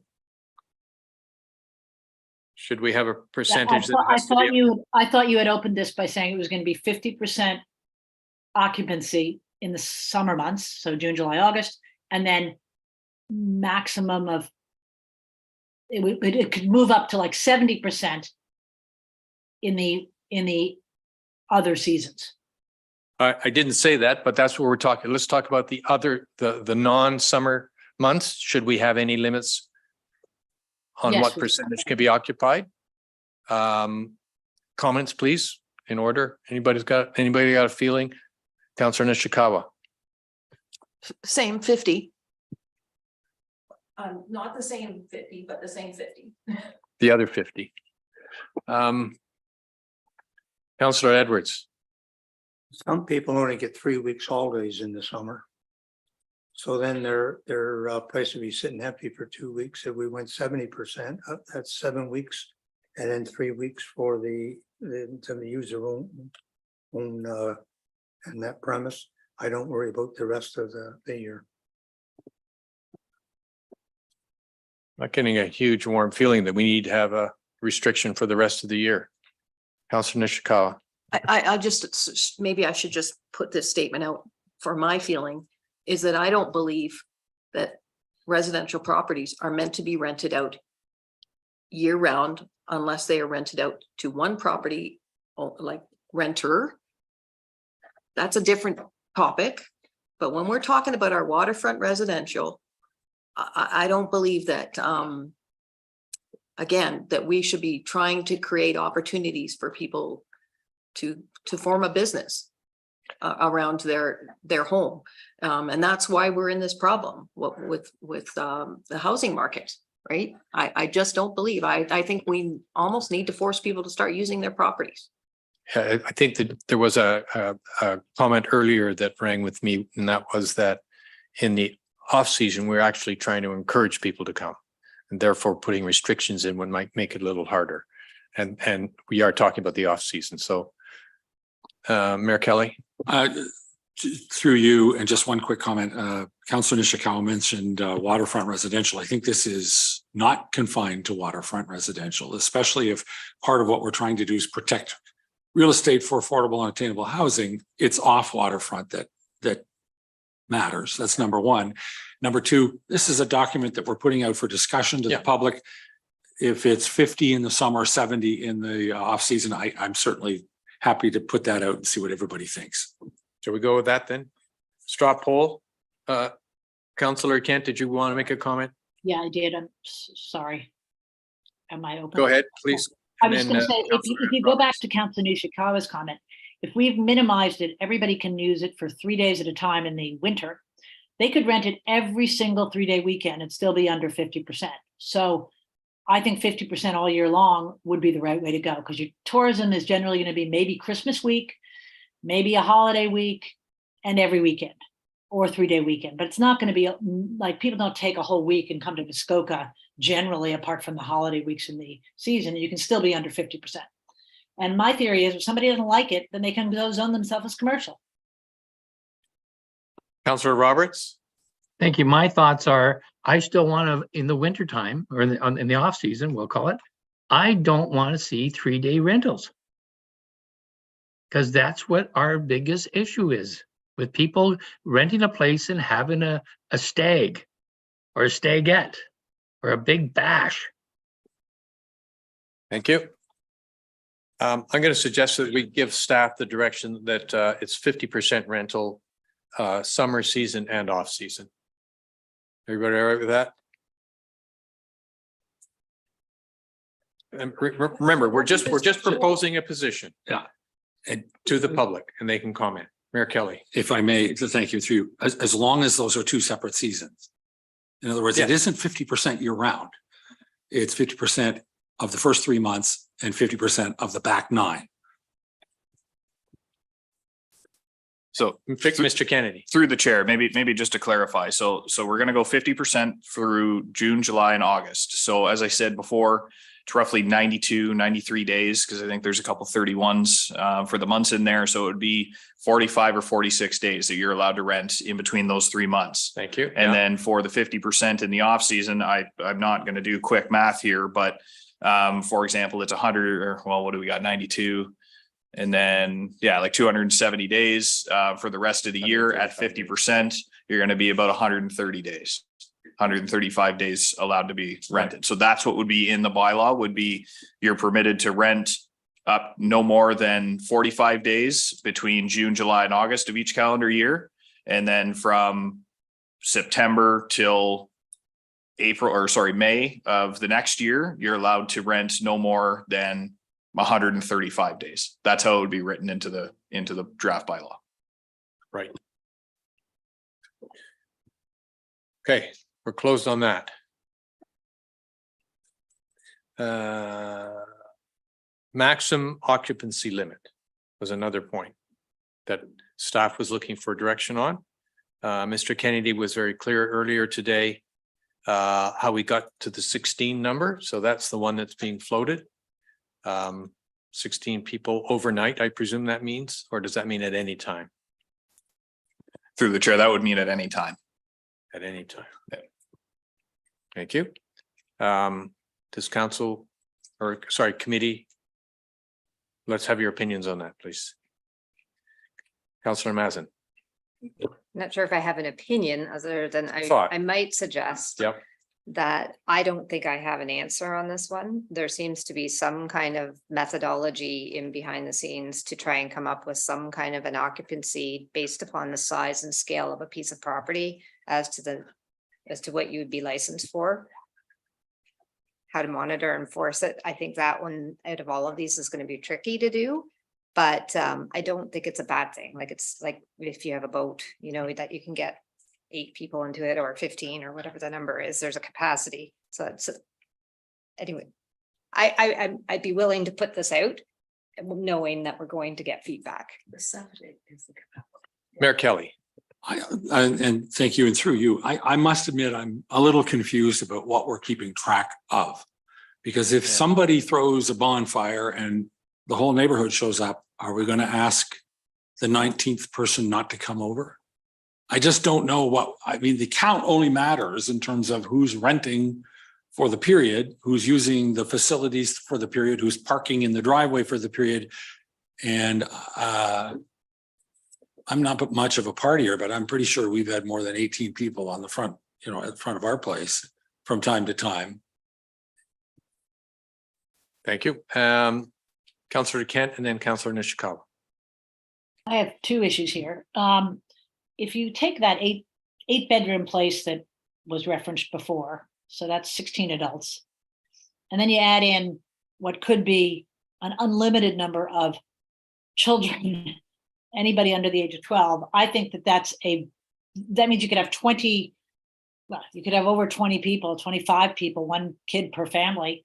That's the kind of house party that concerns me. And I think that we have to maybe say kids under 6 or something might not be counted. But after that, those are real people. They use water, they use sewage, they sleep in beds. And I think that we should not be, it's an unlimited number of people. And that concerns me. Number 2, I thought that in the Airbnb applications, typically when you sign up, you have to list who's going to be on site. So you have a list of the people who are supposed to be there, if the system is working properly. And the barbecue thing and the party that the mayor references, it's an issue, but that's a noise violation, not necessarily an overcapacity violation, I would suspect. So anyway, I'd like to see the number be a lot lower, despite the fact that some of these places are huge places. I'd like to see it be closer to 10, as was referenced. I think they said Lake of Bays was 8. I think we should just cap the number and say, sorry, that's enough people in this one house in terms of cars and traffic and problems, excluding children of a certain age. Mr. Kennedy, you comment? Yeah, I think through the chair, I'm not an expert on the websites, the Airbnb or VRBO, and admittedly, I've never actually rented something off of these websites. However, I don't believe, unless the actual operator has a rule for their property that they need to list every single person that's going to be at the property, I don't believe that's an actual thing. Now, that being said, there is a clause in this draft bylaw that does say that each operator needs to keep records of who they've rented to. That doesn't say that they have to have a record of every single person that's in the property, just the person that's actually made the booking, and they need to keep that record for a certain period of time. Other than that, I do know that a lot of municipalities have found 10 to be another number that's common, and I believe that comes from the actual fire code.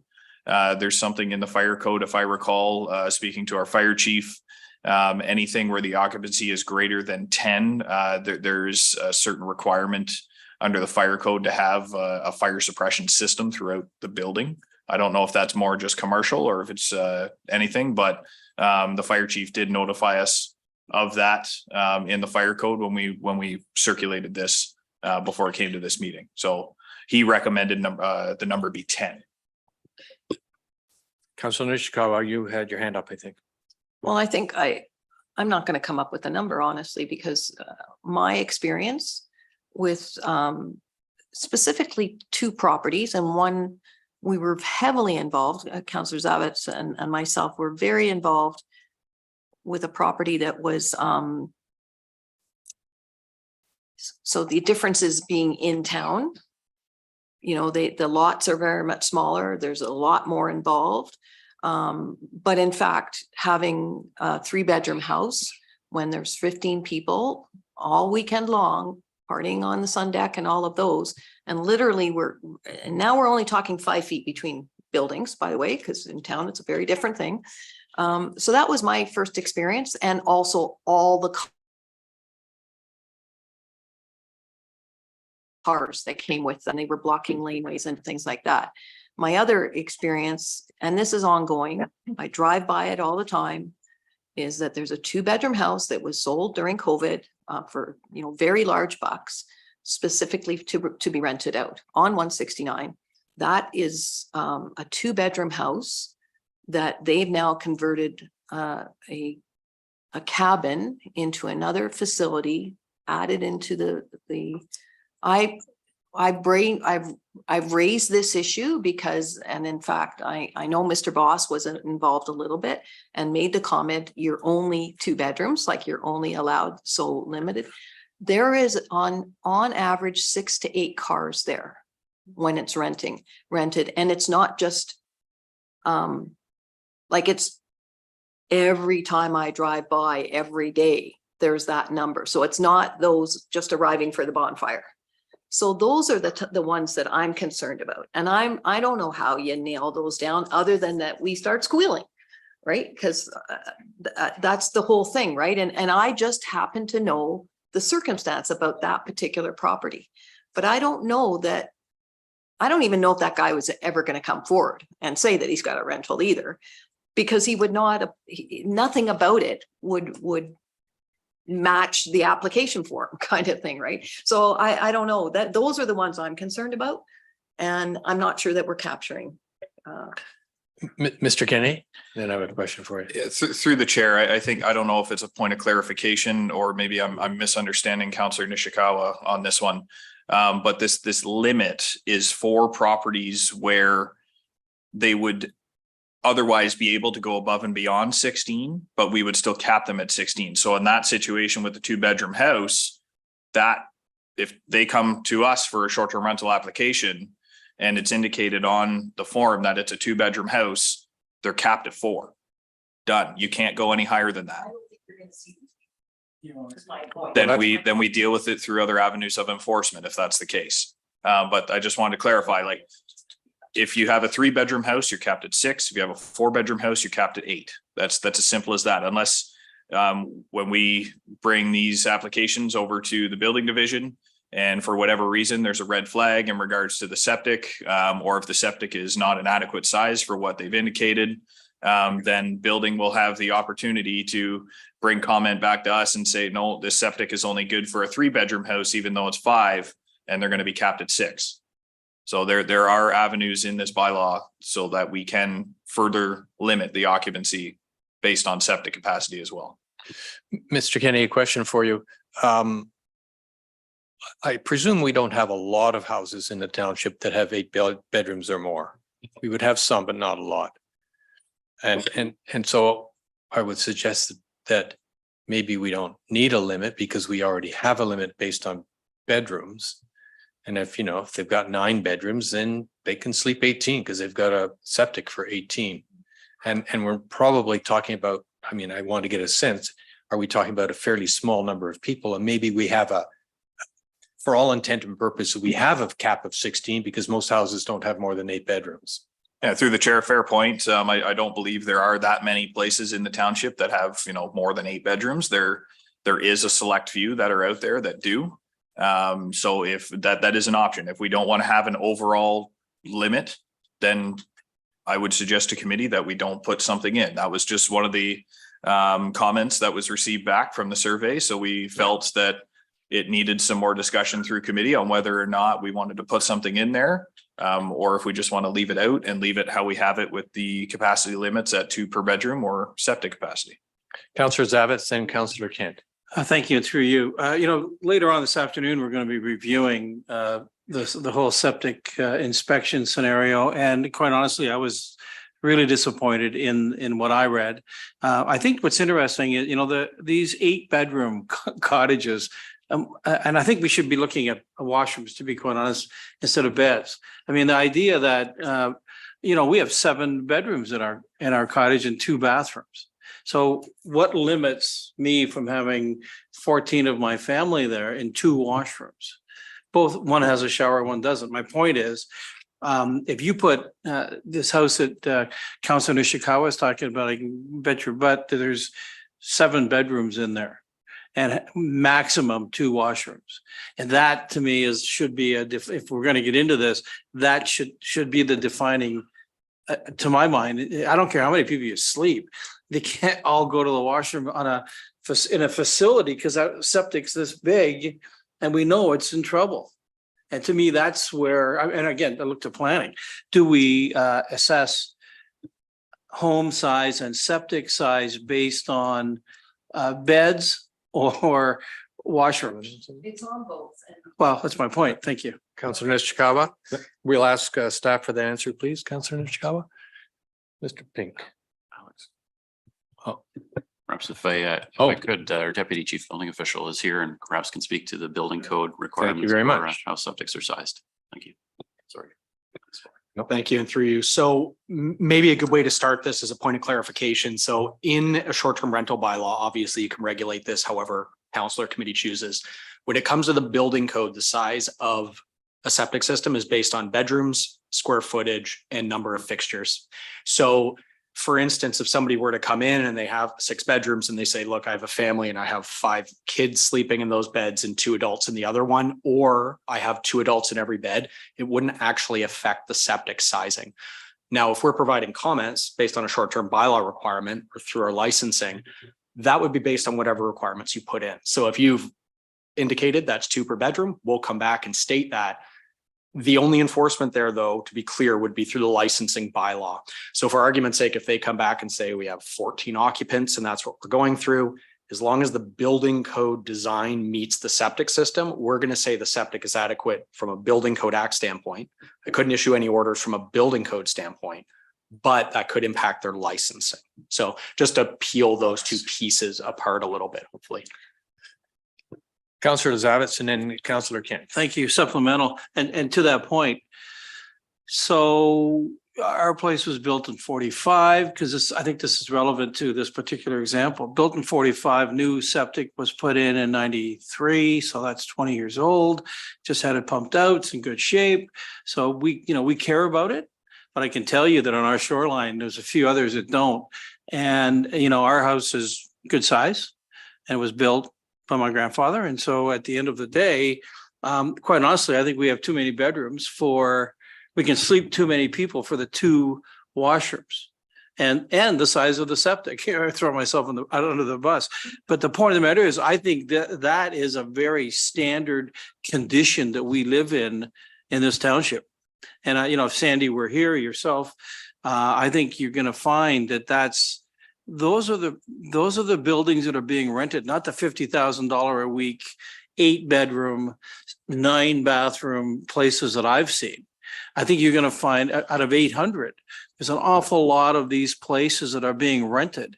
And, they're somewhat compromised. I've been to them and there's one bathroom, and there's 9 guys in there, having a weekend. That's what I thought at the beginning of this exercise we were trying to affect. So to my mind, if we can dial into that somehow, beds versus washrooms, I don't know how we consider that, but. Councillor Kent. Thank you. Just following up on that, I was just something I asked before. Could I direct staff to just check the software and find out if I'm right or wrong on whether you can? I've always had to list who attends an Airbnb, and I think it would be a useful thing that we require the Airbnbs to use that, so we have a list of the head count that they say is supposed to be there. I don't know if I'm right or wrong, so I wanted to check that. Number 2, is there any way for us to, and this goes back to the bonfire of Mayor Kelly, are we allowed to limit the maximum number of people on property for any reason, on premise for any reason during a rental period? So it would say you can't have a party of more than 20 people, or you can't have a party of more than 30 people, because that becomes a real, neighborhood problem. I don't know if that's overstepping our bounds, or if that's something we could do as part of this, which would limit the party problem, which are not registered tenants to stay during the period. Director Pink, do you have an answer to that? I think I would likely look to get a legal opinion on our ability to limit guests. My initial reaction is no. But I would also just reference, just so that committee's aware, as the bylaw has been evolving continuously, we have not got a legal review of it yet, but something that would occur obviously before any final consideration. So just keep that in mind to make sure all these great things we're talking about we can actually do in the end. But I don't believe, nor would I necessarily suggest we attempt to limit the number of guests on a property. I think that would be a challenge. Councillor Masson. I think given we are taking this out to the public, I think if we went out suggesting that 2 guests per bedroom would be a good guiding post, and let's get their feedback. Yep. And I think that's a fairly consistent thing. If you go on to any Airbnb site or whatever hotel, usually it's 2 people per room. So thanks. I would just comment that I've used Airbnb almost since the beginning of its existence and have probably done over 30 uses of it. And I don't recall having to put any other names in but mine. So I don't think it has all the lists of everybody there. Bob, I would just say those are all Collingwood rentals where I've been. Yeah, thank you. Thank you very much. Councillor Mazin has made a proposal that we leave the limit the way it's defined at 2 per bedroom, which almost by definition in certainly a large percentage of our houses would be 16 or less, depending on the number of rooms. I think we've had lots of debate on this. I just get a sense, are we happy to go out with that? And two or three more comments, Mayor Kelly, and then did I see Councillor Kent? Thank you. And through you, just a real quick comment. We're back to where I was right at the beginning, in the sense that I like the cap, but I have no idea how you count people when you have pizza delivery people, you have people coming and showing up by boat, people who are next door neighbors coming over for a barbecue. At some point in time, everybody either settles down and assumes a sleeping position, or you don't count them. And I don't know how you do that. Yeah. Mr. Kennedy, do you have any thoughts on that? Through the chair, again, it would be one of the more difficult things to do enforcement on. To Mayor Kelly's point, that there is, through some days there, we've gone to properties before where there's just visitors that are there for the day, or they are only able to come up if it's a 7-day rental. They're able to come up for 2 of the 7 days, and then they have to go back home to go to work. So it is a little bit of a revolving door, but I think the bottom line in this regulation or this provision is that we want to ensure that the septic capacity does not get overloaded, because we've had concerns where properties are continually rented out every single weekend and there's continually 30 to 35 people there. And the septic is only good for, say, a 4-bedroom house, or the size of the septic is only good for a 4-bedroom house. And that's a concern. So at the end of the day, this occupancy limit is to mitigate that concern. And from, again, based on the survey and the comments, that I believe was one of the leading issues that a lot of people had, was the overcrowding and the septic concerns. So this is in a sense trying to limit that in the best way possible. Councillor Kent, did you have your hand up? No. All right. Does anyone care about children, or we just decided they don't get counted? No. Good point. Anybody? We exempted children under 12. There was some suggestion should be exemption under 6 instead, because 12 years old are coming close to people, but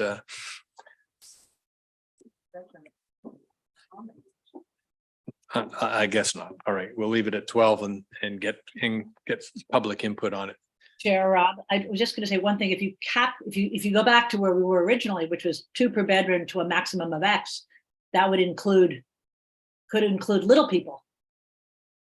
The little people could get counted in the excess up to a maximum. Thank you, Councillor Kent. All right, we're going to go with a limit of 2 per bedroom. Right, Mr. Pink? One more item that Mr. Pink has suggested, and we have had quite a bit of discussion, is what I call friends and family. And I would like us as a committee to give directions to staff about whether or not we should do something for that. I know there was a number of comments, and maybe Mr. Kennedy could make some comments about what his sense on the public sense of this is. But clearly we've got a long tradition in this township of family renting to friends and family for fairly short periods. Through the chair, typically I find that the owners in this township that are simply giving it out to friends and family members for a couple of weekends, we never really hear from, and for the most part, they're not online, and they're not actively advertising their property as a short-term rental online. They're having a phone call with a cousin or a brother or a sister saying like, hey, do you want the cottage this week? And to me, that is not in essence of what we're trying to regulate in this situation. That is separate from what an actual short-term rental is. A short-term rental to me is you've now put your property online on Airbnb or VRBO, and you are actively seeking people from, frankly, all over the world, allowing those people to come and rent the property. So I don't believe, I get the point where our definition does say anything under 28 days is a short-term rental. However, as I said, a short-term rental is, you're broadcasting it online and you're allowing anybody in the world to come and rent your property. If you're just having a family member come for a week and then another family member comes 4 weeks later for a week, again, we're never going to know about that because it's not going to be online. So I don't think that we would really have the enforcement aspect with those types of people and with that type of, frankly, I wouldn't even call it a rental. I would just call it that your family is coming over to stay for a week and that's it. Councillor McIntyre, then Mayor Kelly, then Councillor Kent. This is actually something I feel pretty strongly about because I know that there's a number of seniors out there who rent their cottages for say 4 to 6 weeks in the summer, often to the same people every year. So in some ways it falls into that, so that they can pay their taxes. And I agree that that's not really the people that we're there to catch, but I think it would be an important little exemption to put in the act. Mayor Kelly. Thank you. Just to echo Councillor McIntyre with one thing, I think we need to really tightly define somehow who's excluded and cut that segment out of all of this regulations and allow it to go ahead without leaving the door wide open for Airbnb to find family members all around the world and have them join us for a paid vacation. In other words, I think we need to do this. Absolutely, we need to do this. We just need to be really careful how we draft. Councillor Kent. I would suggest that the example given of family members giving it to family members is really not what we're talking about here. We're talking about, I own a cottage on an island. I decide I want to rent it for a month to defray my costs. My family members are not going to pay what's needed to defray my costs generally. It is somebody I might know, but it's not a family member. And I'm thinking of one person in particular who has a very strong opinion about this subject. And I think that it is something we ought to do, but I think it's almost impossible, Mayor Kelly, to write it in such a way that it's not going to become a major loophole and problem for the enforcement, because everybody's going to find a way to go around it. I think we should be doing it, but I don't have the answer to how you craft it to make it work. It's the same people, they've been renting it to the same family. Basically, I think these people will just go underground is what's going to happen. We're going to go to Mr. Kennedy, then Mr. Pink, then Councillor Roberts. Through the chair, we've had this situation happen already in the past where we've gone to a property that based on the evidence that we have collected through going to the property multiple times, it always seems to be that there's this different set of people that are there. And every single time that we go there, they just say, oh yeah, we're friends or family of the owner. We have not in that situation, we have not found any advertisements on any of the websites that we have searched. We may have missed some that we aren't even aware of, but that situation is a reality. And talking to colleagues from other municipalities that do have short-term rental licensing, and to Councillor Ken's point, it is going to be very difficult if we want to try and word something into that bylaw that those people could certainly use that as a loophole, because all they have to say to us is, yeah, okay, we have it on Airbnb, but we're only renting it out to friends and family. And that's a very real issue that is happening. And I find that there are a lot of bylaws that are starting to be amended to try and close that type of loophole. And unfortunately, for the people that are renting it out to the same families every single year for their week-long periods, they unfortunately get caught in the crossfire. And that's just, again, that's a reality. But I will say at the end of the day, while you're renting it out for 4 weeks of the year, again, not everybody, but you look at a lot of the waterfront properties in this township and what the prices are for these Airbnbs. If you're renting it out for 3 weeks of the year, that's a pretty large profit that you're getting out of. You take a $4,000 a night rental for 3 weeks and extrapolate that's a pretty penny that you're making from other people. So it's still a profit at the end of the day. And frankly, it is still a short-term rental in that respect. Director Pink. Thank you. Through you. Besides the obvious, I think, impossible enforcement challenges, I would strongly caution council not to base decisions or bylaw on who the rental is. I think that's where we get into trouble, whether that's planning application or a bylaw. It's the act of renting that's the concern, not who. It's not a family and friend can cause just as much issue as a stranger and vice versa. What I think may work and is an elegant solution to it, it's quite simple. You talked at length about a maximum limit.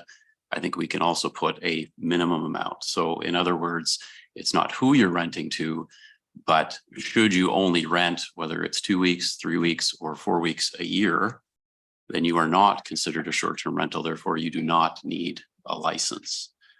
So in other words, again, we're capturing those who are doing it more as a commercial business and who rent consistently year round. However, you only rent it for a week or two a year to whether it's family, friends, or whatever to offset your cost. That's likely not a concern to the neighborhood, likely not a concern to the municipality. That can just continue.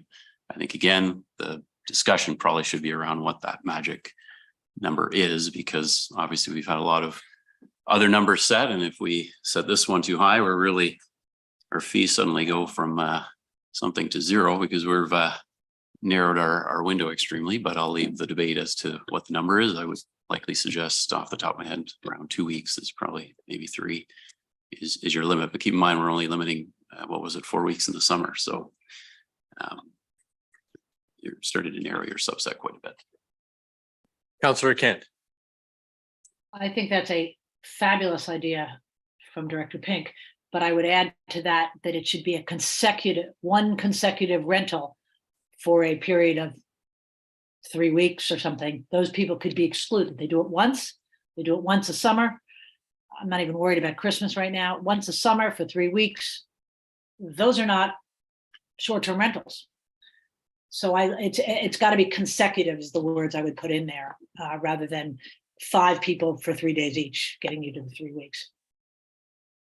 Any other comments from committee? Did we like Director Pink's suggestion?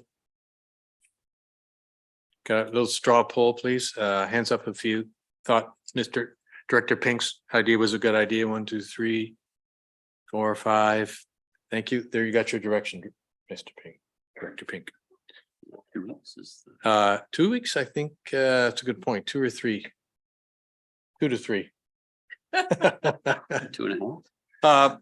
Mr. Kennedy may have the answer. Mr. Kennedy may have the answer. I don't mean to be flippant. Through the chair. So to clarify what we have so far, we have 50% occupied in the summer months, June, July, and August. So that's 45 days in those 3 months.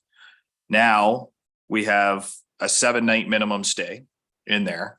And if we add this, anything less than 2 weeks is not considered a short-term rental. You now are down to, if you rent in between 14 days and 45 days, you need a license in the summertime, but it's just getting, in my opinion, as enforcement wise, unfortunately, the more we add into this bylaw, the more difficult it's going to become for us to track this stuff.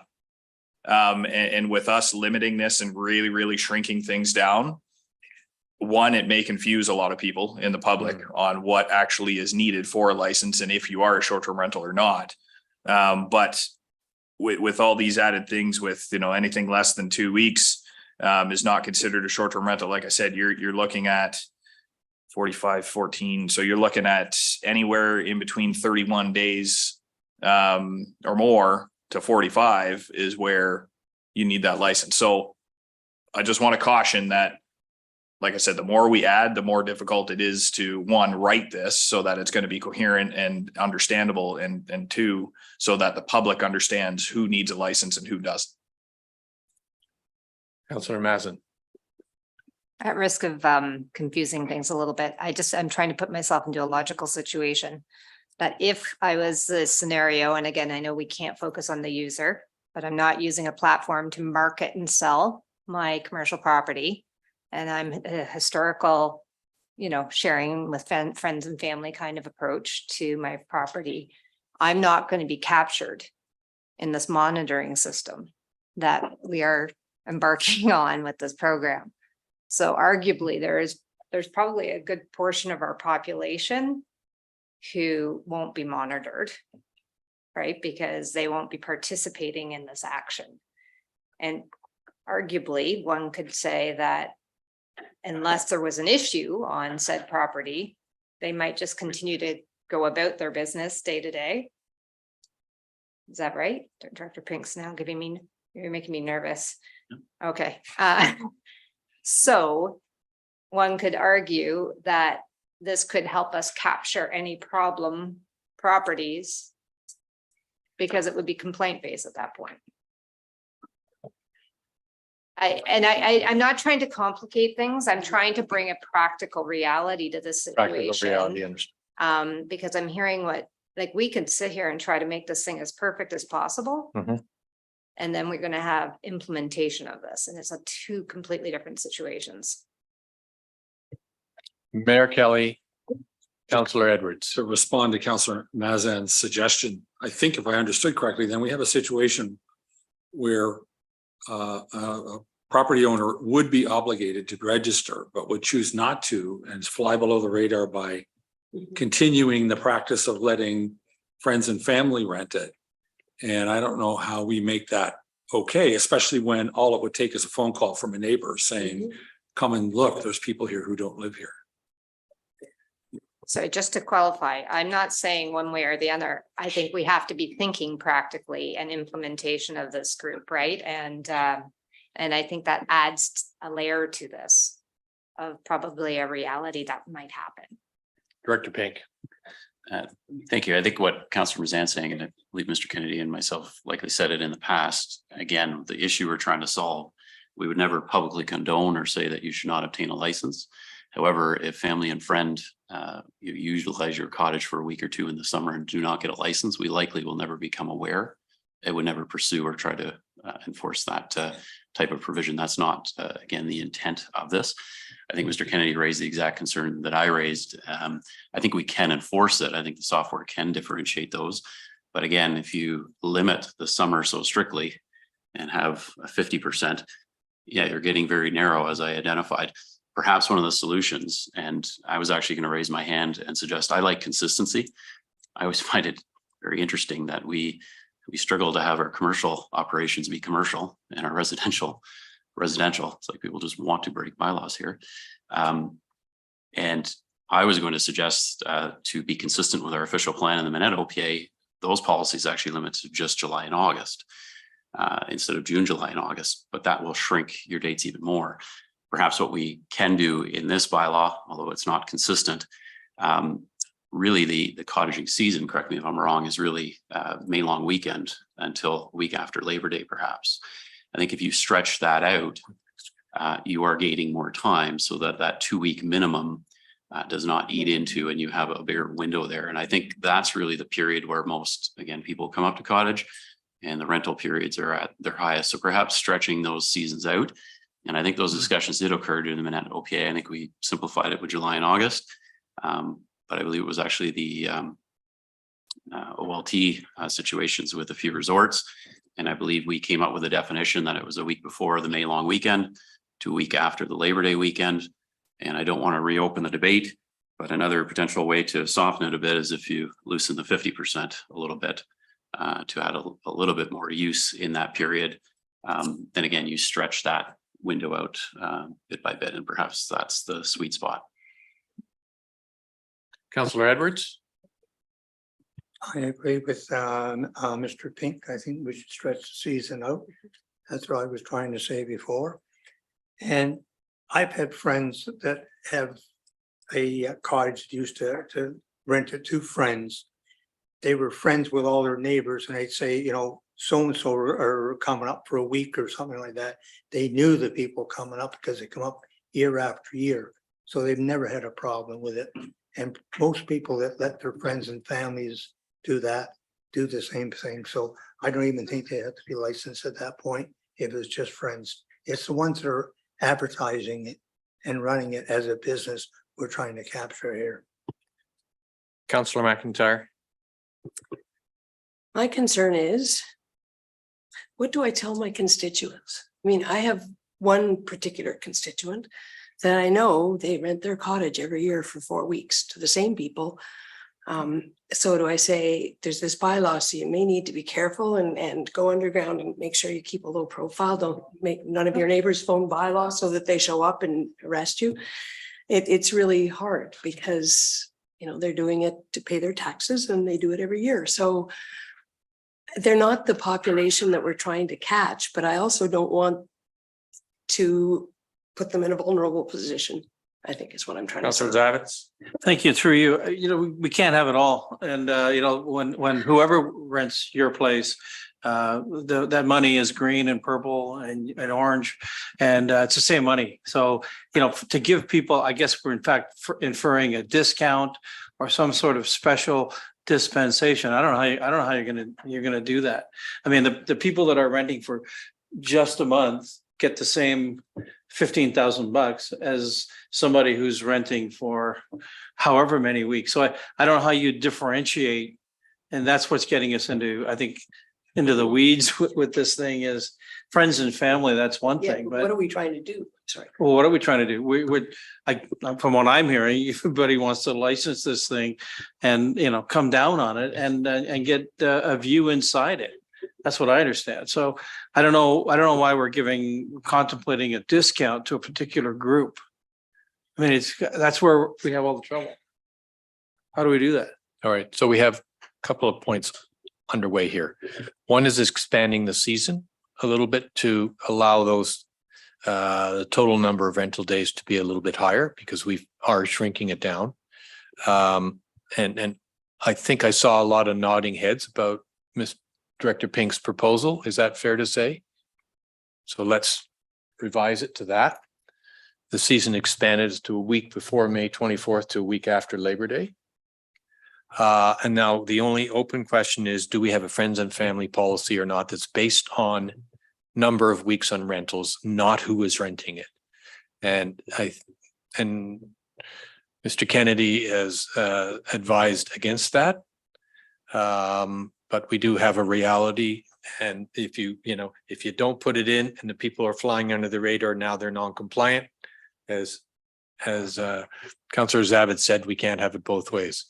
So, which way are we going? Councillor Zavitz and Mayor Kelly. Thank you. Through you, supplemental, I suppose.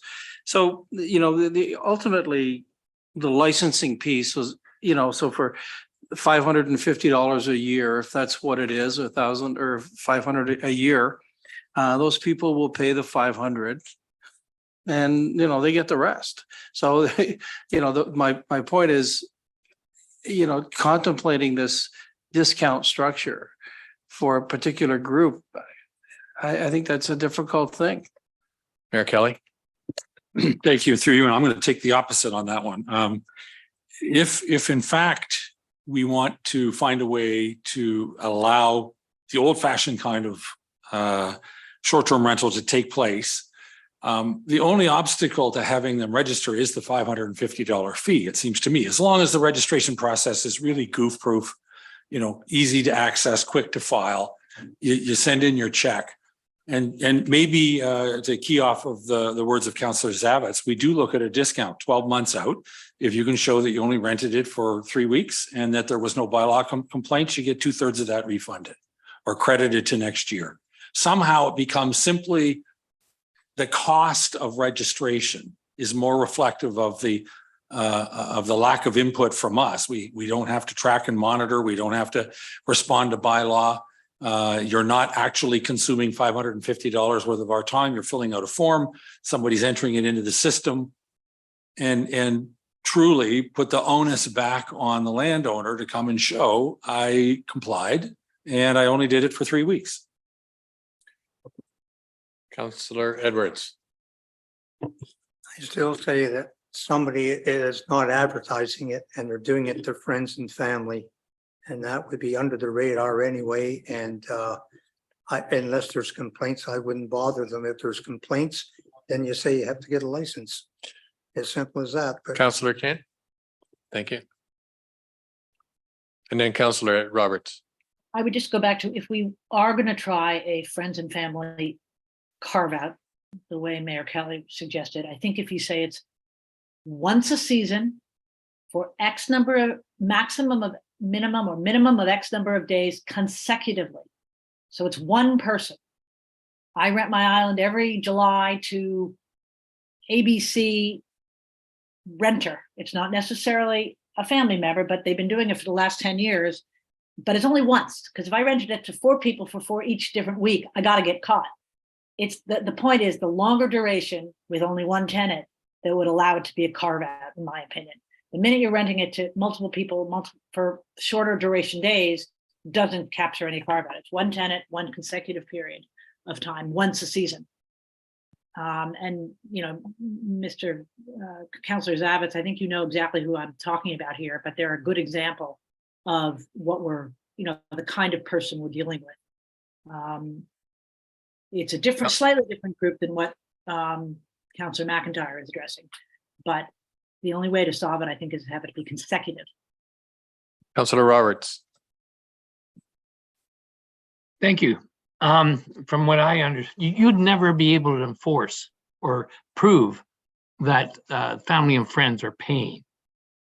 I have a situation on our lake where the individual gives his cottage and he doesn't collect a cent. Plus he puts food in the refrigerator a lot just to give it to as a gift. And even if he was charging, you'd never figure it out. We could never figure it out. What are you going to do? Go after his bank accounts? Thank you very much, Mr. Kennedy. All right, I don't get a sense one way or the other in the room here. Got some people suggesting we should be putting it in and others suggesting that if it's in, it's going to be difficult to enforce. And so I'm not sure what, David, have you got any thoughts of what you've heard from us today? Which way you would recommend that we go on this? Or we leave it out and let people come in and tell us how badly they want it? I think we have, through you, relatively clear direction. I think Mr. Kennedy and I can craft more or less what we've talked about. And I think there's some clear parameters in place. I think the one, certainly happy to leave it with staff if you wish. Just again, this family and friends, whether it's a revised fee structure or a minimum rental period that's exempt, one or other, or perhaps a combination of the two. You could leave that to staff if you wish, but I think the rest Mr. Kennedy went over, and I think we have fairly clear instructions. All right, thank you very much. All right, I am going to open it up for any other potential item. Councillor Roberts, do you intentionally have your hand up? Yes, I do. All right. Or just to answer your question. Pardon? To answer other items. I thought I hadn't finished with the question yet. Okay, but I was anticipating it. I'm pretty close. Yeah, you're working on Halifax time. Yeah, are there any other items that we would like to give guidance to staff about things we should include in the short-term rental? And if there aren't, then we were going to take a break. Yeah, we have to. Councillor Roberts. Thank you. Mine is going to be very quick. Page 123, we have a short-term rental accommodation renters code of conduct. Objectives, under number 2, objectives. The objective of this code is to establish acceptable standards of behavior for hosts and renters to minimize. I think we should split this in 2. We need a code of contact for operators, and we need a code of conduct for renters. Councillor Kent. I was just confused. Are we, the township, going to prepare these packages that go into people's houses, or are they going to prepare them? Because there's certain materials that I think need to be prepared by the township, provided to the owners, and then they can stick in anything individual to their property. But I just wasn't clear which way it was going. For example, like the fact that people need voter's licenses, the fact that they, there's a lot of stuff in there that's specific to the township, just like what Councilor Roberts just mentioned. Anyway, who's preparing those? Mr. Kennedy, I think there was some wording in the report, but if you could enlighten us, that would be appreciated.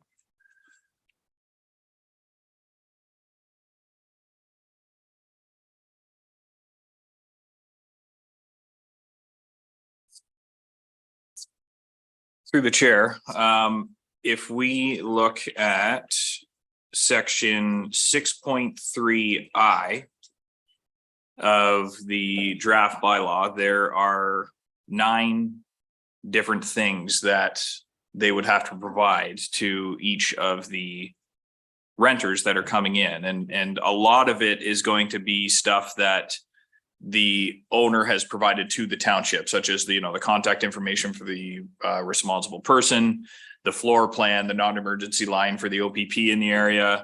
And then we would have, the boater safety information would be something. I don't know if it would be something that we would create, or I know there is information already out there from the ministries as well as the OPP that are really, really good educational wise that we could slip in there. We have our fireworks brochures or postcards, if you will, that we can slip into these things. So it would be a combination of some items from the operator doing it, along with some of the items that we would create and have the owner disseminate out to each of the renters. And it would most likely obviously be all online.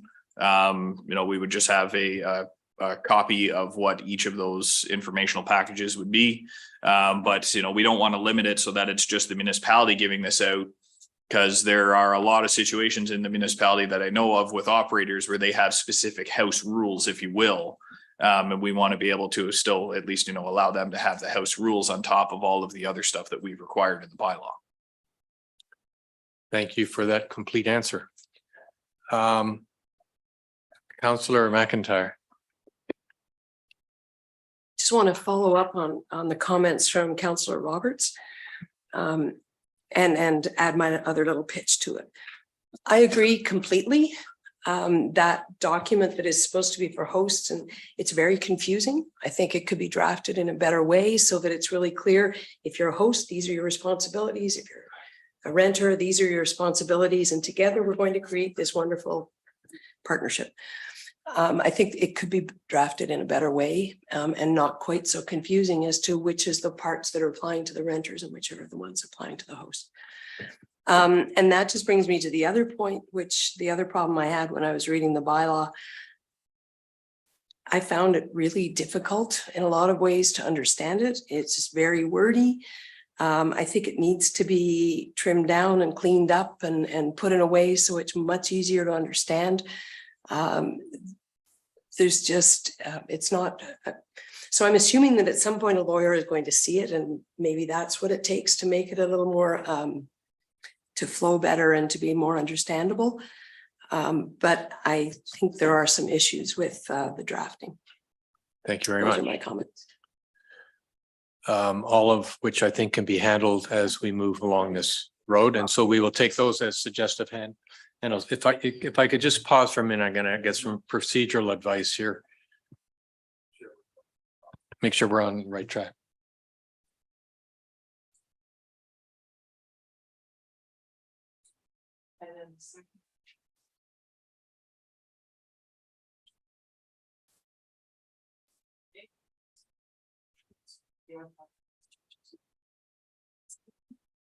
All right. The printer's not printing over there. All right, so I need to reread the first one because Councillor Burry was not here. So moved by Councillor McIntyre, second by Councillor Evans. Be resolved that the draft short-term rental licensing bylaw attached as Appendix 4 to report bylaw 2023-17 be circulated to the public and agencies for comment, and that staff be directed to schedule a public meeting to present and review the attached bylaw.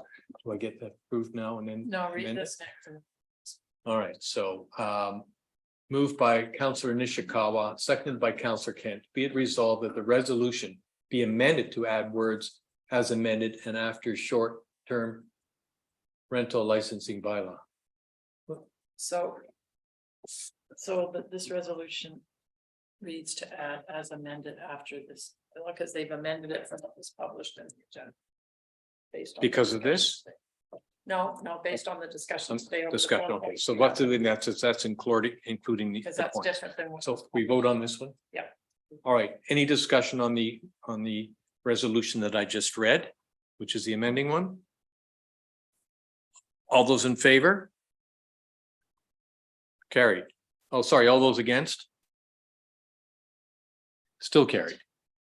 And then you. It's the thing, should add. All right, so the main motion as amended be approved.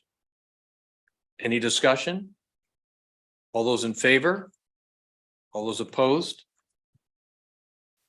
Carried. Yeah, thank you. Brett. We will meet back. Sorry. Yeah, Director Pink, go ahead. Thank you. Through you, just very quickly, so committee members are aware of next steps. This would be considered this resolution for ratification at the November meeting. I think we want to give the community ample time to consider the draft bylaw. Don't think we want to hold it obviously over Christmas or in January. So you'll likely see, I know a number of community members are eager to see this move expeditiously, but I think the soonest we're likely looking at scheduling a public meeting is likely February or March, just given the timelines in the holiday season. And Director Pink, will we bring this, don't need to bring this back to the committee based on the resolution? Nope, you will have an opportunity in a month's time at council to, if you wish to pull the action item, if you wish any further changes, but staff will make those changes to the bylaw, schedule a public meeting again, likely February or March. I don't want to extend the debate at all, but we should also consider whether we want a special meeting for that public meeting, likely best as opposed to a regular planning committee meeting. All right. So we will canvass dates for that in the coming weeks. Thank you. Councillor Roberts. Thank you, Chair. Through you to Director Pink. What is the probability that we'll have something in place officially and in operation before May 24th of 2024? Director Pink. Again, just sort of working backwards or thinking out loud. As I said, staff wouldn't be able to circulate or schedule a public meeting until mid-November, which again, you'd be looking at right around a Christmas time public meeting. So we're sort of automatically into, say, February, March at the earliest. I suspect we're going to have an extensive amount of comments. As you noted in the process chart, staff will have to return with a summary of those comments and any recommended changes, and we'll have a similar debate as we are today. And then finally, after that, council could consider passage. So it likely would take staff at least a month or two after the February or March public meeting to consider the comments. So you're probably looking at a sort of late summer or late spring, early summer 2024 is probably the earliest opportunity. I think you also need to consider that the community needs an extensive amount of lead time, education, communication on the municipality's part. You know, you very well could be looking at a 2025 start date. It might be prudent, but we can discuss further as we work the process. Councillor Kent. Is there a reason why we couldn't have the public meeting in January if you circulate it in November? I mean, I would think we could be able to get through it before the summer. Director Pink. Certainly can. I'm open to committee's direction when you wish staff to aim for that meeting. I just typically December, January seem to be a bit offside, but certainly open to historically. Obviously with Zoom and virtual meetings now, that seems more palatable. So again, whatever direction committee provides. CEO Hammond, final comment.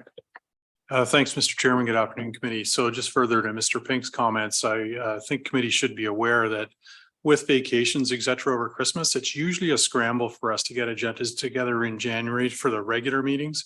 So adding on another meeting like this may complicate that. So I think, you know, for the sake of a month and ensuring your staff have an easy, or not an easy, but a relative easy transition coming out of vacation, extended vacation at Christmas, it's probably more advisable to do it in February.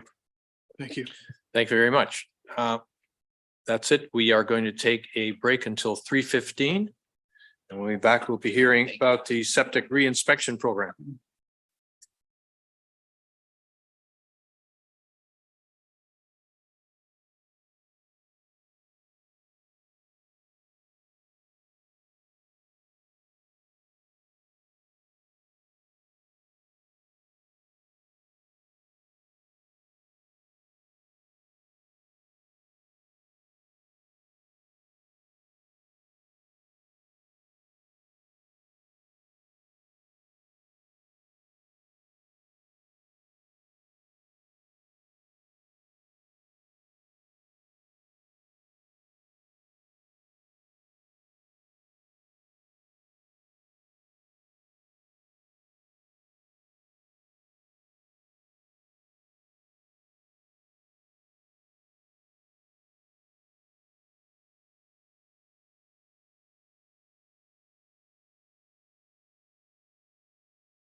Environmental Service, Mr. Mulholland, is going to tell us about the septic re-inspection program for 2023. Welcome, Mr. Mulholland. Thank you, Chair, members of committee. I know it's been a bit of a long day, so I'll try to keep this reasonably brief. This was actually meant to be presented today by Jillian, who unfortunately has come down sick. She did really great work on the report, though, so I'll do my best to pick up for her. So first, just to clarify, this report that's in front of you is actually for our phase 1 reinspection program. So this is the program that's undertaken by our summer students or seasonal staff during the summer months. Primarily, this is to identify visual failures in septic systems, sort of a high-level overview. We also collect information on what systems are actually on these different sites. So you can find in the report, there's a pretty detailed methodology of how these phase 1 inspections are actually undertaken. So during these inspections, a really important piece, it's also an opportunity to educate property owners. So our staff there give them information on, proper operation of the system, pumping frequency, managing vegetation on septic beds, things of that nature. So just very high level. Summer 2023, our summer students found 600 or more, or conducted inspections, on 601 properties within the township. Of these, 264 were indicated as having deficiencies. Of these deficiencies, 129 have already been addressed. To provide a little context here, though, these deficiencies have a wide range. They could be as simple as simply some vegetation on the bed, something that's heavier equipment stored on a bed, all the way down to a more serious failure. So of these deficiencies, only 12 were substantial enough to require orders to comply to be issued. There's ongoing action by staff on those. So you'll also see an important aspect of this is at the end of the report, staff have prepared some recommendations. Primarily, these include opportunities for public education and some important pieces involving dovetailing into our short-term rental bylaw. That, just so to be clear, would be part of our phase 2 program, which is due ideally for launch next year. Currently have a request for proposal out on that, but that's currently unrelated to this particular program. So other than that, you'll have the report there in front of you. If you have any questions, if you'd like to review any of the recommendations, happy to answer any questions you have.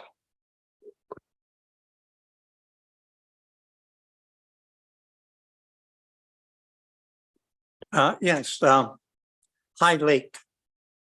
There's an island on High Lake. Was that inspected? Thank you, and through you, Chair. So to be honest, I don't have the specific properties on, keeping in mind that these were the initial phase 1 inspections. So any of these waterfront type properties are going to be captured by our phase 2 program when that comes out over the following years. So I don't have the specifics. If you'd like to provide me a specific address, I can certainly get back to you and let you know. I believe there's one island. Just the one property on the There's island. one island. I believe it has a 5-bedroom cottage on it. Okay. But they're using it for weddings and everything else like that. There's. Mr. Kennedy had that answered. And through the chair, actually, I did attend with Jillian for that property specifically on the septic reinspection in relation to a short-term rental complaint that we had early in the year. In talking with the owners and really not trying to divulge any information, I can confirm that they are not doing any more weddings. And I don't believe that they have done any weddings after, I believe there was a June area complaint, but myself and Jillian did actually attend the property in and around the July month and did the septic reinspection program along with the typical inspection for short-term rentals. Okay, thank you, because I have had calls on that and the people were very, very concerned. Yeah, so through the chair again, I'll confirm that the owners have told me that there are absolutely no more weddings, and I have not heard anything since that statement was made. So thank you. Thank you very much for that. Committee, any other questions from Mr. Stahl? Councillor Roberts.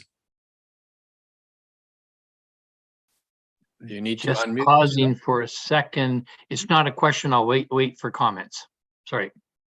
No, this is there's no resolution. So okay, no resolution. Okay, so information only. Yes, I was well shocked when I went through this, and this is the report, and I there was one thing at the very last point on the report And I asked the mayor to, from an education point of view, to think about including in the tax bill and the message is education on Japanese knotweed. If these get into septic systems, they're going to destroy them and cost our constituents a lot of money.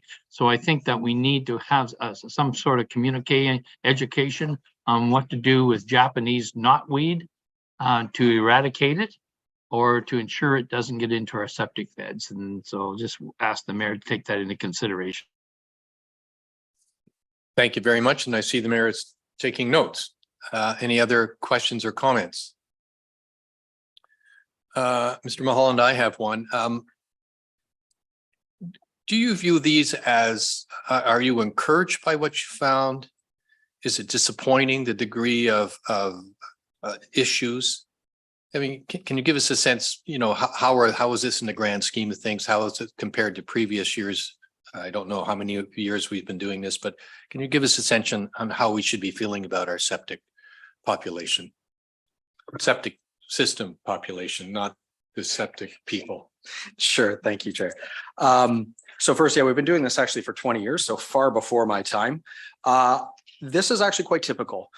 I think the variety of failures that we typically encounter, there's a huge range, right? And a big part of this is actually the educational opportunity, which to me is very encouraging. Every opportunity we have to be face to face with an owner on their property and talking about their septic system to me is really invaluable.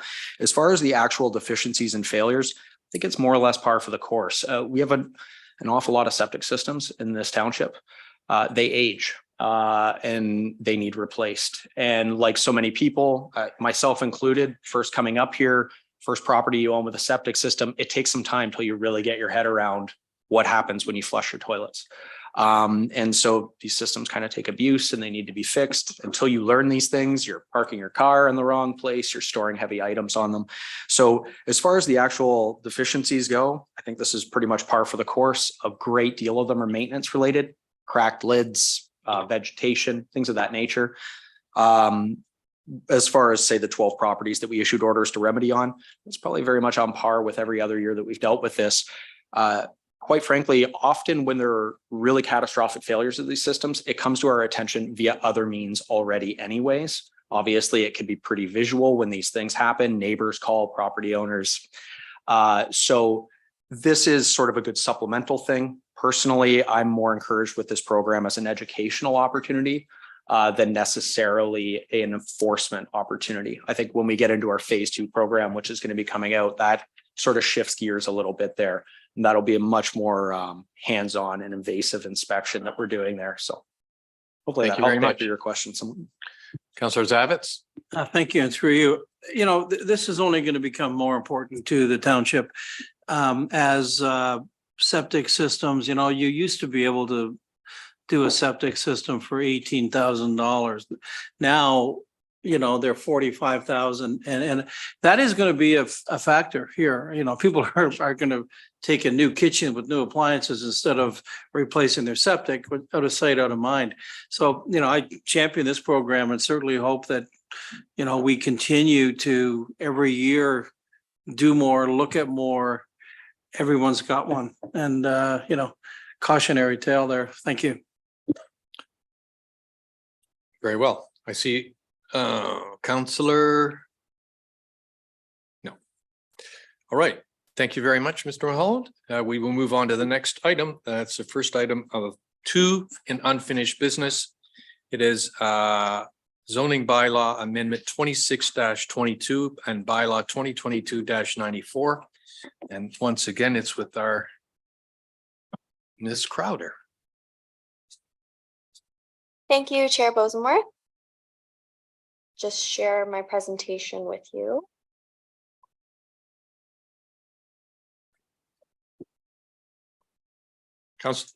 Councillor Kent. I thought we got a very specific request from the homeowner not to hear this today. It was in a letter that arrived this morning, like a real clear letter that a lawyer's letter. Staff? Thank you. Through you. Yes, the applicant's agent does not wish that the decision be made. Nonetheless, I think it's the municipality's application to process and administer, and we have it on the agenda. And staff's opinion, you can proceed as normal.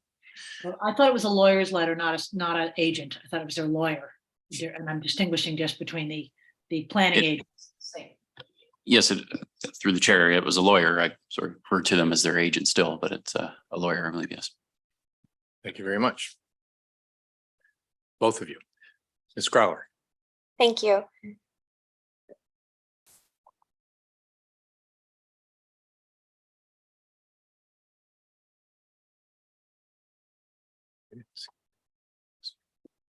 Okay, so the next application to be heard is zoning bylaw amendment application ZBA 2322, amended in the name of Evans. The subject lands are known as Harry Island.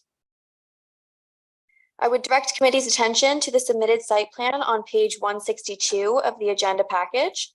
The purpose and effect of the application is to permit a dwelling claimed to exist in the upper story level of a two-story boathouse to be reconstructed and enlarged on an undersized island, resulting in a land-based dwelling. Reconstruct and reconfigure shoreline structures where dock and boathouse length exceed the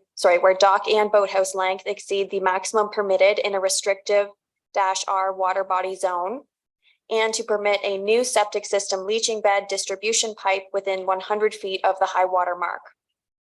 Notice of this application was circulated on August 23rd, 2022. On September 15th, 2022, Planning Committee deferred the application to provide an opportunity for the following to be addressed. The provision of a legal opinion by the Township Solicitor regarding implications of a housekeeping amendment to the Township's comprehensive zoning bylaw, specifically bylaw 2021-116. The provision of a legal opinion by the Township Solicitor regarding the existing two-story boathouse and the use of the upper level of this building as a dwelling, and a peer review by a qualified professional of the environmental impact study prepared by Beacon Environmental dated August 2022 to the satisfaction of the Township. The details regarding how each of these items have been addressed are detailed in the staff report. The proposed exemptions are summarized as shown. Since the time the application was deferred, 3 comments have been received. The previous owner of Harry Island and Elsinore Island provided comments stating that they purchased both Elsinore Island and Harry Island in 1987 and sold the 2 islands together in 2020 to the current owner. Mr. Grand, the previous property owner, states that the boathouse on Harry Island was purpose-built to house the Elsinore, a large boat. Mr. Grand states that the upper level of the boathouse was a storage facility only during their time of ownership and that there were no sanitary facilities and no kitchen as there was no plumbing to the island. A letter was submitted from Susan Epplett, president of the Muskoka Lakes Association, expressing agreement with staff's recommendation to approve exemptions associated with reconstructing a single-story boathouse, provided the proposal be made subject to site plan control, and expressing agreement with staff's recommendation to deny exemptions A and D to construct a new dwelling and septic system on an undersized island.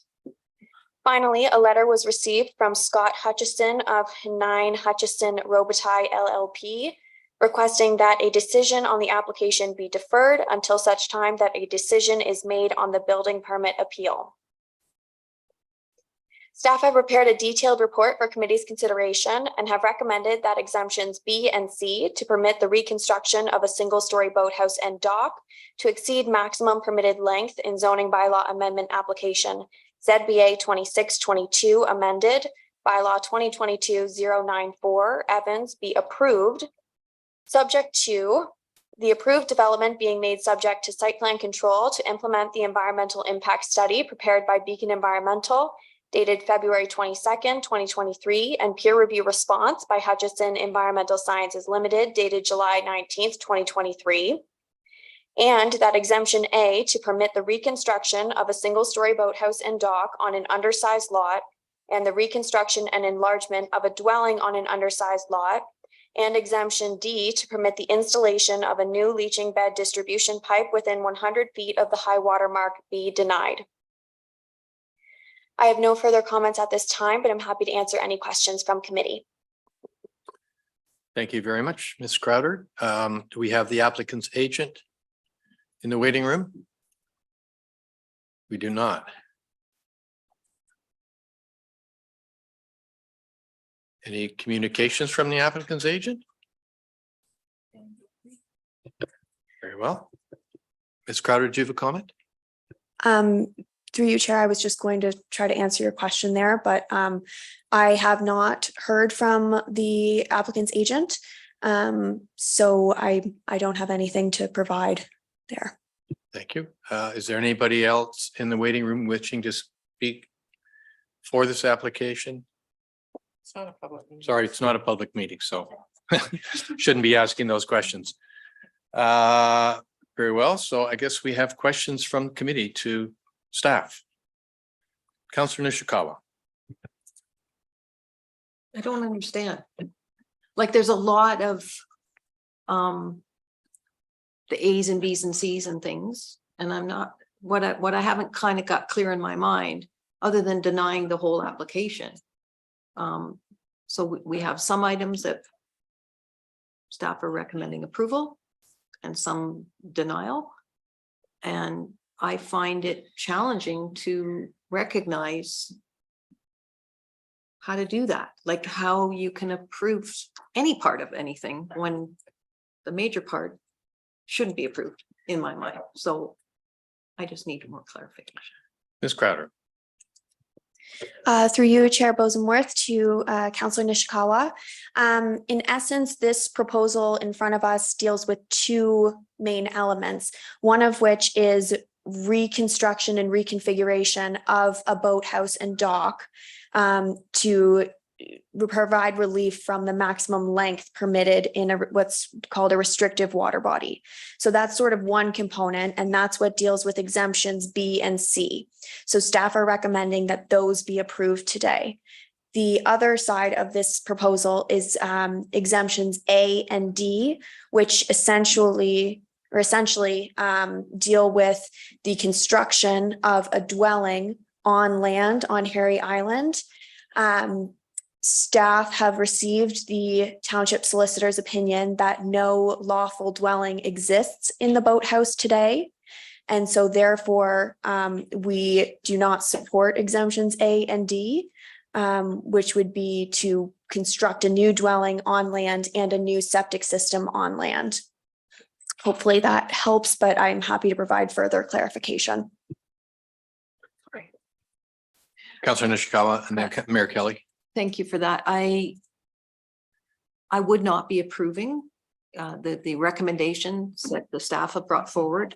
I couldn't approve those because it's still indicating that I didn't have a problem with, but I in fact do. So, you know, going from what their requirements are on the boathouse, and I don't see what I can approve or pass on this application period. Mayor Kelly. My question is I have not seen the letter that we were speaking of. The applicant's agent's not here to present whatever his issue is. Will that be available for the rest of committee before we're called upon to make any decision, or is it irrelevant to the decision? Ms. Crowder? Oh, Ms. Crowder, Mr. Sharp, Mr. Pink. Whoever, we'll start with Ms. Crowder. Hand up first. Through you, Chair Bosenworth, I'll try to answer, and then if need be, I can defer to Mr. Sharp or Mr. Pink. The letter that we received from the lawyer on behalf of the applicant was sent to committee this morning. The letter, and if we'll double check and make sure it was, but in essence, the letter requested that a decision be deferred on the basis that there is this ongoing building permit appeal. However, planning staff are of the opinion that the two processes are separate, and that if the applicants feel that they can apply for a building permit and that they don't need relief from the zoning bylaw, then that is the process that should unfold. But it shouldn't necessarily hold up this process, as they have applied for zoning relief. And so we feel that since the letters in the deferral letter have been addressed, it's appropriate to bring this back now and bring it before committee. Mr. Sharp, do you have anything to add to that? No, nothing to add other than I can appreciate the complications with the application, in the sense that it was originally deferred by the last term of council, that planning committee, and now we're dealing, new planning committees dealing with this application. They may not necessarily have the familiarity with it. Can also appreciate that the zoning bylaw has since changed since the submitted application was processed and a public meeting held. So we're dealing with a bit of a different context, but I think Ms. Crowder has summarized it well. Planning committee ultimately did defer the application for specific items to be addressed. Those items, in our opinion, have been addressed to the township's satisfaction, and we're bringing the matter back for further consideration by committee. Thank you. Ms. Crowder? Thank you. Through you, Chair. I just think maybe I might be able to provide a little bit more clarification to Councillor Nishikawa's points earlier, and perhaps seek clarification from Mr. Sharp too. But essentially, we have 4 exemptions before us, and committee can approve certain exemptions and deny certain exemptions. So in essence, we've prepared a report that's saying that we don't see issue with the exemptions related to the reconstruction and reconfiguration of the shoreline structures, but that we do see we as staff are unable to recommend approval of the exemptions associated with the on-land development. Councillor Edwards, and then Councillor Kent. Yes. Seeing that the applicants asked for a deferral and they're not here on this, if that's what the committee would like, I would actually defer it, because we may be turning some of this down at this time. Councillor Kent?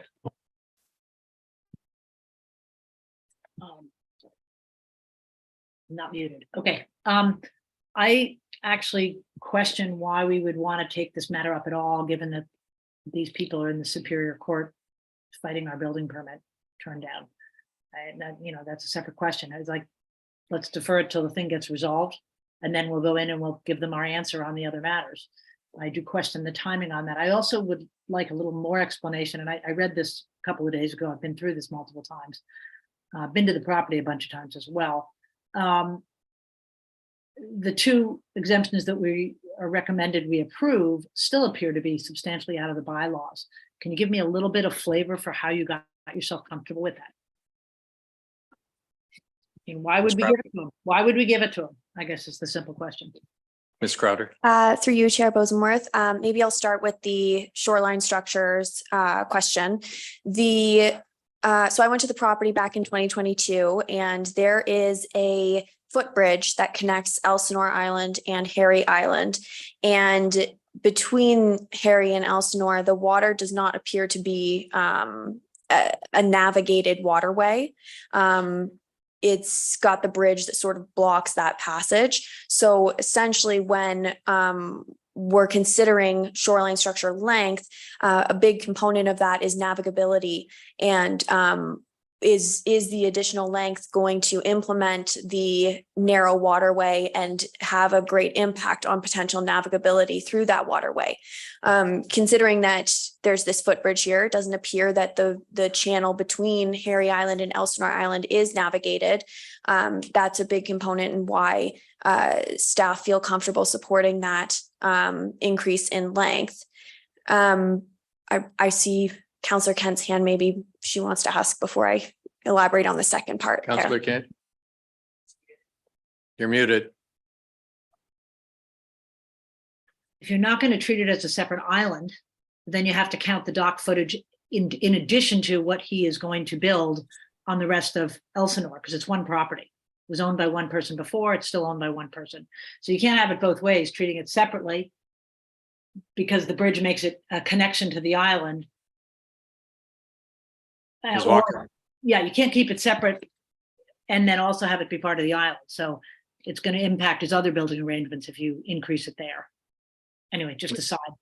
Ms. I Walker. appreciate the navigable passages around the outside, but then it's part of the extended island because of the bridge. Ms. Walker.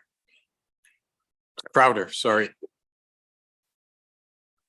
At least I didn't call you Miss King. That's true.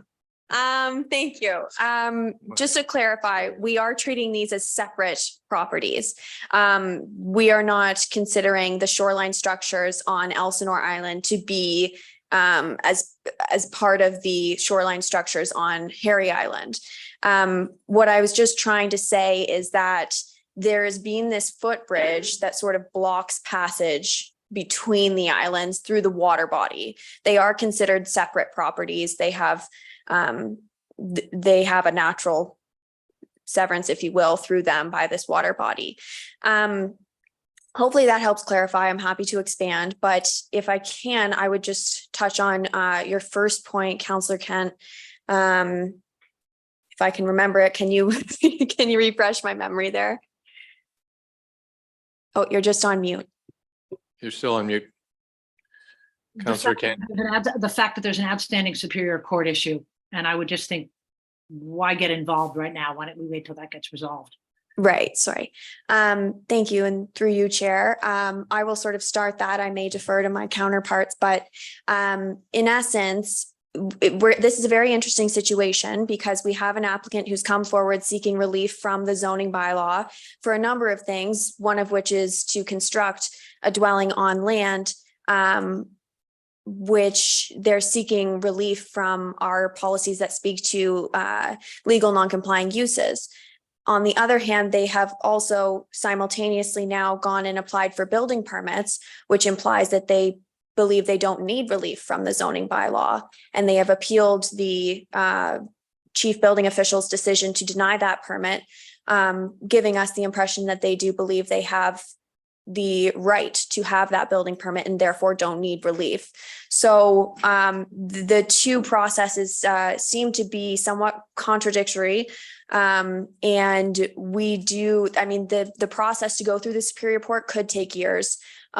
So we're in a situation where do we hold this zoning bylaw amendment application open, even though the matters on our deferral letter have been addressed, to wait out this process, or do we bring it forward and have a decision made?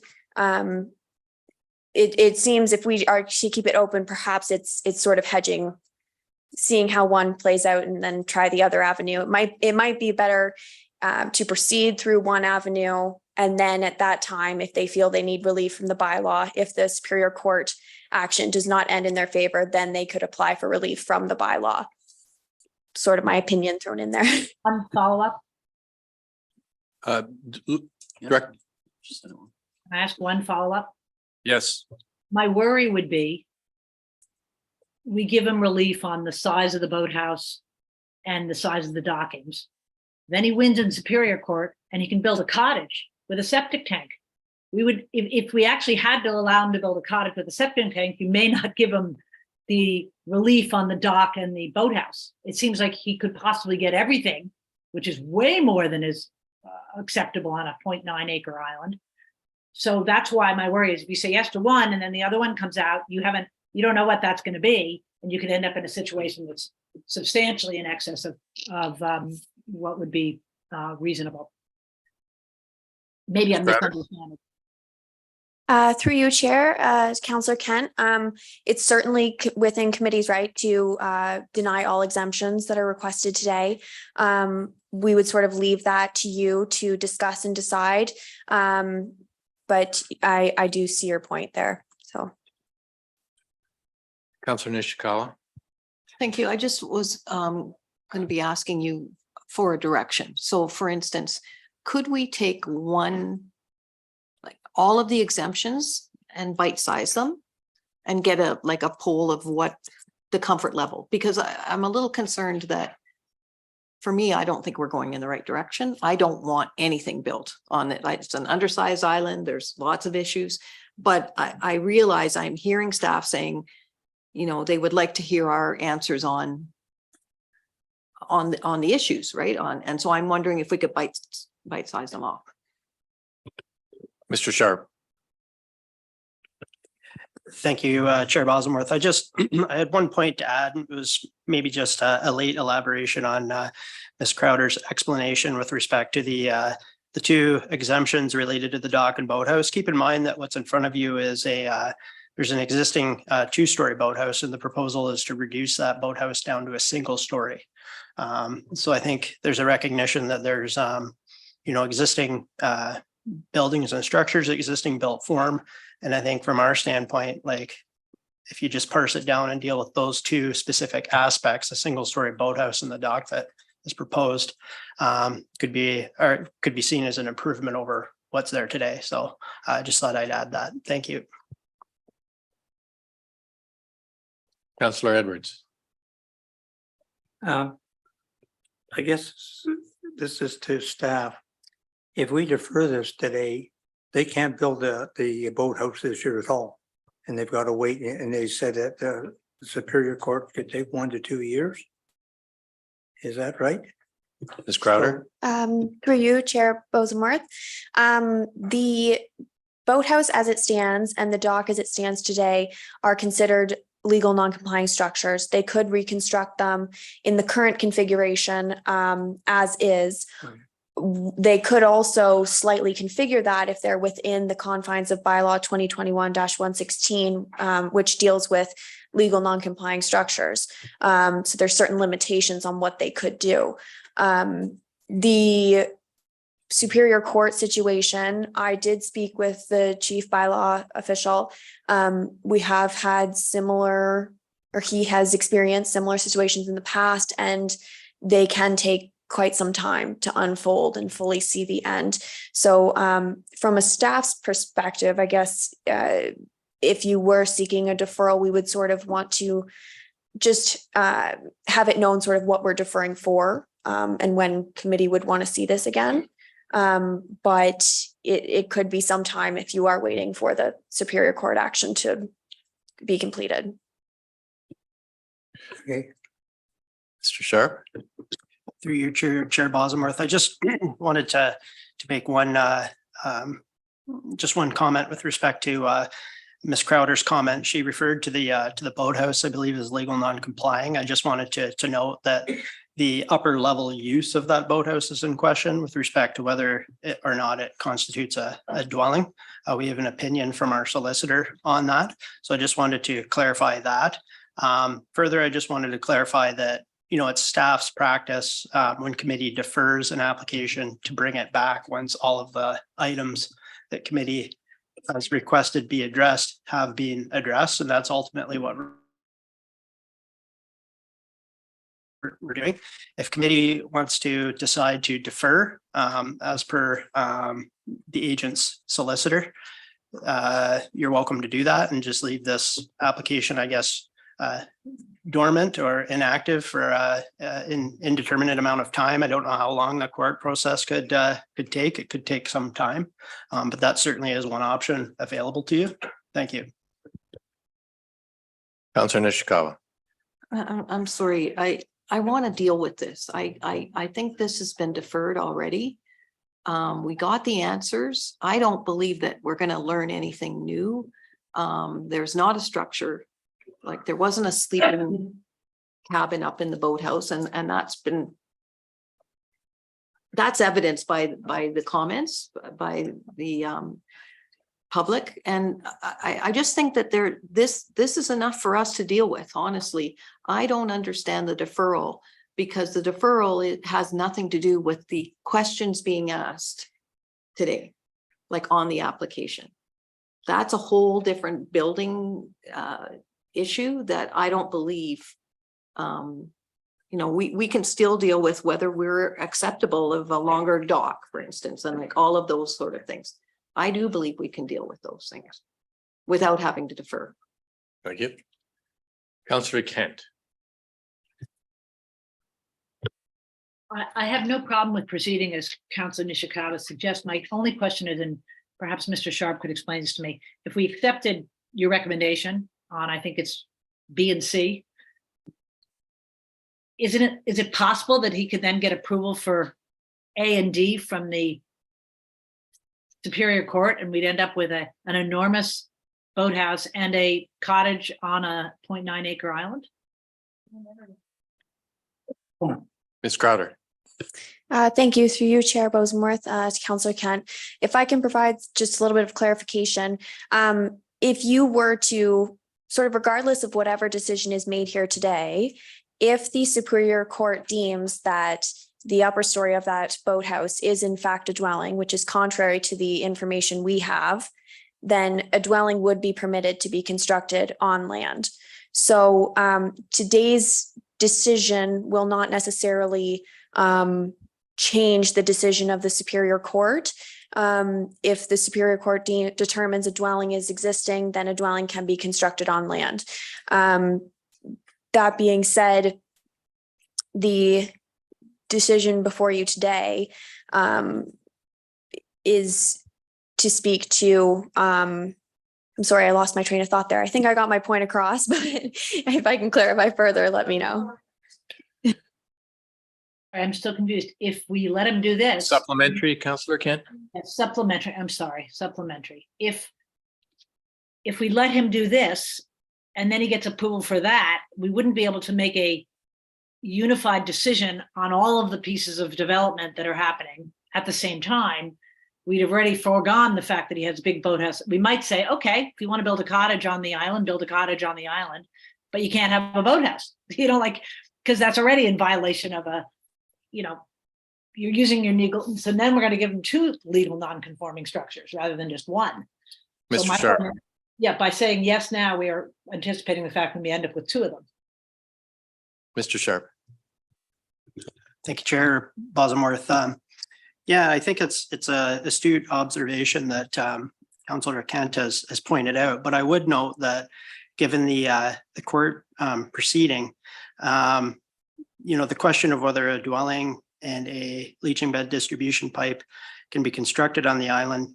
I mean, I think ultimately it's a question of whether that dwelling and the leaching bed distribution pipe can be constructed as of right in compliance with the zoning bylaw. In other words, that development would be permitted as of right. There would be no zoning bylaw amendment or exemption or variance required. It's just simply apply for a building permit and comply with the bylaw. I think the remaining items, exemptions B and C related to the dock and boathouse, those are live items, so to speak, that you can deal with today. Thank you. But to be fair, if we could end up with both a cottage on the island and the boathouse as proposed today. Right. Yeah, I think irregardless of what decision is made today, I mean, that process is occurring separately from this. So, that's that in our view, that's a matter for the courts to decide. Very well. Thank you. Any other questions? We were in question period here, but any other questions? Because let me read the resolution so we know exactly what we're talking about and we can finalize our discussion. Fair enough? Very well. Moved by Councillor Mazin. Oops. Just about to say. I just got buried.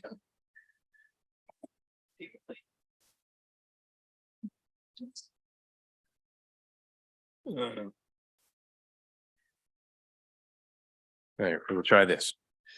Moved by Councillor Zavitz, seconded by Councillor Edwards. Be it resolved that exemption B and C to permit the reconstruction of a single-story boathouse and dock to exceed maximum permitted length in zoning bylaw amendment application ZBA 26/22 amended bylaw 2022-94 be approved, subject to the approved development being made subject to site plan control to implement environmental impact study prepared by Beacon Environmental dated February 22nd, 23, and the peer review response by Hutchinson Environmental Science Limited dated July the 19th, 2023, and that exemption A to permit the reconstruction of a single-story boathouse and dock on the undersized lot and the reconstruction and enlargement of a dwelling on an undersized lot, and exemption D to permit the installation of a new leaching bed distribution pipe within 100 feet of the high water mark be denied. Any further discussions?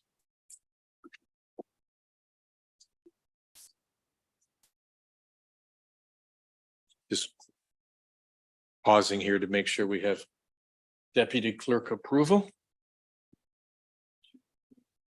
Dave.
All right, we need some clarification on the language of the resolution. And we'll take a 7-minute break and be back at 5 after. Oh, sorry, where are you? Did I miss that? Sorry. Derek will explain why we're doing this 7-minute break.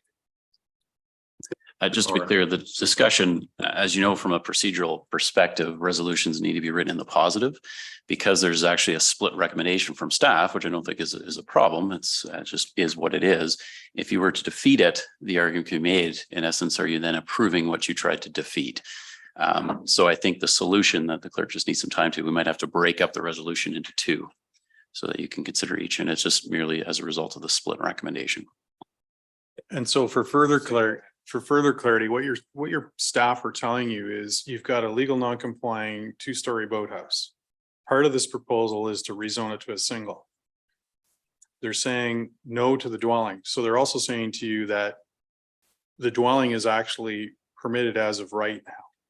So irrespective of which way you go, 2-story or 1-story, if the courts say, yes, that was a legal structure, you've got a boathouse that's going to be there and the ability to build that structure or the dwelling at the end of the day. So what you're deciding on is no to a single-story boathouse or yes to the existing 2-story.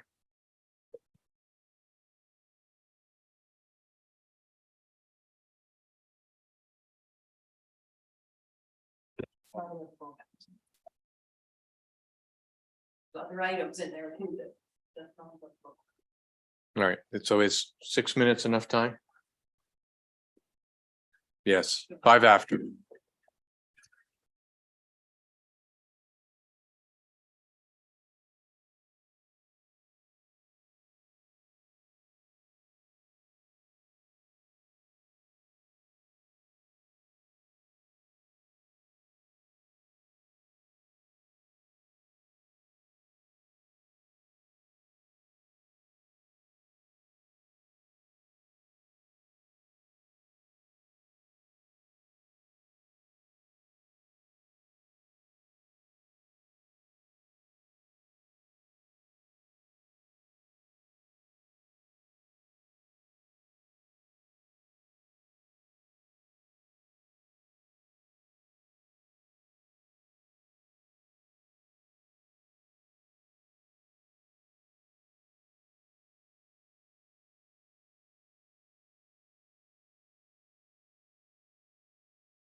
All right, so the first resolution is pulling out exemptions A and D from the previous resolution. So moved by Councillor Kent, seconded by Councillor Roberts, be it resolved that the resolution be amended to remove the paragraph regarding exemptions A and D and consider them separately. Any discussions? All those in favor? Just to consider them separately. Yep. Yeah, just confirm. Any opposed? Carried.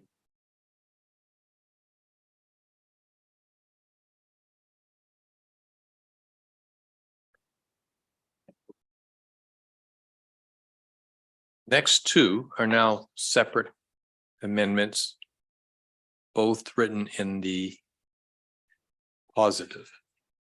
Sorry. Yeah. Both written in the positive. So the first one deals with the boathouse, which is the one that staff has recommended we approve. Moved by Councillor Mazin. Nope. No, Let's try. sorry.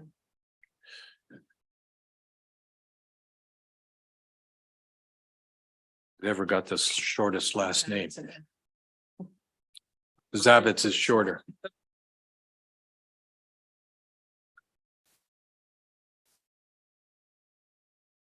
All right.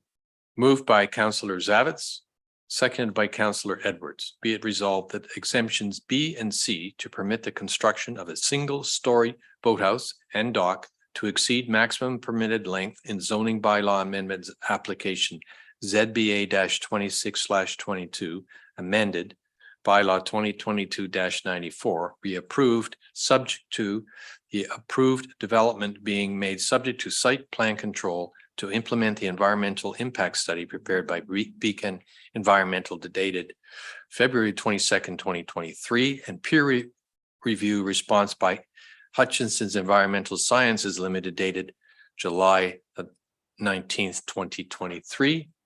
Any discussions? Councillor Edwards? You said B and C? B and C. That's right, okay. All right. The other ones were A and D. Any further clarifications or discussion? All those in favor? Any opposed? Hands in favor, hold up, please. Please hold your in favor of the. 1, 2, 3, 4, 5. All right. Any opposed? 2. That's carried.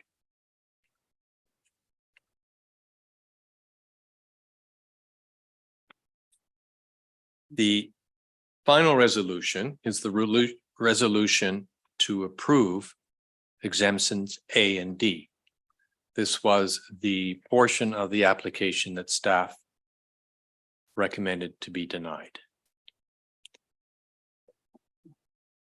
Moved by Mayor Kelly, seconded by Councillor Kent, be it resolved that exemption A to permit the reconstruction of a single-story boathouse and dock. No.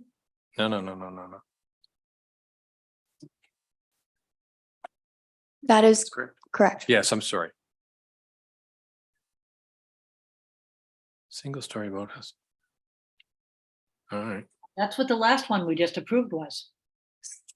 To read the construction of a single-story boathouse and a dock on an undersized lot and reconstruct. Didn't we just do that? I can provide clarification if that helps. Thank you. Okay, so the exemption A speaks to the element that is the undersized lot. So exemption A includes the development of a boathouse and dock and the development and reconstruction of it, reconstruction and enlargement of a dwelling on an undersized lot. So they are all encompassing, and it is dealing with the undersized lot component of this proposal. Hopefully that helps clarify. Be it resolved that exemption A to permit the reconstruction of a single-story boathouse and dock on an undersized lot and the reconstruction and enlargement of a dwelling on an undersized lot, and exemption D to permit the installation of a new leaching bed distribution pipe within 100 feet of the high water mark in zoning bylaw amendment application ZBA 26/22 amended bylaw 2022-94 be approved. All those in favor? All those opposed? Defeated. Thank you.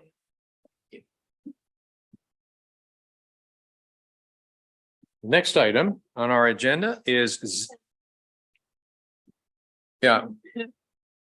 Yes, thank you, Ms. Crowder. The next one is ZBA 30-22 bylaw 2022-120. And that is Mr. Soya.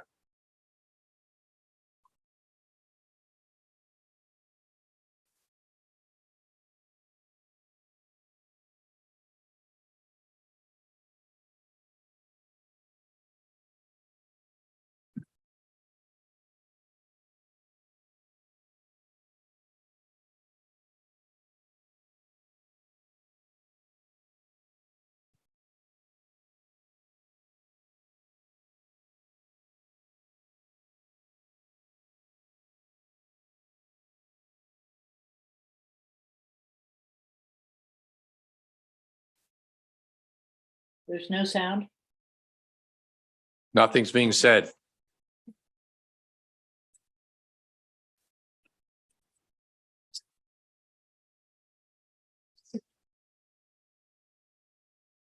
that on? Yeah. No, I'm just trying to share this and it was not working like I thought it would. And now I'm trying to stop it from sharing. Oh, there, stop share.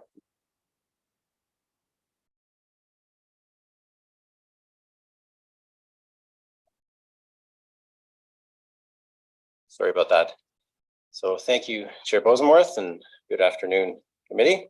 The next application, and I believe it's the last application for today, is ZBA 3022 in the name of Baker and Nelson. This subject property is located on Clear Lake Road, but it does not have an assigned civic address. And on the next slide shows the location. And this is a returning application that was deferred by Planning Committee in October of last year. I would direct committee's attention to the zoning sketches starting on page 278 of the agenda package. And as this application was last considered by Planning Committee during the last term of council, I'll just explain that the purpose of the zoning bylaw amendment application is to rezone the northeasterly half of this vacant property from the private open space zone to the rural RU2 zone in order to permit development. And the next slide shows the area of the property that is to be rezoned. So this is all one property, but the hatched area at the top end of the sketch along Clear Lake Road is to be rezoned from open space to rural. So at the time of the deferral last October, committee requested the submission of a scoped environmental impact study to identify suitable building envelopes, and also confirmation from the applicants stating that they agree with restricting main permitted uses in the proposed RU2 zone to residential dwelling unit, conservation, and open space recreation. Both of these requests have recently been provided. The intent of the scoped environmental assessment was to ensure species at risk are protected and that there will be no negative impacts on the nearby Torrance Barrens Muskoka Heritage Area, and to ensure development can be appropriately sited on this property. The authors of the study conclude that the subject property can be developed, provided a small on-site wetland is protected and future development is located within the identified building envelopes. So the next slide shows these envelopes that have been identified. It's the two areas within the area that is to be rezoned. They're separated by an area that contains steeper slopes and rock outcrops. And the building envelope on the left, you'll see that it's almost cut in half by an area that's been identified as a constraint, as a small wetland on the property that should be protected. So at the time of the public meeting, several neighbors had expressed environmental concerns and concerns with additional traffic on Clear Lake Road, and compatibility concerns in the case that the property is developed with some of the commercial uses that are permitted in the proposed RU2 zone, such as, for example, forestry, operation, agricultural uses, and also kennel is a permitted use. In response to these concerns, committee had asked for the environmental assessment and confirmation from the applicants that they have no objection to the restriction in permitted uses. And no additional submissions have been received since then. Staff have prepared an additional planning report for committee's consideration that provides a description and analysis of the revised proposal. And due to policy compliance concerns and the potential for the application to set a precedent, staff's recommendation remains the same as it was a year ago, and staff continue to recommend that approval of the application be denied. It is the opinion of staff that this property is located in the waterfront designation. The next slide does show a part of the official plan schedule. The official plan states that the waterfront designation is generally defined as those areas within 500 feet from the water body.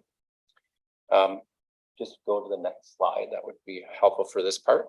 As portions of the property extend further than 500 feet, it is important to note that this distance criteria is a general defining factor. And the official plan provides a number of guidelines that states that these guidelines shall be considered to determine whether land physically or functionally relates to the waterfront, and also whether it should be included thereby in the waterfront designation. Even if the land is located a lesser distance or a greater distance than 500 feet from the nearest shoreline. So in this case, a schedule, which part of it shown here, of the adopted and approved official plan shows the property as being within the waterfront designation. And the official plan provides a list of guidelines to determine whether a property, I've already mentioned that about the guidelines, but due to the location of Clear Lake Road and with the property being located in between Gullwing and Nielsen Lakes, it is the opinion of staff that the subject property is within the waterfront designation. I'll just point out on the sketch here that the road that wraps around the property to the south of it is a public road, and it does not extend nearly as far as it's shown there. It really just comes off of Clear Lake Road to the northeast and goes straight towards Gullwing Lake, and maybe follows that curve a little bit, but stops at that location. But that is a private road, and the municipal road is to the northeast. So in the waterfront designation, two-tier development is permitted in the form of shoreline lots and a second tier of back lots. However, a second tier is only permitted where the shoreline tier of lots is physically separated from the backlot tier by a public road that runs parallel or generally parallel to the shoreline of the nearest water body. In this case, the subject property forms a second tier that is not separated from the shoreline tier by such a road, and staff are concerned that changing the zoning from the current open space zoning to allow for the proposed development could set a precedent. However, I would also like to add that if committee is considering recommending to council that the application be approved, and as indicated in the staff report, staff would suggest that the property be made subject to site plan control to implement recommendations of the environmental assessment, and that there be several minor amendments to the draft bylaw, which I'll just touch upon here. These include restricting any future severance by restricting the minimum permitted lot requirements to the subject property's existing lot frontage and area, replacing the schedule in the bylaw with the revised zoning sketch. There's a very small change that has been made to the area that is to be rezoned, and adding a Schedule 3 that shows the development envelopes, and then finally restricting the main permitted uses to only residential dwelling unit, conservation, and open space recreation. So I have no further comments at this time, but would be happy to answer any questions. Thank you. Thank you very much for that full report, Mr. Soya. Is the applicant's agent here? I see Mr. Fauner. Mr. Fauner, welcome. You have 5 minutes. Yes, and thank you very much, Chair Bosenworth. I almost said good evening, but anyways, I know it's been a long day. Stephen Fauner, Northern Vision Planning Limited, 109 Meadow Heights Drive, Bracebridge, Ontario, P1L184. I'm here representing Lynn Baker, as well as Dawn and Wayne Nelson, who are the owners of this particular property. This was deferred exactly a year ago for additional information, which has been provided. I appreciate the reports being added to the agenda. I do have a quick PowerPoint presentation, if that could just be put up. And I do note that submissions submitted, there was no one that was vehemently opposed to the application. All of them were concerned about the proposed use on the property, really, and we've restricted that. In fact, the one neighbor next said that he was fine by changing it to either RUSA or RUR. So anyways, just thought I'd mention that. Next.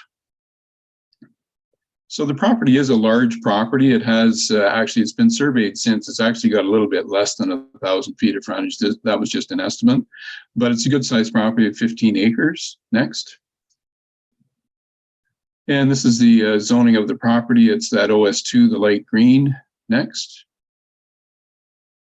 And this shows the proposed, this is what was submitted with the application. I just want to point out the contours.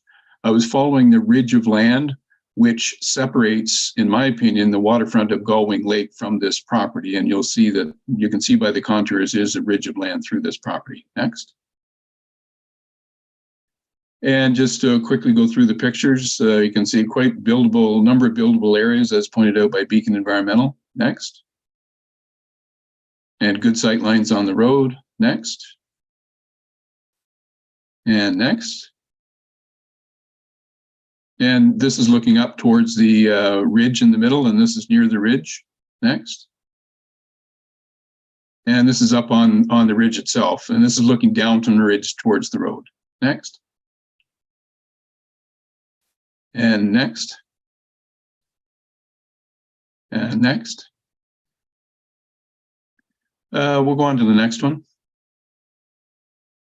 So in terms of the definition of waterfront, this is what I felt, in my opinion, this was the operative clause. Highlighted in yellow, lands which do not physically or functionally relate to the waterfront area, although within 150 meters of the water body, shall be deemed not to be within the waterfront designation. In my opinion, because of the ridge of land that runs through this property, that makes the front portion, or the portion that fronts onto Clear Lake Road, it does not relate to the waterfront. It does not relate to Galwing Lake. Next. And this is the most recent OP designation map out of the new official plan, or updated.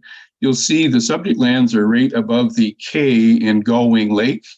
And you'll see the white band there. That's actually rural designation. The pink or peach colored, that is the waterfront designation. So in fact, I would disagree with the previous map that was shown. In my opinion, there is rural designation on this property.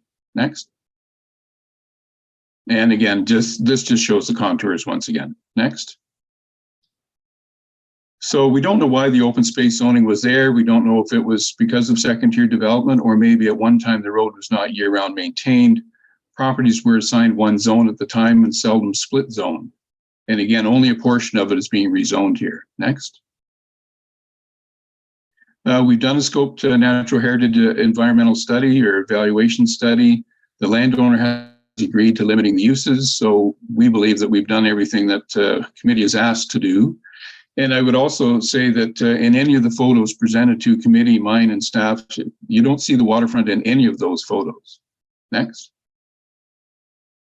And this is the schedule from Beacon Environmental that they had in their report. The crosshatched areas are proposed building sites. Next. And just in conclusion, I believe that the portion of the property that we're looking to rezone is in the rural designation. It's a large lot, and the rear half is going to be maintained as open space OS2. That portion of it does prevent the second tier of development in behind cottages on Gullwing Lake. And as I mentioned, there's numerous building sites on the property. So anyways, I'm hoping that you'll see your way to approval on this one. And I'm here to answer any questions. Thank you. Thank you, Mr. Fawner. Is there anyone else wishing to speak in favor of this app? Oh, it's not public. Sorry. Once again, this is not public. So we go immediately to questions from committee. Councillor Nishikawa, question. Take it back because I want it. Very well. No more questions. Councillor Zavitz, question? Thank you, and through you. I guess to staff, so it's been a year, it's back. Went away and did the scoped environmental impacts, actually did everything that was asked in that deferral. And now it's back in front of us. So I guess to staff, the continuation of the denial recommendation. I wonder if, and I know it's in the report, but I mean, they've kind of done it, you know, it's, I guess as I read it, I mean, if they're going to build a house here and then a house in front of it, and now there's the water down here, and although you can't really see it, but is that the double layer of building that you're so concerned about? Mr. Soria? Which I guess is usage. Thank you. Through you, Mr. Chair. So I think like this is it's a difficult application for staff. And our recommendation is really hinges on our determination that this property is in the waterfront designation, and that the official plan sets out a list of guidelines which it says shall be considered when determining if a piece of land functionally and physically relates to the waterfront and should be in the designation. And while I tend to I often, when I would visit a property, would look at it just as a starting point at does it face the water? Can it be seen from the water? Does it slope towards the water? And that, I think, you know, usually if you answer those questions, you don't have to really go much further. But the official plan outlines, like I said, these guidelines, and looking at how that's been how that's defined in the official plan, we've come to the conclusion that this is located between two lakes, and it should be in the waterfront designation. So I mean, that 500-foot distance from a shoreline is, as Mr. Fawner also pointed out, in the new official plan would be shown on that schedule, which all lakes just have a 500-foot buffer around them. But the official plan textually describes it in as not being that simple. So in this case, the way we've looked at it, it is in the waterfront designation, and we're concerned with the setting of a precedent to have two tiers of development that's not separated by that public road. So that has not changed despite of what's been added here in terms of information. So that's where staff have, that's where staff remain. Mr. Sharp, I believe you have a comment. Thank you, Chair Bosworth. I just wanted to add just more with respect to Councillor Zavitz's question about the process or how we got from A to B. You know, staff have had concerns with respect to this application. Planning committee, you know, didn't go along with staff's recommendation. They recommended a deferral. They had specific items that they wanted to be addressed. Those items have been addressed. Our opinion remains unchanged. And, you know, I guess it's up to planning committee at this point to make an ultimate recommendation to council. Thank you. Councillor Zavitz. Thank you, and through you. So if I had to follow your recommendation here, what can the landowner do? I mean, I'm not going to go with your, you know, should committee decide to do, then you give us pretty considerable options. If I follow your advice here, what can the landowner do with this property? Mr. Sawyer. Thank you. Through you, Mr. Chair. While there is, it is currently zoned open space private.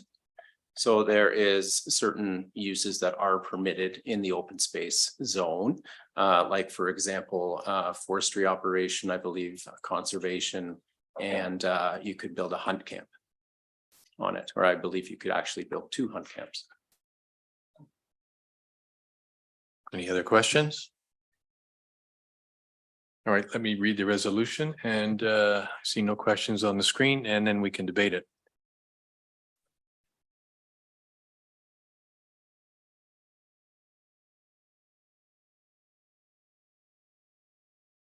Moved by Mayor Kelly, seconded by Councillor Zavitz. Be it resolved that Planning Committee recommend to Township Council that the zoning bylaw amendment ZBA 30/22 bylaw 2022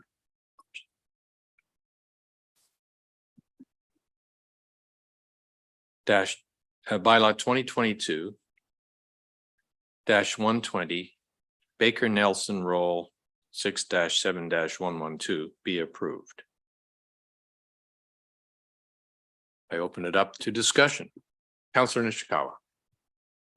I know this property really, really, really well. And I will tell you that it doesn't, the pictures don't really describe the property well at all. The amount of land that is before you start having to climb up the big hill, and it is a very steep hill.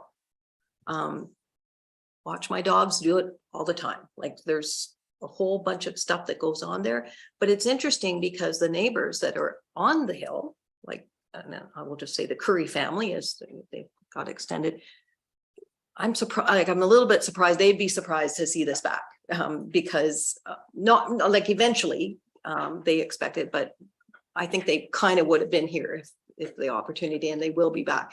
But I could not understand. There's not enough land there. Like I guess we did measure out 100 feet. As soon as somebody goes and plows that road, you've lost 10 feet of like it's just, that's the way that road is. I mean, I've been walking it for years and years. It's a real challenge. But where I'm challenged is there could be a little modest house there. And I also know how this lot became developed. I know why the owners have it and are selling, because there was a death in a family. And so we've seen other properties sell within this holding that the Nelsons had for many years. So it's not like we're, you know, it is somebody that wants to be able to just sell it off and be done with it. But I do kind of wonder if there's an opportunity for a wee house and for someone, I just don't know that. Like I'm again, if I care about housing, I should be looking for these opportunities. And that's where I'm a little bit torn. And honestly, I will say I've had conversations in particular with the Curry family, and they're not against somebody living down below there, but they're really against if you blast this hill away. Like if you change the landscape there, that changes the landscape of all of Clear Lake Road, or you know, anywhere from the bridge right down. Right. And so you can't take away, even though it shows it's their property. I don't think we can allow blasting on that site at all, because it'll really, really alter the whole appearance and everything. Is it lake access? Kind of not for me, honestly. I don't see them seeing, you can kind of tuck around, you know, a bunch of other things to, but there's not really lake access. The Nelson across the road, again, is very heavily forested. We do have a parking area off of the road allowance, hikers, you should note that. But most importantly, I would just say I would be more concerned if this was approved. And I'm tending to want to approve it because I'd like to see a house built in our township, a little house, but I can't have any blasting on that property. Thank you. Any other comments? Seeing none. Mayor Kelly. Thank you. Through you, just a real quick comment. Before you call the vote, I would like to have the resolution read one more time because I've forgotten what we're approving and being asked. I'll ask. I will read it again, but I'll ask Mr. Pink to just summarize. Wanted to clarify, the resolution that was read is strictly just an approval. However, we do have a draft resolution prepared. Should committee be consistent with their previous position, there would be a number of minor amendments. So we also have a resolution crafted that would encapsulate all of those restrictions that we heard from Mr. Soya and Mr. Fauner. So perhaps what would simplify it is if there's a consensus about committee's position so that we know which resolution to read. Well, we've already read one. Okay. Sorry, can we clarify those, what those items would, without reading the whole thing, just clarify what the items would be in the second resolution? It would be restricting the minimum permitted lot. Restricting the minimum permitted lot requirements to the subject property's existing lot frontage and area. Replacing Schedule 2 with the revised zoning sketch, which I believe Mr. Pink is where the buildings could be allowed to be built. Adding a Schedule 3 that shows the development envelopes identified. This is probably it, identified in the scope NHE. I guess that's the environmental study, and the restricted buildings and structures, including a leaching bed, distribution pipe to within these envelopes, and restricting the main permitted use within the proposed RU2 zone to only dwelling unit conservation and open space recreation. So if we read that one, it would allow them to do it. If we read this one, it would be allow them, if we stick with the one I've got that I just read, we would allow them to build without restrictions, correct, David? You would just, I would assume, sorry, if you read that, you would be opposed to it and it would just be defeated. Oh, I'm sorry. If we approved this, it would be defeated. Is that? No, if you defeat it. I'm glad the mayor asked for clarification, or whoever asked for clarification. So the one I just read, if it was approved, what happens? If it's approved, it's simply approved, but then there's no added conditions, which I think Right. the applicant and everyone is agreeing with. So the That options is are, technically an option. yeah, However, I suspect if you are considering your approval, you likely want to consider all the conditions that everyone's agreed to. So that helps. but if we don't want it to be, then we just read this one and deny it. Simpler. We would substitute, All right, so or we can substitute that resolution with this. no, I'm glad you asked, because I think Mayor Kelly. I thought I was glad I was asked, but I think I understand it less now. Oh, My concern, the one that was read in the affirmative to approve the application. Recommendation of our staff is to deny it. I just want to make that clear. yes, So in order to uphold the recommendation, we would have to vote down the one that is currently before us. exactly.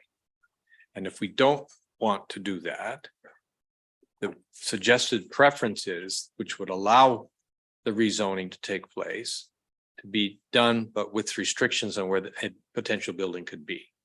So I think we need to have some discussion around the table about which way do the preference is to go on this to determine how we proceed.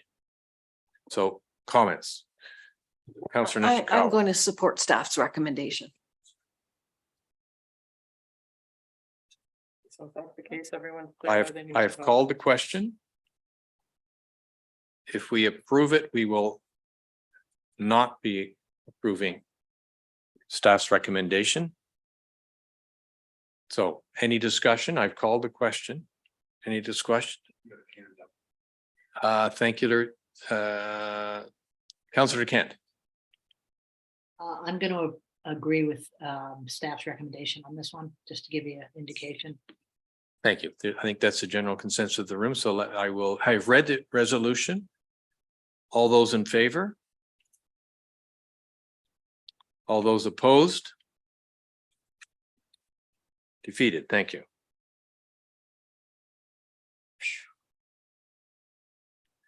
Right. Next item on the agenda is Ontario Land Tribunal status update. Do we have any, David? We don't have any. New business. If anyone wants to. I missed any new business? Is anybody hungry for some new business? All right. Then I have one more resolution to read. Not too bad. Roberts and Edwards. Thank you. They're both here. So moved by Councillor Roberts, seconded by Councillor Edwards.